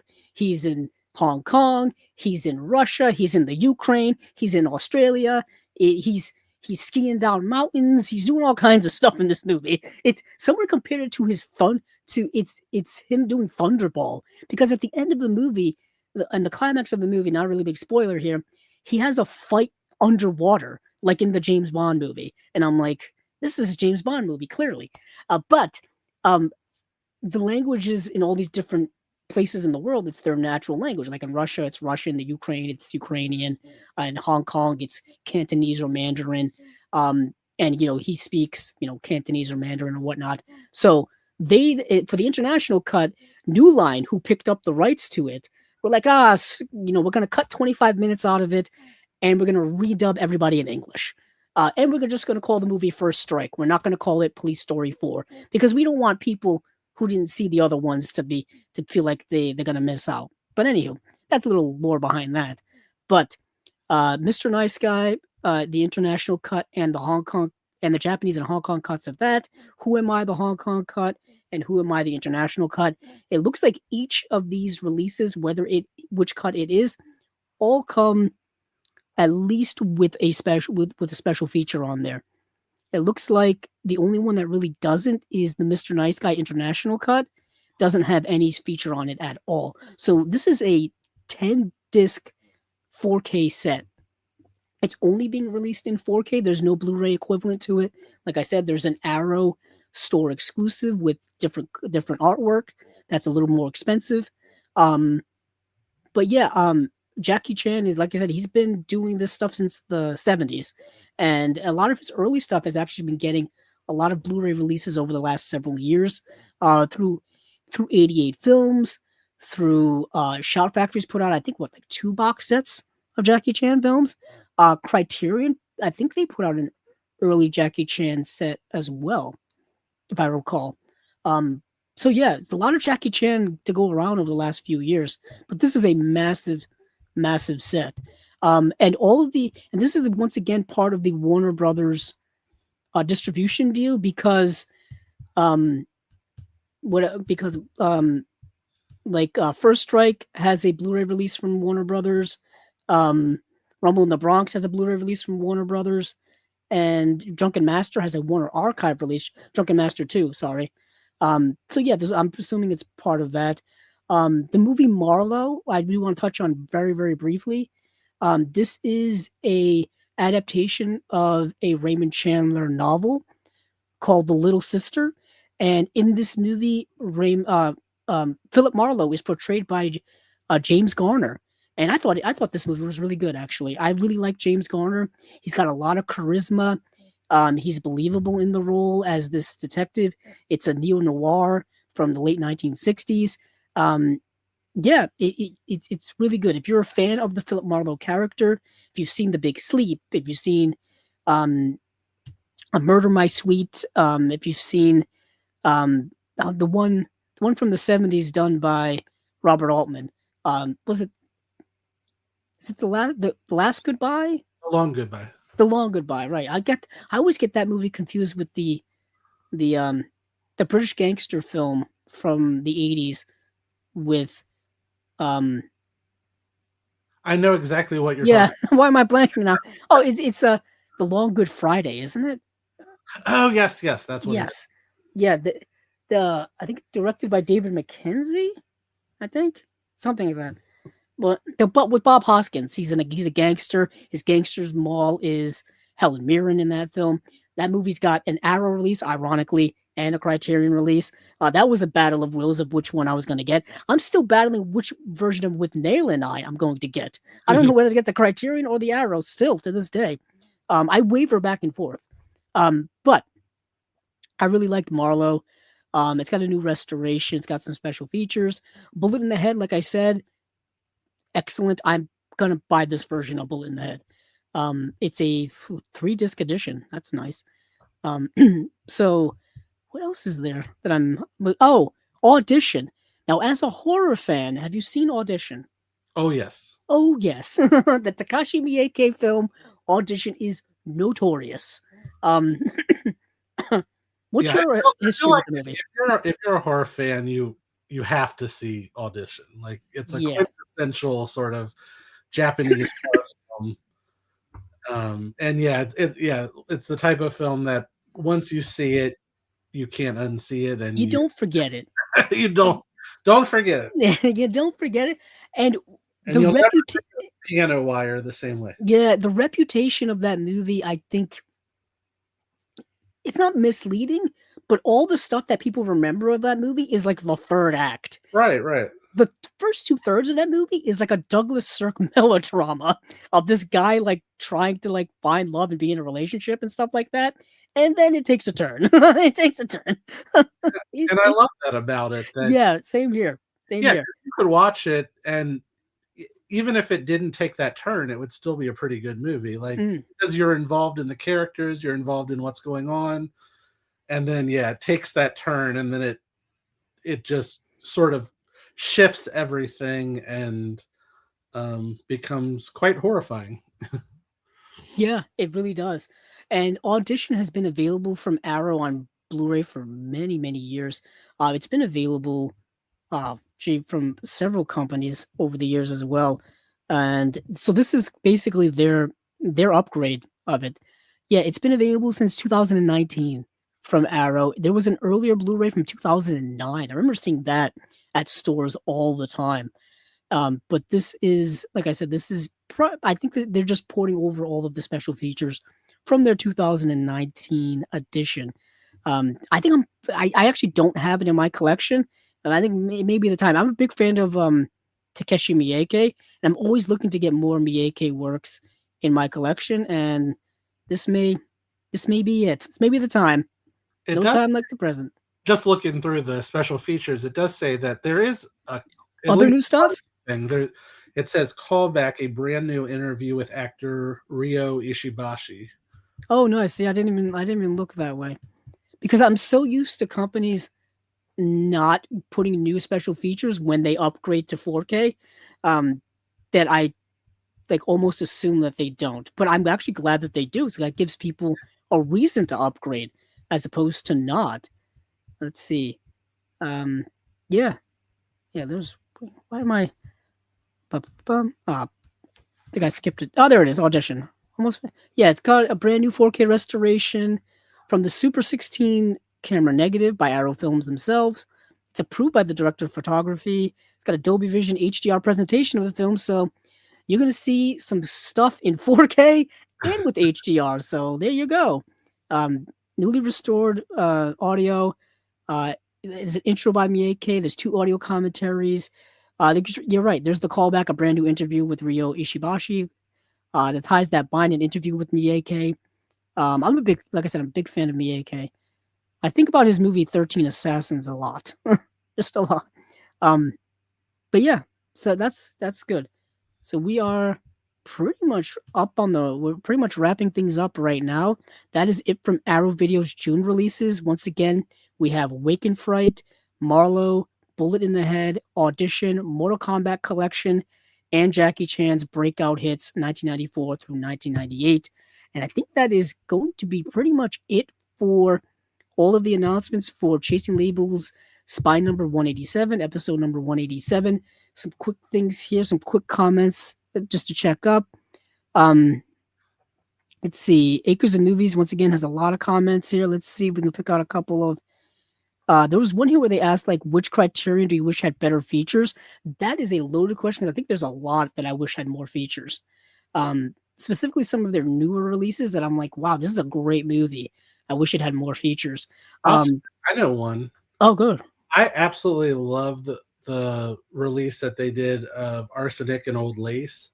Oh, yeah. It kills me that there's almost no features on it. Yeah. You know what's another one? Charade. They just announced that they're putting out the 4K, and I was like, maybe we'll get something. No, nothing. Nothing.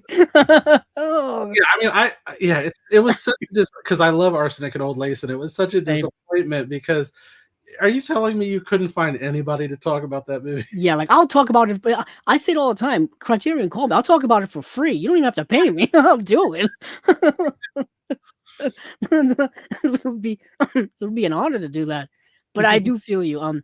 Some of those releases, even some of their earlier DVDs that then went to Blu-ray really didn't get much of an upgrade there. But there's so many that I'm just thinking of off the top of my head. I'm looking around for Criterions, but a lot of the more modern ones Let's see. Yeah, I'm just saying. I was just looking through some criterions, but yeah, there's several of them. There's several like what's the one we just talked about? The Ballad of Narayama, but we talked about the one from the 80s. There's the one that Criterion put out, the one from the 60s that has no special features on it. I mean, yeah, there's some that I think there's the Carol Reed film Night Train to Munich, which I don't think has much of a special features package to it whatsoever. I think it's a cheaper Blu-ray. That's another one. You can tell if the ones that were cheaper, they just don't have anything on them. So that's kind of an interesting question. And then there was one here where they asked, like, which movies would you like to be put on the Criterion Collection? To me, there's several movies I would like to be put on the Criterion Collection. Like off the top of my head, I said this before, movies that just don't have Blu-ray releases at all, might as well put them on there. I think the movie The Station Agent, I talk about that movie all the time. The Station Agent with Peter Dinklage, Bobby Cannavale, Patricia Clarkson, Michelle Williams. It's directed by an Academy Award-winning director who directed Spotlight. I'm surprised that it's a Miramax film, so the rights probably with Paramount now, of all people. The movie Four Feathers, the movie that stars Heath Ledger. It's one of his early 2000s movie. I know they have the original Four Feathers on Criterion. Put that out as well. I would love that. It's a Heath Ledger movie that doesn't have a Blu-ray release. Yeah, that's stuff. That's certain ones that always pop in my head that I think of. Well, you know how, I don't know if you've ever done it, but Criterion has where you can request titles that they put out, and I've done it multiple times where I've requested the 1993 film Ruby in Paradise. Oh, nice. I'm not sure if you've ever seen it, but it was Ashley Judd's film debut, and it is a perfect film. Like it is absolutely exquisite. Like it won the grand jury prize at the Sundance Film Festival that year, and it's just a very low key slice of life set it in a beach town, and it's just so well done, and it's I don't think it's ever come out beyond a DVD. Oh, gee, so it definitely deserves it. Ironically, Haunted Sideshow talks Tick Tick Boom, which I believe is the movie with Andrew Garfield from a few years ago, right? Yes, I was thinking Haunted Sideshow is my husband. Oh, okay then. Well, thank you for mentioning that. Because they are right. I was thinking of that movie the other day, and I'm like, did that ever get any release at all? And it did not. And I'm still surprised it hasn't gotten a release at all. Yeah, we talk about that all the time, that we want Tick Tick Boom to come out. Oh, so that little inside joke there, nice. I do agree with you. Whatever that I will say is Walking and Talking, the Nicole Holofcener film from. Oh yeah. It has Catherine Keener and Anne Heche and a whole bunch of actors, but again, it's a perfect screenplay. Like it's just so well done, and I just love it so much, and it deserves more attention. Yeah, there's so many movies that probably still. I remember years ago. I remember that little program that they had, or it was even on the old Criterion website. It had a profile where you would make your own profile, and you could put like your favorite Criterion releases, and then you could put movies you want in the Criterion collection. And I actually put one that they ended up releasing, and it was the oh goodness, why am I forgetting? It's the Mike Leigh film, Secrets and Lies. Secrets and Lies. I wanted that movie so bad because there was an out of print DVD, and it was out of print for years. And I'm like, put Secrets and Lies out. You put out all the other Mike Leigh, because by that point they already had Naked and like Topsy Turvy and on the early one. I can't think of it right now. It's like, it's not The Sweet Life. What's it called? Life is Sweet. Life is Sweet. Yeah, they already had put those. I think Life is Sweet had just come out. And I'm like, man, put out Secrets and Lies. It took them a few years, but they put it out. I watched that in college in a film class because my professor was British, so he just kept showing us like British films, like his favorite director was like It's not a British director, but John Sayles was like his favorite director. That was the first time I ever heard of the movie Lone Star. And then, of course, they ended up putting that out recently, and that screenplay is extraordinary. Speaking of John Sayles, Brother from Another Planet. Oh, well, that would be great too. Yeah. I was going to say the movie Limbo from 1999. I love Limbo, and again, that hasn't come out since DVD time. So, jeez, I feel like we could do this all night. But let's close it out here on Chasing Labels because we're past the 4-hour mark. So thank you, Dustin, for joining me here. For everybody who's been watching, who's been listening, whether it's now or in the future, thank you all for the support. Couple things here. There will be an episode of Chasing Labels next Monday. I don't know how long it will be because I don't know what will be announced between then and now. Probably mostly Vinegar Syndrome and partner label stuff. That's a definite on Wednesday. I can tell you that.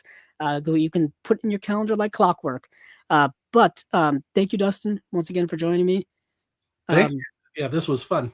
Yeah, if you ever want to return in the future, you know that it is a bit of a lengthy show, but we got through it pretty good. So, how do I say this? Oh yeah, the Unwatched Pile. There was a new episode yesterday. Check that out. There's Movies Down Memory Lane. That's always available to watch as well. Movie Mutations is also with several episodes of that are up, and the season finale of that is coming up soon. And yeah, hey, keep on watching those movies because I know I will. Thank you.